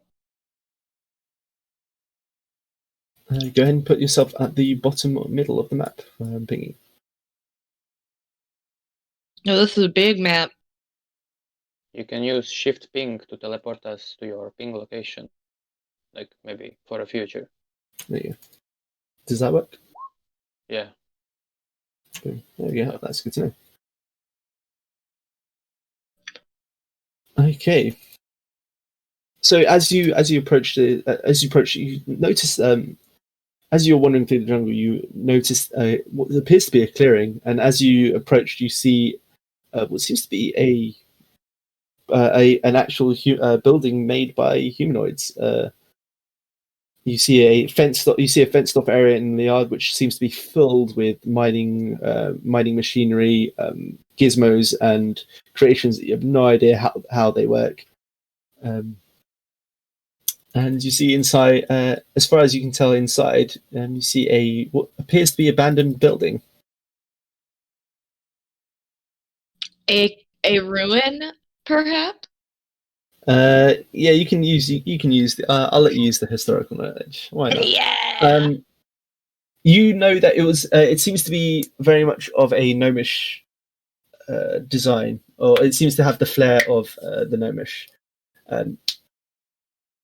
And you can ascertain from its purpose that it seems to be some sort of tinkerer's workshop, and it seems to be someone has made this place in the jungle long ago to tinker and make machinery of some kind. I tell the group as such. I am watching. I'm keeping an eye out, and I see the building. Can I not investigate. I'm not good at investigation. I'm just looking around. I peer into the building. I'm like, hey, does anyone want to come see what's inside here? Maybe there's a flower somewhere. Sure. Noodle, come up there and yell out, "Hey, anybody home?" Knock, knock, knock. As you knock on the door like falls off its hinges slightly. Doesn't seem to be any response. As the door hits the floor, there's an echo. This place seems to have been abandoned for a while. I'm keeping an eye out for anything that might fucking jump at us. Okay. These seems like some kind of barrels. Can I see if they contain something? Yeah, go ahead. What are these? You can try and peek in and see. Yeah. Yeah. Go ahead and make me a medicine check. Medicine. Can I guidance? Yeah. Or if you have, oh, never mind. Yeah, you have a look in. It seems like whatever's in here used to be some sort of brewed concoction, possibly alcoholic. But due to the fact that these barrels have been left in ruin, they haven't been properly cared for. The whatever alcoholic substance was in them is no longer edible. Okay. It seems like the people had some booze in here, but it's been long since they. I found a flower. I see maps. I have proficient cartographer's tools. Go ahead and make me that roll with Intel Wisdom. Intel Wisdom? Alright. Fuck my life, I guess. Are you sure about that proficiency? Quick note, the other people in the party are starting to question if you do know how to read maps or not. I don't read maps, I swear. This Noodle offer to hold the pedals up for her. this Tabaxi keeps on claiming that they can read maps, but never actually reading any. I promise. Like, we know you're really just a rogue, traipsing around as a monk that can read maps. I hate you all. Just get the fucking flowers. Alright, I've What got happened help. here? Is Like your some guidance? destroyed totem. You see, it's some sort of carved totem that has fallen over sometime and has broken due to it. It doesn't seem to have any arcane markings or any religious markings on it. It just seems like it was a totem that the person created as a hobby to hone their carpentry skills. It seems incredibly intricately carved. You can see the individual feathers etched in beautifully. Is it a boomkin? Do I have... Alright. I have guidance. Yes. Yes or no? Alright, survival. Alright, 25. Oh, this isn't survival. This one is Arcana. Ah, fuck. I am not the one doing it then. Because my Arcana is shit. Do you call anything out? I call out, this is one of the ones that I'm not as skilled at getting. Whoever got the last orange one want to help? Barony comes over. Like maps. The fuck up! It's a sore subject! One day you'll roll higher than a 10. All right, I assume I can get guidance on this, and I don't think anybody else can assist me. I can assist survivally. Sure, you have guidance. A D4 that. I'll roll a d4. Yeah, it's coming. It's just laggy. Uh, Oh, it whispered. Yeah, don't worry, I'll let it. Okay, so with a 14, you have a look, and it seems like the plants are kept well due to some sort of enchantment that seems similar to the ones that you are used by Basil. It doesn't seem the same, but it seems like whoever did this came to the same conclusion that Basil did in how to keep them alive magically. As you go and try and grab one out, you see that it fluctuates with the rune markings surrounding the plants, and you notice that the plants might die if you mess about with them too much. So you carefully take your time, undo the spells that keep them alive, and mark out the runes so that they don't get damaged.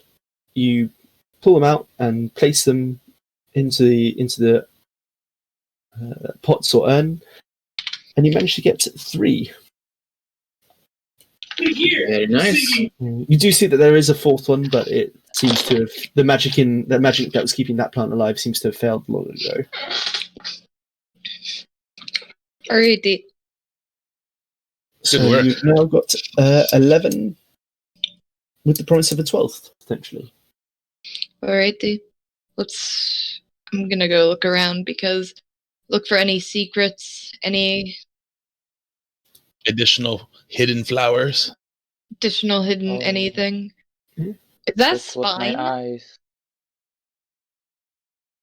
Yes, it is. You see on there, it seems like a skeleton of skeletal structures from some sort of dragon-like creatures that may have lived at the time that this place was being used. So this was Well, I own a dragon's bony talon hanging from my neck. Does it look like a similar? I'm kidding. Never mind. I'm not gonna do that to you. I'm not gonna do that to you. Wilkin, you're pinging this. Yeah, there's food there. It seems like No, it the was, fish. Is that a Yeah. fish? Yes, it is. It is. It is mostly mold at this point. It is more mold than fish. Okay, never mind then. Shame.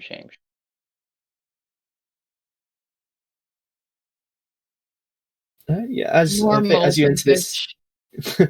as you go into this room, Fate, you see that this is definitely a blacksmithing area or metalworking area. You see there's a giant ballista in the process of being created, and you can see some bits of the metal are forged into shape, but you can see it's missing a few other pieces of metal that need to make it work. Mhm. You see containers full of coal to help the furnace go. Yeah, but it seems like the fires are long since burned out, but it seems like it was being used regularly and then just stopped one day. Now, I have Okay. proficiency in smith tools, and I'm a guild artisan armor maker. Does anything stand out to me? You have a look and you see the bits of metalworking that seem. You see the bits of metalworking that you can. It seems like whoever you can't see anything of particular value, but you do see since it seems to be mostly functional things that are made for other inventions or other tinkering. But you do get the impression that whoever did this took great care and if they wanted to make something very good or of a high quality, they could have. It's just what they needed was nails, like arrowheads, things like that. They were using for other things. Cool. Well, I believe we're done, shall we? I believe we are. Whoever was here is no longer here. Do we see any elephant track? No, you don't see any elephant. You don't see any elephant tracks. Yeah, so you explored. Yeah, there. Okay. Alrighty. Let us away. Before we go, Wilkin will quickly go to here. Seems like some kind of letters are there. Are there any important notes that might be found, like that what they were doing here, what they were researching or whatever? If you want to find out, you can roll an investigation check. Okay, hey people, look what I found. Some letters. Might help me go through them, somebody? Not great at investigation, sadly. But certainly I can help him with my knowledge of the old and ruins. Can I intimidate the letters? I'd say, it doesn't matter anyway with the 12. I'd say you investigate, you have a look, you pick up some of the letters. They seem to be heavily encoded in some sort of secret code. It looks based in Gnomish, but you can't quite make out what it is. It looks like if someone who didn't know what they were doing with Gnomish just used a bunch of the characters and just smashed them onto the page. And as you're going through, you notice that as you touch some of the things and touch some of the letters and move them, you see a spark of magical energy reanimate some of the things that have been tinkered. I'd like everyone to roll initiative, please. Oh no! Fuck. That's what we were looking for. I triggered it. I apologize. You triggered the fight. This could be the best fight we ever have in our careers. I am the tiger, it's the thrill of the fight.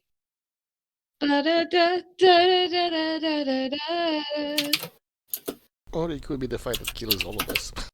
Yes. Yin and yang. What's the difference? Okay, so as you see the carpet at the entrance comes to life, you see this statue. Oh no! The suit of armor that was standing by comes to life. You see a few of the intricately carved bronze statuettes come to life. No! Bitch! Okay. Not either of those bitches. Okay, so let's see. That's we're still missing Riordin, Wilkin. Oh, we're missing Fate for some reason. Oh, I rolled. Fuck. It might have just not attached to the. Yeah. Oh, we got the crab. 18. Lovely. So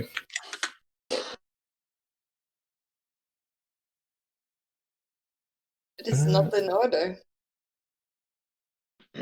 Disgusting rug. I hate that rug. I don't know if this character has played against it, but I know I have. Okay, Bernie, as you inspect the letters, something goes off, and as you see that spark of magical energy reignite these things that have long been hibernating or turned off, you see movement in the corner of your eye, and you pull out your bow. What would you like to do? Bernie has PTSD from fighting that rug before, so I say that rug is dangerous. It needs to die. Rug. What? Fuck the rug. Okay. All right, and I will move up here. Let me see.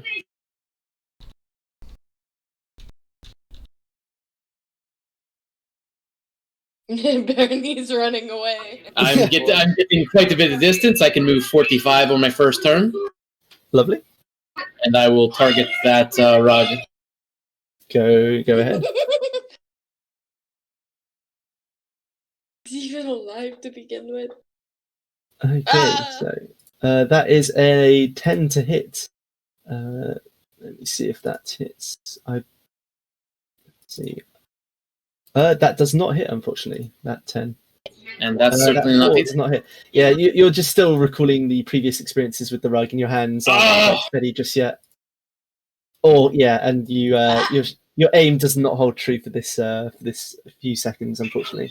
And I was going to bonus action Hunter's Market, but I still will, not that it matters. No problem. But end of turn then. Lovely. Okay, so it is going to be this bronze statuette's turn. It is going to leap off, and you can hear a mechanical ticking on the inside of this thing as it leaps off the table and attacks you, Fate. God damn it, I hate the bronze sable. I hate the bronze sable. I ran so it'll one bite. once and almost one-shot a party with a clockwork dragon. So that's a 19 to hit and a 24 to hit. Both hit. So you're not surprised because with your passive perceptions, you managed to you managed to see just in time what's going on. You see something's not right. So that'll be 6 piercing and 5 piercing. Oh no, dear. Alright. Lovely. So it is now this rug's turn. It will go over to Riordin. I will improve warding flare the first attack if he has one. Okay, no problem. So this is the disadvantage on the attack, isn't it? Yes. No problem. So at disadvantage, that is a 9. It misses. So you're fine. So you are fine as you duck out the way, flaring light in its eye at it. Let's see. Lovely. That is it, and that's Fate's turn. Faith is gonna fucking go, shit! And, attack the sable in front of her. I will say, sorry, I was busy reading. The warding flare can't affect things that can't be blinded, and the rug can't be blinded, so that would be a straight roll. True. Which does change things, because it would be a 22 to hit. Sorry, Faith, for interrupting your turn. It's fine. So long as I get to reroll. Let's see. So that would be 12 damage to you, Riordin. Just regular damage. Yep. 12 bludgeoning, and you are considered grappled. Of course. While you're grappled, you're considered restrained, blinded, and at risk of suffocating. As the rug smothers you, and you find it hard to breathe. Sorry, Fate. Now it is your turn. Alright, do I get to reroll? What the DM taketh, the DM give. Go on. Yay! Alright, so I need 6 and 13 for 11. I assume the 13 does not hit. The 13 will not hit, but the 21 will. Key point I'm going to actually key point with the 21. I'm going to stunning strike. Okay.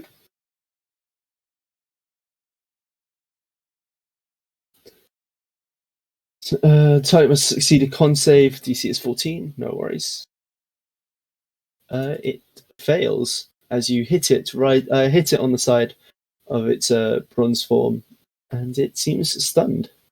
All right, it is stunned until the end of my turn, end of my next turn, and then I'm also going to use a second key point, flurry of blows. Okay. Actually, no, I'm not going to use a second key point, but I do have another unarmed strike, so fucking miss. So that's the end of my turn. No worries. Stun- Wilkin, what would you like to do? Stunned condition. What does that cause? So if something is stunned, let me just bring it up. I'm just trying to determine if it has advantage or not. Yeah, no worries. It has- So if it's stunned, it has disadvantage on certain checks. Let me just see here. So incapacitated, can't move, can only speak falteringly. Attack rolls against it have advantage, and it will automatically fail strength and dex saving throws. Okay, perfect. Interesting. Yeah, so if it's Wilkin's turn, Mhm. Wilkin is realizing that his mistake to touch the papers was terrible, so he will decide to wash them all away, and he will cast again a tidal wave. Oh, this one is weaker. Like this. Okay, yeah, that's more than enough to hit all three. Go ahead. So that will be a dex save, correct? So Yeah. And you said that this one fails automatically? it fails automatically if it's a dex saving throw. Yes. So So this one the is also other prone. the other bronze creature will get out of the way, and it will take the half damage. Yeah, half damage. So this one will automatically fail, so it will take the full 13 bludgeoning. And is also prone. Yes, and I'll put that on. No problem. There you go. So it will now be prone as well. Lovely. Then I will move a little bit away over here, and I will tell my crab to go annoy one of them, and that will be end of my turn for now. No problem. Hold So on. if they succeed, they are not knocked prone, right? No, they are not. Okay, no worries. Okay, lovely. So is that your turn, Wilkin? Yeah. Okay, so the suit of armor that suddenly started animating will head towards the closest creature it can find. It will then take two. It will then take two swings against Riordin and the carpets. Let me just see, because I think it's. Let me see. No, so yeah, it will affect Riordin. So that will be a 25 to hit. Does hit. So that's 8 slashing, 5 lightning. Can I use my reaction? Never mind, because I used my warding flare. Yes, yeah, unfortunately. Said 8 The and second, 8 slashing so 8, and 8 slashing, 5 lightning. alright. And the second one is an 18 to hit. Does not hit. Nice. So the second one will glance off your armor and get caught on the fabric of the rug, and that will be the armor's turn. Next will be this little creature will scamper 5, 10, 15, 20.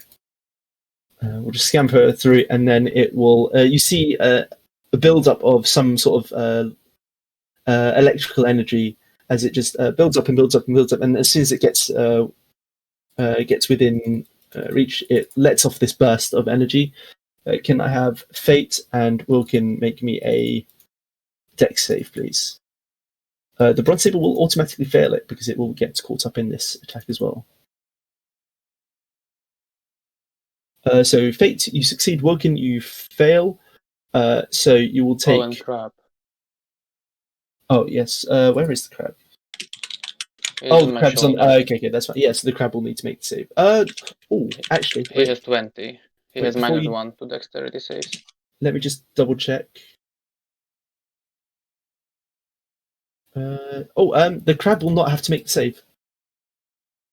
So the crab doesn't. Nothing happens to the crab. Oh, okay. So the crab takes 0 damage. Woken, you will take.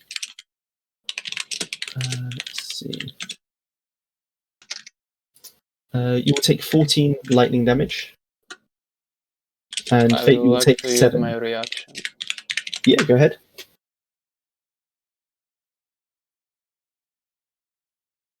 Yeah, no, that's why I stopped halfway through it. Absorb elements, yeah, go ahead. So you will reduce that to you halve it, don't you? Yeah, you have resistance, so you'll take 7 lightning damage, and you have resistance to lightning damage until the start of your next turn as well. Lovely. Lovely. And with that, Newt, it is your turn. You just hear like screaming in chaos. Oh, you just hear chaos on the other side. You're like picking up a nail, like, oh, this is a cool nail. Is this accurate? 70? Yes, Word but scale? Okay. there is a wall in the way there. Yeah. All right. Let's see. Newt's gonna stop staring at the ballista over here and move 70. Basically, take the dash action. Okay. 70, and No. then I can move. By the way, the rug is around me, so my position is where the rug is. Yeah. So I've got Riordin will 80 be there. feet. Ow. So that would change things because the armor would have to be here. There you go. I got 10 more. So I'll just sit there, and that's all I got. Okay, lovely. Riordin, it is your turn. Alright, so I'm grappled, blinded, and Yeah, do you want me to read the list? Yes. So while you're grappled, you are considered restrained, blinded, and at risk of suffocating. but I can present my shield, correct? Yeah, you can still do stuff Yeah. like that. You yes. can still, yeah, as long as you're fulfilling the restrained and grappled conditions, you're fine. Alright, well, get me the hell out of here! And I will cast Summon the Spiritual Shark. Wait. Do I get the sense that if I use the shark to attack the carpet, will I hit myself? Sorry, say that again. If I use the spiritual weapon to attack the carpet, will I hit myself as well? It's up. You can try. You think because you and the rug are so close together, it's going to be hard to hit the rug without hitting you. Well, that sucks.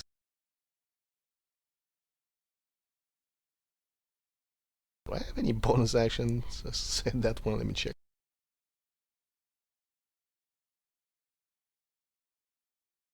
Yes.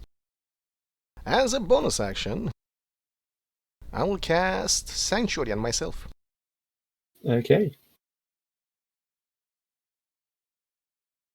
And with my main action, I will cast Cure Wounds on myself.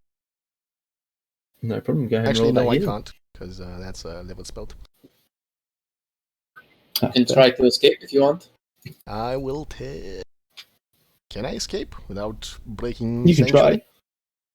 Yeah, you can definitely try. It will cost your action, but you can definitely try. Yep, I'll try it. What do I need to do? I believe. Go ahead and roll a. If you're trying to escape a grapple, you can go ahead and roll athletics or acrobatics. Acrobatics it is. Yeah, no worries. You managed to twist your way out of the twist and turn and free yourself of the carpet. Alright. That's my turn. Yeah, lovely. So, if you want, we'll put you back out of there. Yeah, alright. Crabby's turn.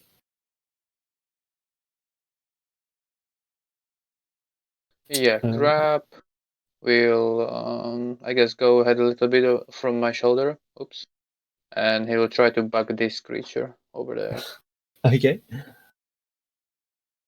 provide him advantage. No problem. Yeah, help action on the crab. Lovely. I'm assuming that's everything. Yeah. Well, what? Yeah, that's end of his turn. Yeah. No problem. Bernie. All right. Bernie will try to take advantage of the advantage.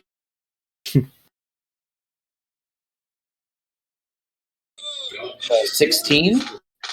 16 on the this thing here. Yeah. Yes, that will hit. Doing 17 damage. Nice. Okay, so again, you fire off the arrow. It doesn't seem to do as much damage as you're used to, but it does do a decent chunk. Let me just check here. Okay, no problem. Right, this thing is looking very injured. I'm going to move behind the wall here, and with my bonus action, I'm going to attempt to stealth. Okay, go ahead. Okay, you get the idea that everyone's so focused on the chaos that's happening right in front of them that you managed to slip by. And I'll try to peek around the corner and attack the carpet with advantage if I can. Yep. With a 17. And this one does have the hunter's mark. Let me just add it. Yep. Yeah, because you hunter's marked before. Yeah, no worries. So that'll be 27 points of damage. Nice. All right, and just going to stay hit behind this wall then and end the turn. Perfect. Okay, so 27 damage. You punch a hole through the carpet, and it seems to do a massive chunk of damage to this. This thing is looking incredibly hurt already. So it'll be the bronze sable's turn. Skips. Oh, because it is. Yes, no worries. It is paralyzed or stunned. Sorry. Yep. The rug will lash out at the one that's just escaped it. Like you get the impression it's like, oh, you get back here. He must make a wisdom save. Wisdom save, yes. So let me make that wisdom save first from Sanctuary, which of course it fails. I'm assuming a 10 fails. Yes. So it will make an attack with Sanctuary. It makes an attack against another creature, correct? Yes. If it's it able must to use a new attack, yeah. Oh, a new target. So it will go for Newt. So that will be a 24 to hit. Hit. So that's 11 bludgeoning damage. And again, you are considered grappled, restrained, blinded, and at risk of suffocating. Okay, Fate. Is it stunned until the start or end of your turn again? End of my turn. End of, no worries. How So it's prone and stunned. How's it hurt? Look. Can you hear me? Oh, yeah. Did you say how hurt does it look? Yeah. It looks pretty hurt. It looks pretty hurt. The only thing that doesn't look hurt is probably the suit of armor. I'm gonna miss. Hit. Okay. Point, flurry of blows. Bop, bop. Oh yeah. That first one will be enough to. The crit will be enough to kill the bronze sable without much issue. Oh yeah. I thought I didn't hit. All right, then the other 3 attacks are on the bronze contraption. Mm-hmm. Yeah, you can do that. So that will be 5, 6, and 8. Yeah, that is enough to take the other bronze one out as well. Don't forget, don't forget your temporary hit points. For my blood spear for the one. Nice. I don't get it for the other one though because I just slapped it. I didn't hit it with my spear. So both those are dead, correct? Yeah, both of those are dead. Alright. I am now filled with bloodlust right now. And I'm gonna go run over here to be able to attack the suit of armor later. Okay. But yeah, that's the end of my turn. No worries. So at the end of your turn, Fate, before you get the chance to react to what's just happened, Wilkin, you notice that there is a painting behind you that seems to be moving. The Motherfucker! marker. the subject of the painting seems to be moving inside and gesticulating wildly as you see this painting behind you here. Fuck. So, as this is all happening, you see that a hypnotic pattern is appearing in the ground beneath some of you. And I will put the cube down.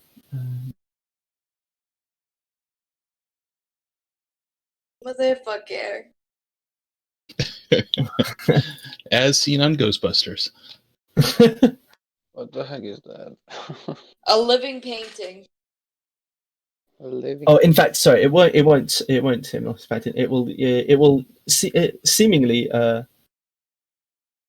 Wilkin, you feel yourself being almost crushed by some invisible force. Can you please make me a? I'm trying to see where the DC is for it here. Please make a strength check for me. Strength check? Yes, please. Save or check? I mean, it doesn't matter. It specifically says check for some reason. I don't know why it wouldn't be a save, but it is a check. Okay. Yeah. Oh, okay. So you feel. Let's see.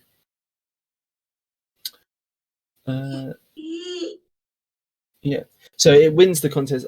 So it will move you 30 feet, or up to 30 feet. So it will move you over to. It will move you right here, in between with everyone. Right in between Newt and this sentient armor, or this mechanical armor, I should say. Okay. Right over there. Let's see. And until the end of your next turn, you are considered restrained. Restrained.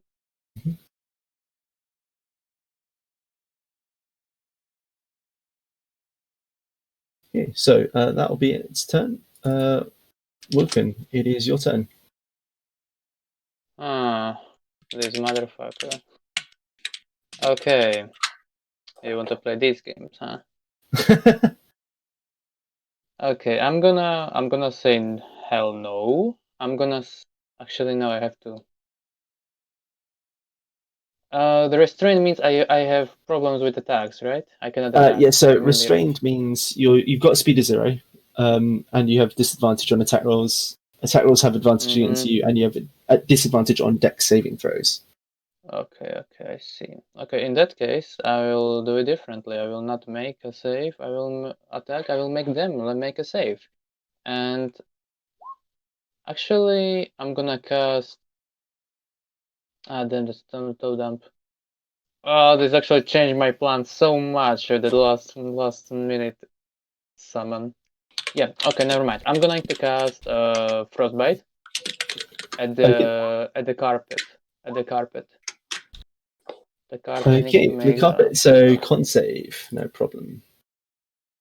It will fail with a 9, so it will take the 5 cold damage, which brings it to its very last legs. You can see there are multiple sections of the carpet that are held together by just one thread. And yeah, and his next attack is a disadvantage. And as a bonus action, I'm going to summon a healing spirit between me and Newt, and I'm going to use it on me for now.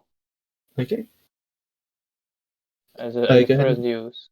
Yeah, go ahead and ping that. I will. Sweet.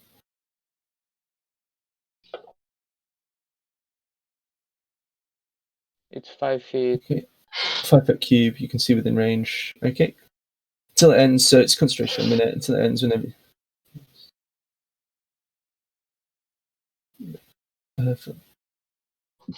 Or starts its turn. Yeah. Okay. Yeah, no worries. Okay. Lovely. So that's your turn?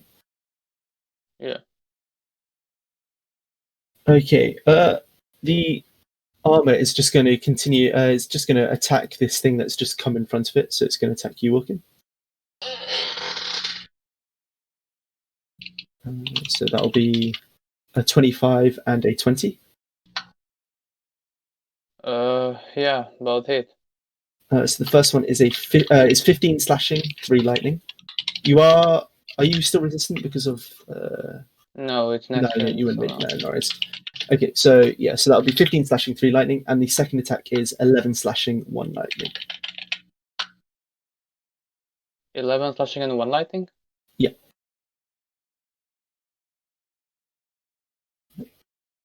And that will be its turn.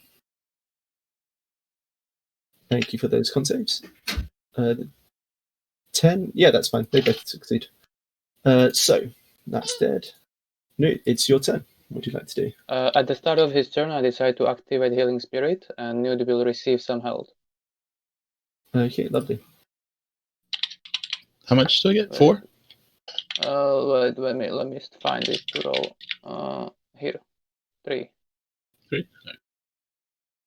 And then I do a strength check to try to get out of the rug, correct? Yep. Strength or athletics or acrobatics.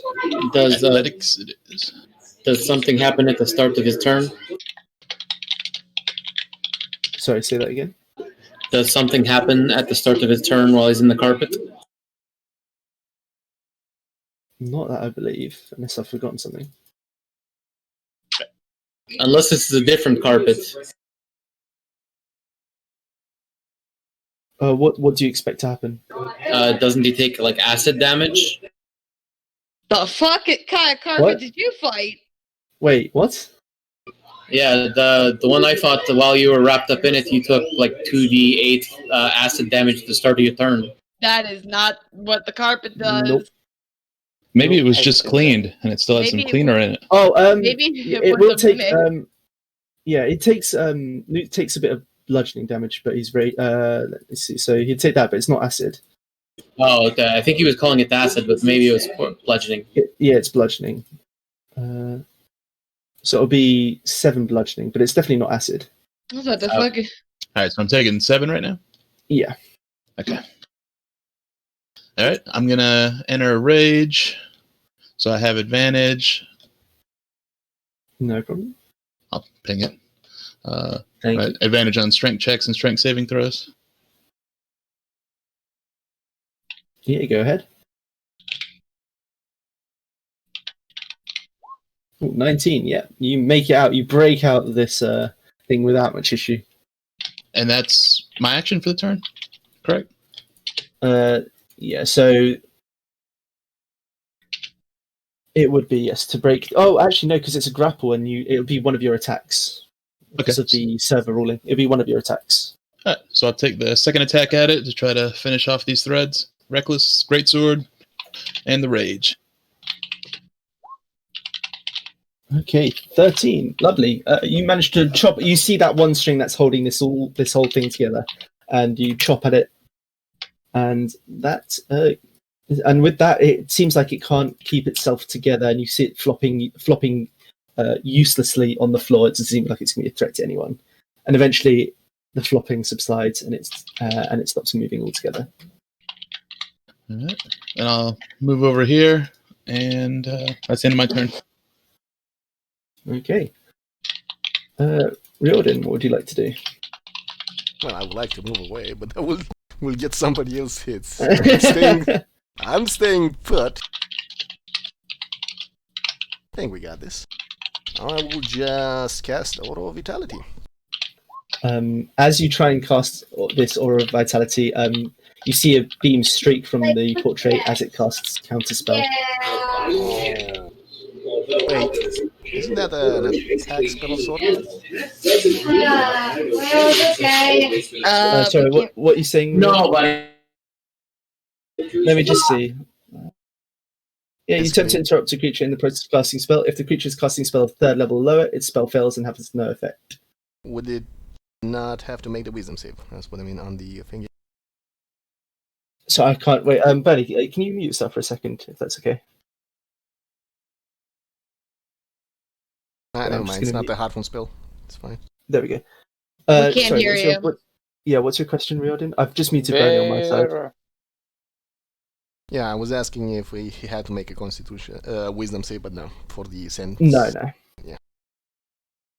Well, that sucks. Well, I guess with my bonus action, I will use Healing Ward on myself Okay. and cast it to level 1 is gonna be. And that's my turn. And you receive 5 healing. Yay. Lovely. And it is the crab's turn. I'm just gonna wait. So I've just moved Bernie. I'm just gonna move him just so he's muted for everyone there because it was getting a bit loud. Go ahead, Wilkin. What would you like to do? Crab knowing that this creature just, sucked me up, is going to move to it and just try to bug it and annoy it as much as possible. No worries.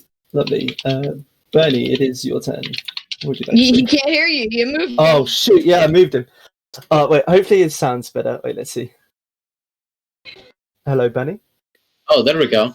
There we go. So I had to move you because your channel, your input was being You were very, very loud. loud. Yeah. So I just had to move you so we could hear each other. So what would you like to do, Benny? It's your turn. The Guardian Portrait is just cast counter spell on Riordin's Aura of Vitality. Okay. Yes, I've coming down here and seeing people getting thrown about. I've seen this thing before as well in the same fight. And I know that it also needs to die and that it can't avoid very well, so I'm going to fire at it. It is stuck to the wall. There's not much it can do. Oh, that might hit still. Wait, let me just double check. Yeah, that hits. So it does 18 damage, and then you hit again with that 12. Yeah, you pierce 3, and you can see the person in the painting is like dodging from side to side to get out of the way of the arrows, but because it's still hitting the painting itself, it dies. And the the portrait ceases to move and is frozen in place. You see like half dodging. All right, end the turn. I will move Hunter's Mark to the other thing, actually. Okay. What are you moving it onto? Okay, no problem. That's dead. That's dead. Fate, it is your turn. Fate is going to, feeling the bloodlust from killing something with her spear and getting energy back. She's going to spear, and how hurt is it looking right now? After those 2 spears, so 22 will hit. 27 will hit. So it will 29 take damage. 29 damage. Nice. How hurt is it looking? Let me just see. It's still looking in fighting form. All right. Key point. Actually no. Key point. Stunning strike. Okay. So DC 14 con save. Let's go. 16, so it will pass. All right. I'm going to key point flurry of blows. Miss. Hit. Another stunning strike. No So problem, go ahead. I would say, Wilkin, you are no longer restrained because the thing restraining you has died. Okay. So another stunning strike. So let me see. DC 14 con save. Hey, 7. Nice. It is stunned. alrighty. Wait, let me just check if it can be stunned. I think. No, it's stunned. You're all good. All right, that'll be the end of my turn. Lovely. So it is now stunned. Let's do that. Why not? Wilkin, it is your turn. What would you like to do? Yeah, so I will at the start of my turn activate Healing Spirit and heal myself for 5 HP. No problem. Then I will use my bonus action to move Healing Spirit over here, I suppose. Yeah, you can move up to like 30 And- feet, can't you? Yeah. Yeah, so yeah, you're all And- good. And then I'm going to raise my moon sickle. I try to slam at him. Yeah, go ahead. That will hit for 3 slashing damage. As yep, you apply the damage. No worries.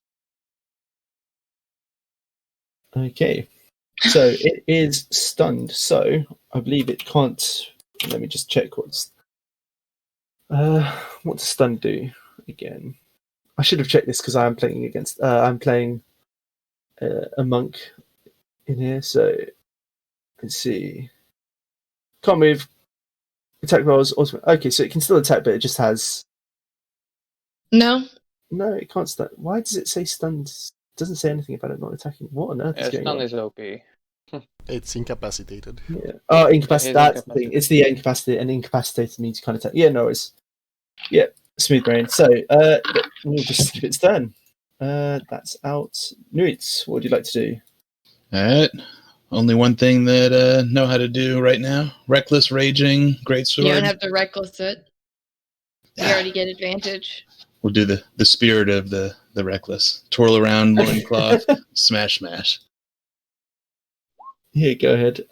So 22 will hit, 18 will miss. 11 slashing damage, nice. Nice. Let's see. So 11, so perfect. So you again start slashing away at it. It's starting to look pretty beat up now. You can see there's dents forming, there's gouges in the armor. You can see into it now, and you can see that it is hollow. No one's in there. Riordin, what would you like to do? Well, He I'm gets gonna 4 be HP at the angry at start. the painting, get out my Hey. short sword, and attack the creature in front of me. Go ahead.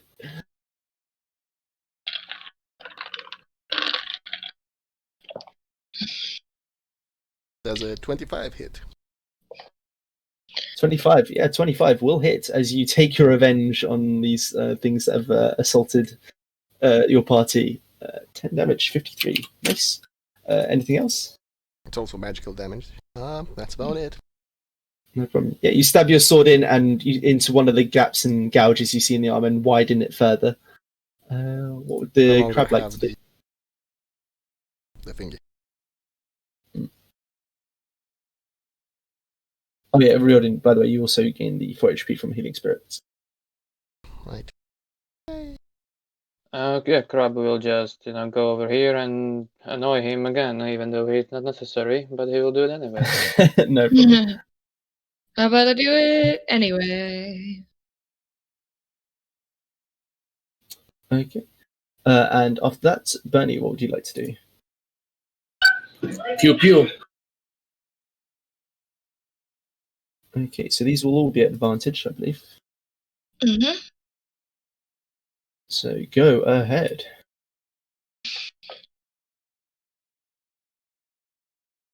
So the 26 will hit, the 15 will not, unfortunately, but you do manage to do 18 points of damage. All right, and end of turn. Lovely. As you're all peppering away at this thing, let's see, Fate, what would you like to do? Smack, smack, smack. Ooh, nice. So hit, thanks to the advantage. 24 that in is- total. 24, perfect. And it is now unstunned at the end of my turn.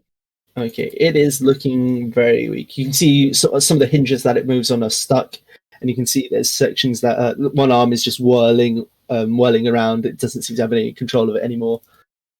Let's see. Wilkin, it is your turn. Okay. Wilkin will... I really hope that he will be gone by now. Yeah, so Wilkin will actually drop his moonsicle, and he Mhm. will pull out his scimitar, and he will try to hit it with that instead. Oh, You have advantage. Oh wait, Do I? you don't. You don't because it's not stunned anymore. Never mind. Ignore me. So 12 unfortunately will miss. Okay. So anything else you'd like to do on your turn? no. lightning? It is completely surrounded, so it can even go run away if it wanted to. I'll just roll a d4. 1 for Note, 2 for Working, 3 for Riordin, 4 for Fate. So that is a 3. So who did I say was 3? Riordin. So it will take its attacks against you. Alright. Bring it! 15 and 25. Second one hits. So the second will do 8 slashing and 3 lightning. Alright. So nothing a few good berries from Penny won't fix. And that'll be its turn. Seeing it strike out at Riordin, Newt's going to activate his Sentinel defense mode in the rage and swing at it. Yeah, go ahead. So that's your reaction before your turn, right? So that'll be 11. No problem. This thing is on its last legs. Go ahead and take your turn. Seeing that it's weakened and there's nothing else to slash at, going to hack at it twice recklessly. 17 will miss, 25 will hit, and that is enough. As you see, what seems to be the mechanical structure that resembles the spine holding this armor together, you chop at it, and just parts like pauldrons, greaves, just all start falling off, and it collapses in a heap of metal scrap. All right. It is dead. I think we need a rest after that one Do we? I mean, to heal up. I mean, I can heal us up. There's no problem. It's better than using resources. Honestly, we should have some time. Yeah, I will say you do have time available still. So Alright. it's If we're up to your resting- party. If Just we're cut the- resting, I'd appreciate it for my key points more or less, but also use up less resources. We probably only need to visit 1 or 2 more spots, so If we have the time to do that, sure. I'm just going to ask, how many short rests can we afford? It is now about like early evening, so you've still got a fair number. You've got like 3-ish hours before it gets too dark for you to be safe in this jungle anymore. yeah. So it takes us 30 minutes between each spot. At most, we'll probably need 2 more. Yeah, so we're looking like we could rest and do up to 4 more if we needed to. Yeah. Not including getting back out. But getting back out would take how long? Yeah, getting back would take about an hour. All right, so we'd have 2 more spots. But would that hour include going back for the guys? Yes, that would include going back for the guys. All right, so if we take an hour short rest, we can go to 2 more spots and still go and pick up the guys and head back. So I think we're fine to take a short rest. That's only if you need 'Cause your we- short rest abilities. I can heal everyone with 1 spell. I would like my key points back.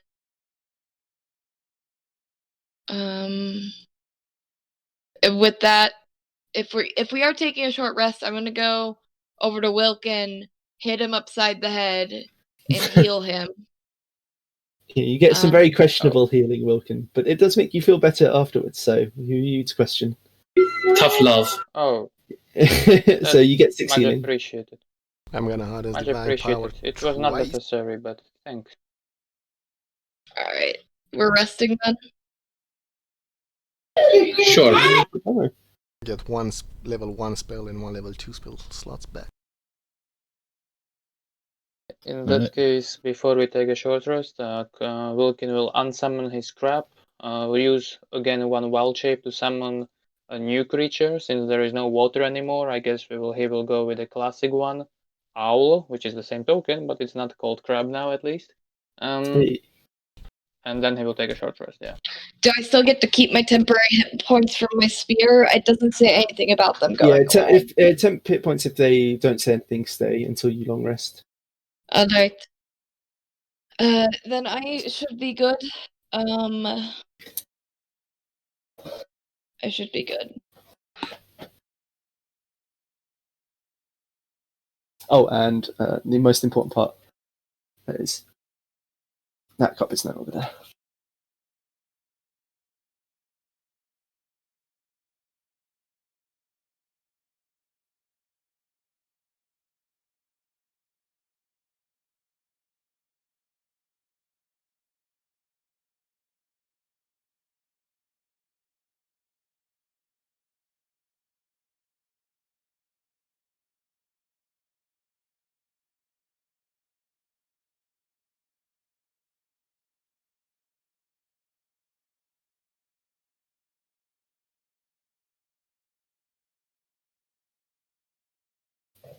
Okay, is everyone rested up? I'm gonna hit the head real quick. Yeah, no worries. Lost track now. It's Riordin's turn. Riordin. Okay, Riordin. You might as well pick. Yeah, sure. Let's go looking for the elephant. Laxadon, actually. Okay, so I'll leave this up here for Nuke because we might as well wait for him. But it says the fairy garden. You see a very strange, strong glow coming from the distance. This could be it. The big time. Wait, what's that? So I'll save more of the description until Nuke gets back. So you know what? This is an impromptu couple-minute break.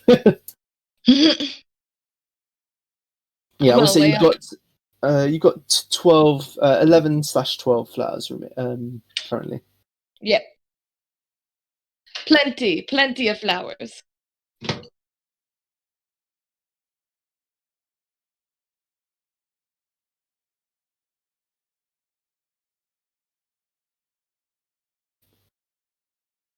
I thought that was a picture of a giraffe. A fucking what? I am now putting my fucking what's it called? My egg stuff in the dishwasher. So we've come full circle, boys. Okay. And now while we wait, I'm gonna lay on my couch. So how's everyone doing on this fine Saturday evening or afternoon? Yeah, it was supposed to be a shitty day here, but it looks like it's actually nice out, so maybe get some stuff done. It looks nice. Alexa, what's the temperature outside? Fuck that. Can hear some mumbling, but that's about it. It's 33 degrees Fahrenheit, which is Alexa, what's 33 degrees Fahrenheit in Celsius? Imagine using Fahrenheit. I say Zero while point five. still using stone and pounds for weight and shit like that. Let us use our freedom. Let us use our freedom temperature, okay? Freedom temperature. Yeah, it's 0.5 degrees Celsius here. Yeah. How many Celsius? 0.5 degrees Celsius. Oof. And I've got work later until midnight, so. Wait, is everyone back? Is everyone back? I am. I'm going back to my computer. Let's press X. Yeah, press X if you're back. So you got 1, 2, 3, 4, 5. 4, 5. Perfect. Okay, so yep. For your benefit, you see a very strange glow coming from the distance. This could be it. The big time. Wait, what's that? So you see, as you approach, as you explore, the customary glow that you've noticed from the plants over time. This glow seems a lot stronger. You do notice as you approach what seems to be some sort of fairy ring, in which there seems to be stone laid out in a low, maybe like 4-foot wall, and you see that on this stone wall that seems to be formed in a ring with arches every couple of meters. You see that there is plants just bursting and growing in all the cracks and almost seems to be holding the stone together. You see that it is covered in shrubbery and plant life and is bursting with light. As you approach closer, you notice that, and you can place yourselves anywhere on this map. Have I moved you? Yes, I have. You have. Yes. As you approach closer, you hear what sounds like laughter, like very, very fairly high pitched laughter. And you can see bursting from within is very strong light sources. The fae. I see a flower in our midst. What are these guys? There seem to be so there's 4 here, but there's many zooming and flying and flitting about inside this little garden, shall I say. You can see there's a few as you approach close, and you can see they don't seem to care about your presence or notice. You're not sure which. And as you see them flying about, you can see some are chasing each other, some are laughing, some are like throwing little bits of mud at each other. Some are laughing, having a great time. Some are lying down, just basking in the sunlight. It just seems like a lot of tiny fey creatures having a blast. Does anyone have any specific draw to the Fae? Yes, fireball. Whoa. Technically, I have Fey ancestry, but not sure that helps. I'm going to let my owl fly around a little bit to see if there is anything more. Oh, is your owl flying inside? Yeah, like around. Like it will start going here, and then he will pass like I don't know, like 60 feet in the air. Okay. Around here. Yeah, Norris, your owl sees pretty much what you do. It's a bunch of tiny fey having a blast together in a little garden in the middle of nowhere. Are these bushes passable? Yeah. So everywhere there's a bush, it's an archway that has plant life growing over it. Okay, so that we see that flower, and that looks like a glowing flower, like the white lilies. Whatever plant it is, yes, Yeah. it is glowing with a bright white light. Alright.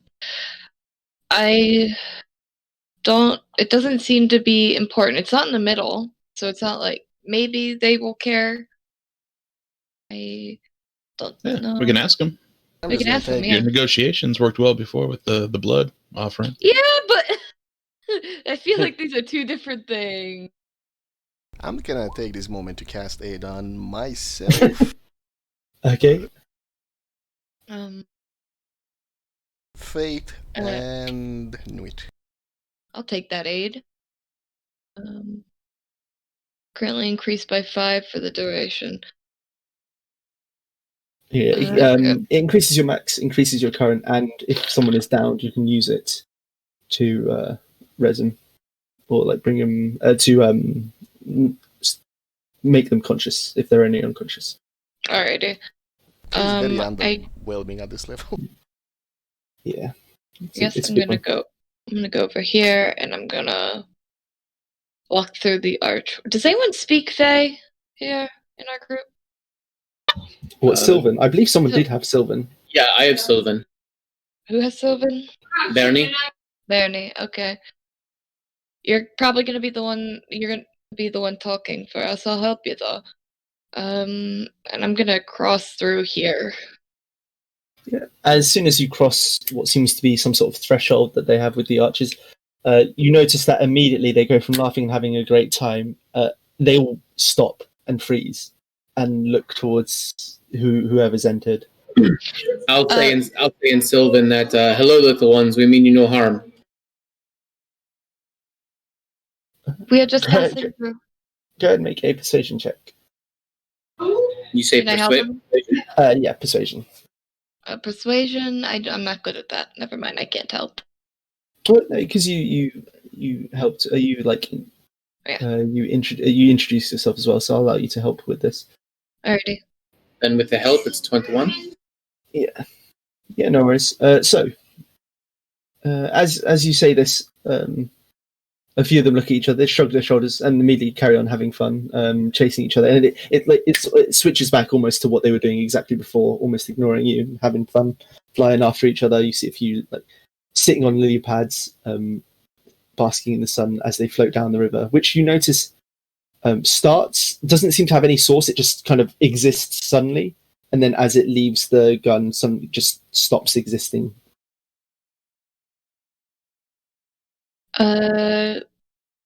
Could you ask them about using this flower or taking this flower? Bernie? Yeah, sorry, I was talking to kids. Okay. Yeah, I would ask it. Excuse me, we're trying to get samples of those flowers for a scientist. Might we be able to take some? Flowers? And you see a few of them like fly up to you, and now that you've asked about the flower, that a few of them like fly up to you, like in your face, like no personal distance boundaries at all, like right in your face. And you can see they're very like almost comically confused, and a few of them start flying around, or you all like inspecting a piece of armor. Riordin, you see, you feel underneath your armor as one's like crawling underneath, just exploring. Like you see, you feel something on your back as it crawls up your back. And a few hover in front of Bernie, and just say, you want flower? Flower? Yes, we'd like to take some of the flowers if that's possible. We keep them safe and healthy. They look at each other, and you can see a little grin creep up their faces as they look at each other. And then one of them turns back and says, Yes, for trade. Oh, Jesus Christ, what was that sound? I attack. What would you like in return? Fun. And immediately, as one or two say that, you can hear fun spreads almost like wildfire throughout them all, and you can see them all stop what they're doing and like messing around with the others and just fly over to you, Bernie, and almost surround you. How can we provide you with some fun? What would you like? Oh, Jesus. God. Bernie, is this how you live? I'm sorry for your ears. A few of them shrug and say, "What do you think? What do you think?"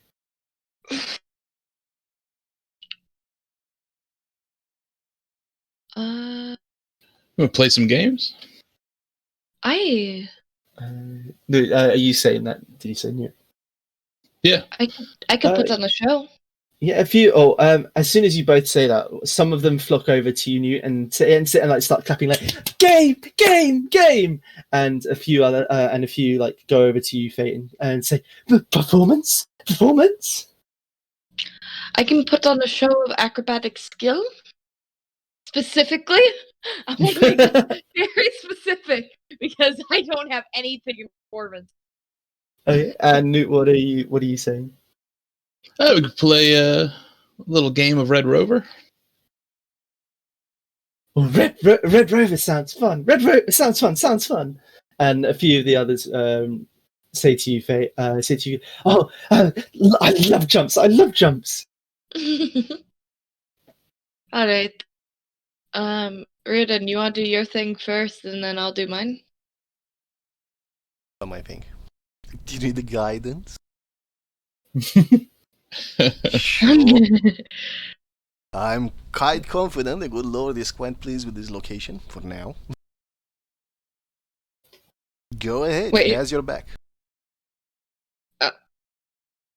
No, it's the one who wants to do Red Rover. Okay, I no, thought you were going first. Yeah, we can do Fate first. Okay. Riordin, if you want to give me guidance, fucking go ahead. Yeah, go All for right. it. What I will say though is this is happening simultaneously, so whoever's helping Fate can't help Nui. I'll say that because it is happening at the same time. Yeah, that's fine. I can help Nuit with something with guidance, if you said that. Yeah. All right. I'm gonna first take my 10-foot pole and plant it firmly on the ground, and I'm going to climb up it in a show of balance. Okay, So- go ahead and roll me that acrobatics to see how impressive it is. All right, I'm getting With guidance. Yes, With yes, guidance. with guidance, definitely. Ooh, 26. You climb up that pole like it's nothing. You hold on to the end and stand on the end, and you get a few claps and a few doing like loop loops in celebration, and then as an extra step to show off and try and gain their favor, you start doing some jumps from one foot to the other, and then you get a bit braver, and then you start doing more and more elaborate moves and gestures, until you go for the big finale where you somersault off Yep. off the top of it and land in front of them. Hero pose and everything. And I use my tail to keep the stick up right behind me. Yeah. And by the end of it, you can see the ones that are watching you are absolutely like giddy and celebrating. You can see they're flying around you. A few of them are trying to like move and pull the pole about, and you can see it's a bit too heavy for some of them. And I give a nice little bow. Yeah, it seems like it seems like for the most part they seem to have enjoyed your show. On the other side, we'll flip over to Newt. You want to play some Red Rover, right? Seeing her start to do some acrobatics, Newt thinks that maybe he should do some acrobatics as well. No. Go ahead. What would you like to do? Newt's gonna look at a big boulder next to the river and try to roll it over so he can attempt a cannonball into the river. Go ahead. Roll me. You can do acrobatics. I'll let you do athletics for this as well if you wish. Okay. Just to see how high you jump and just smash back down into the water. Oh, it's gonna be so not deep. Definitely getting a running start, jumping on top of the boulder, and then into the river. Yeah. Oh, lovely. With the 22, yeah, you see there's a tree stump nearby. So you jump onto that, you leap off that to get a bit more height, and cannonball straight into the river. It isn't as deep as you'd like, and you do hit the bottom as you do it, but in doing so, in fact, yeah, go ahead and take 1 point of damage, piercing damage as you hit some of these sharp rocks underneath. Piercing. I'm gonna pop out of the water yelping, "Oh, sharp down there!" But in doing so, you create a massive splash that soaks a lot, and you can see a couple of them resting in lily pads get caught in a like mini tsunami as they get pushed along back up the river a bit. And as soon as a few more see you jumping out of the river in pain and holding your backside in pain, a few even more join in and start laughing and enjoying themselves. Seems like they really enjoyed the show. So with that, a few others after they clap and play, and they play for a while. They play for keep. It's that thing where they keep asking, "Oh, one more," and like after a while, you're kind of like, "Oh, okay, enough's enough." But you do spend half an hour here, just try not to piss off these and try and get this plant. But you do so successfully, and after a while, they clap and eventually lose interest. And a few come up to you, and they go, "Oh, good trade. Come back anytime." And one of them waves with their hand, and the plant does. As you go to collect it, the plant doesn't actually. As you go to collect it, the plant actually gets up of its own volition, almost as if it's like animated, and walks on its roots over to you, and it just stands there for a bit, waiting for what you're going to do. All right, collect it, get Newt fucking thing, and put it in. How many did we get? You got one with that. All right, so P12 with the /13. Mhm. And it took us 30 minutes to do that, so we're at an hour now? Yes, so it's 5. So it's getting pretty dark. All right, Anyone we want to need ask if there's more flowers around, or if they can make more flowers?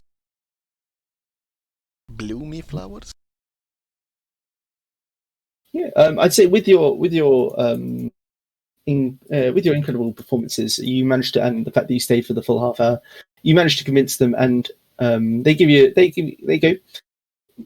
pout a little bit, but go, "Fair is fair," and they produce another plant for you. Cool. 26 and 22, yeah. All right. Let's go wrangle up our friends and head back. Don't we need 15?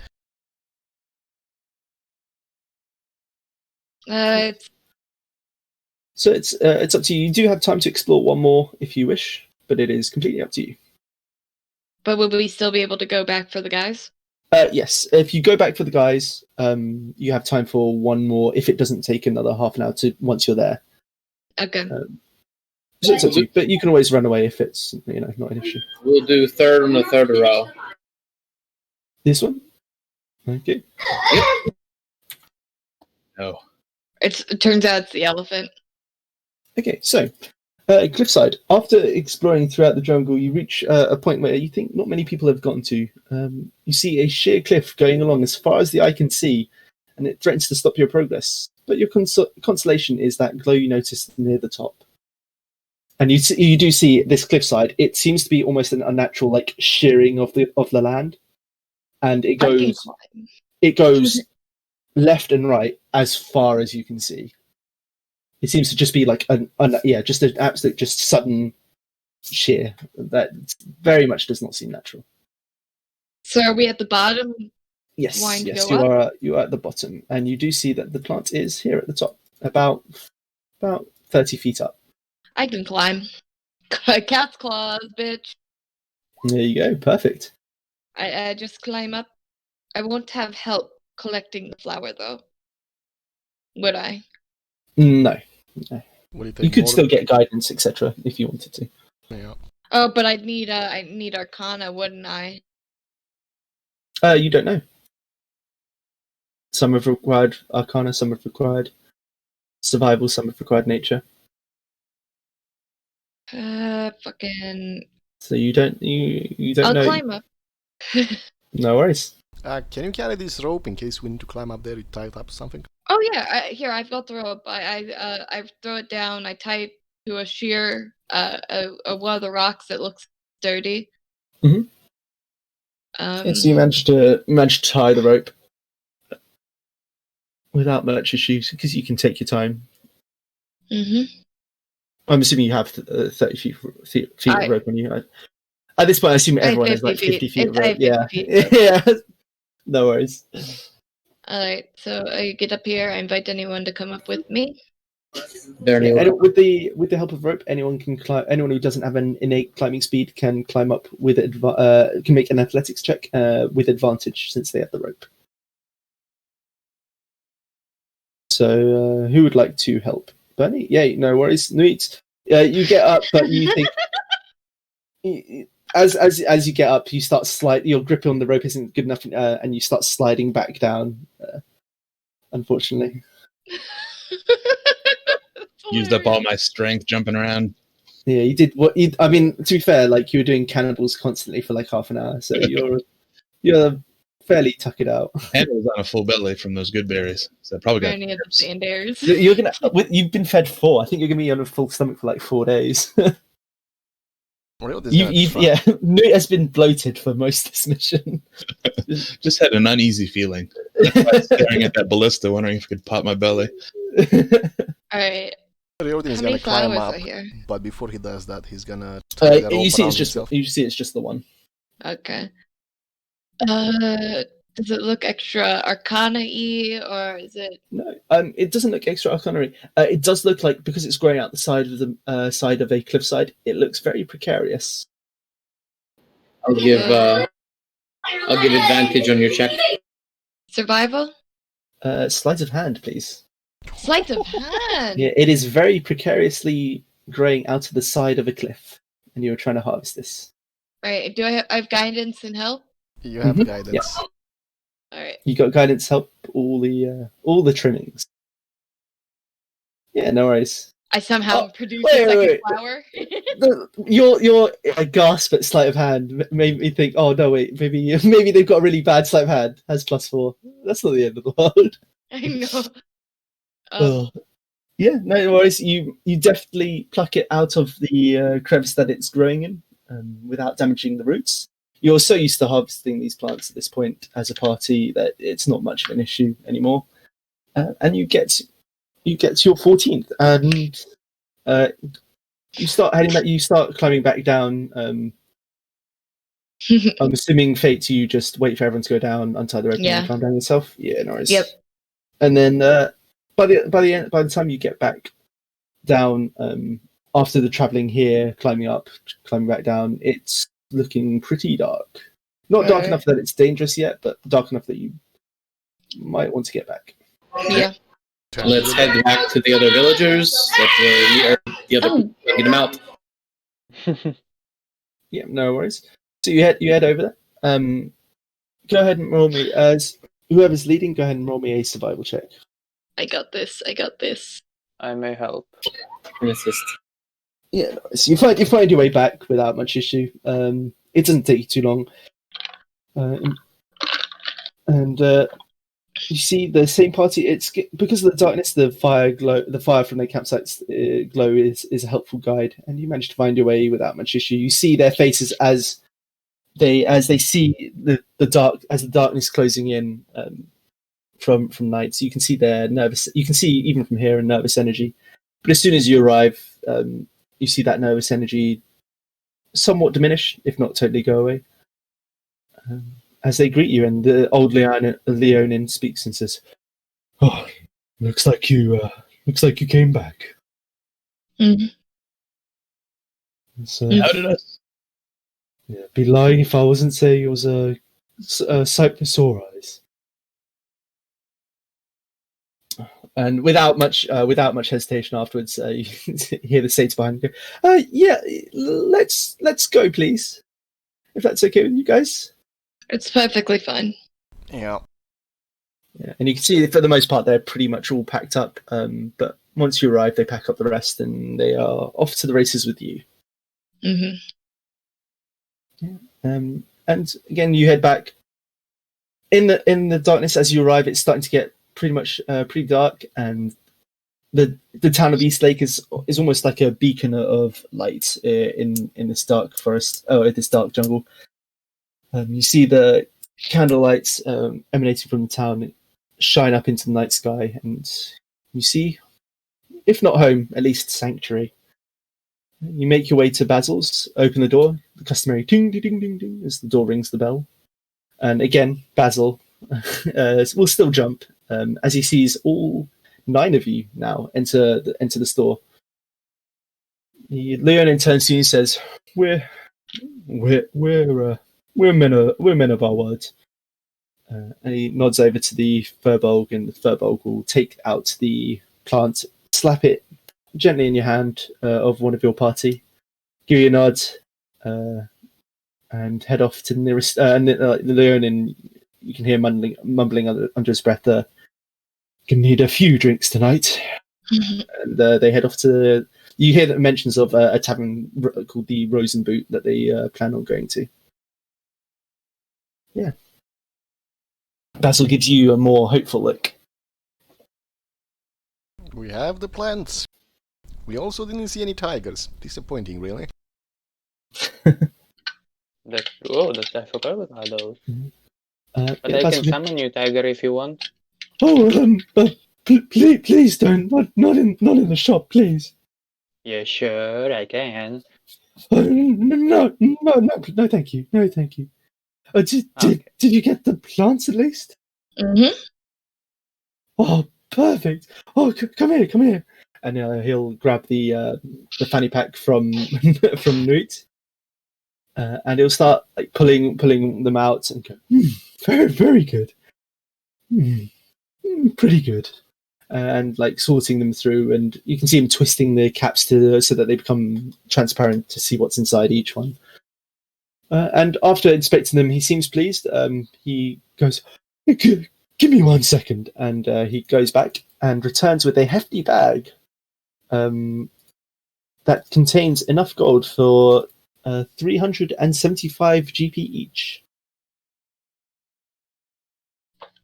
Ooh, it's a good haul. 350, sorry. I should tell a lie. No, 375. Yeah, sorry, 375. Because you got 15, I believe. Yes. Yeah. Sorry. Yeah, so 375. And he goes, actually, because you did such a good job, give me 1 second.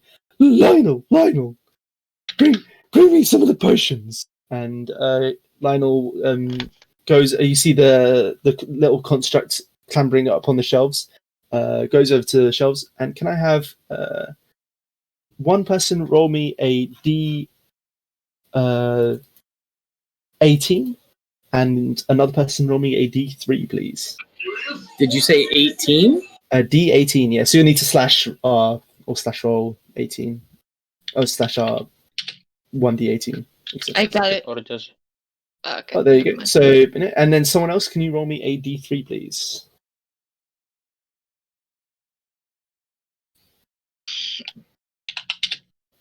Oh, that's Oh. not. Almost. Round it up. Oh, there you go. So, 9 and 1. So, the Lionel scurries over and hands Basil the potions, and you can hear Basil just pat the construct on the hand and say, "Oh, you got this one right, Lionel. Well done." He'll pat Lionel on the head, and he hands them over to you, and he says to you, "Oh, for your troubles, here's one a potion of healing, and the other a potion of 2, 3, 4, 5, 6, 7, 8, 9. A potion of lightning resistance." Thanks. Ooh, interesting. Yes, it's the least I could do as a thank you.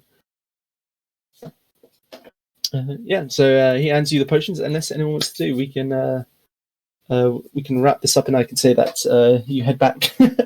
It's up to you. You can choose to stay in East Lake for a bit and relax in a nearby tavern if you so desire before heading back. It is up to the party. I give a stretch. I think I'm good with it. Just want to get home though. Now looking forward to the boat ride, but yes, home sounds good right about now. Yep.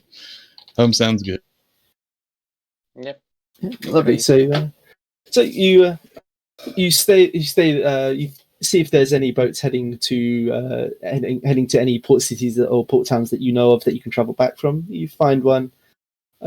You manage to find one and head back. You head back without much issue. You head back to the guild after days of traveling on the road and oversea, and collapse into your hammocks / beds / hard floor that happens to be your caves for bedrooms. Yeah, and that is mission done. So I will. Let's see. Unless anyone has anything they want to do, that is the session, guys. Bless you. Thank you. So so let me just do the reward roll. So I'm gonna be in slow mode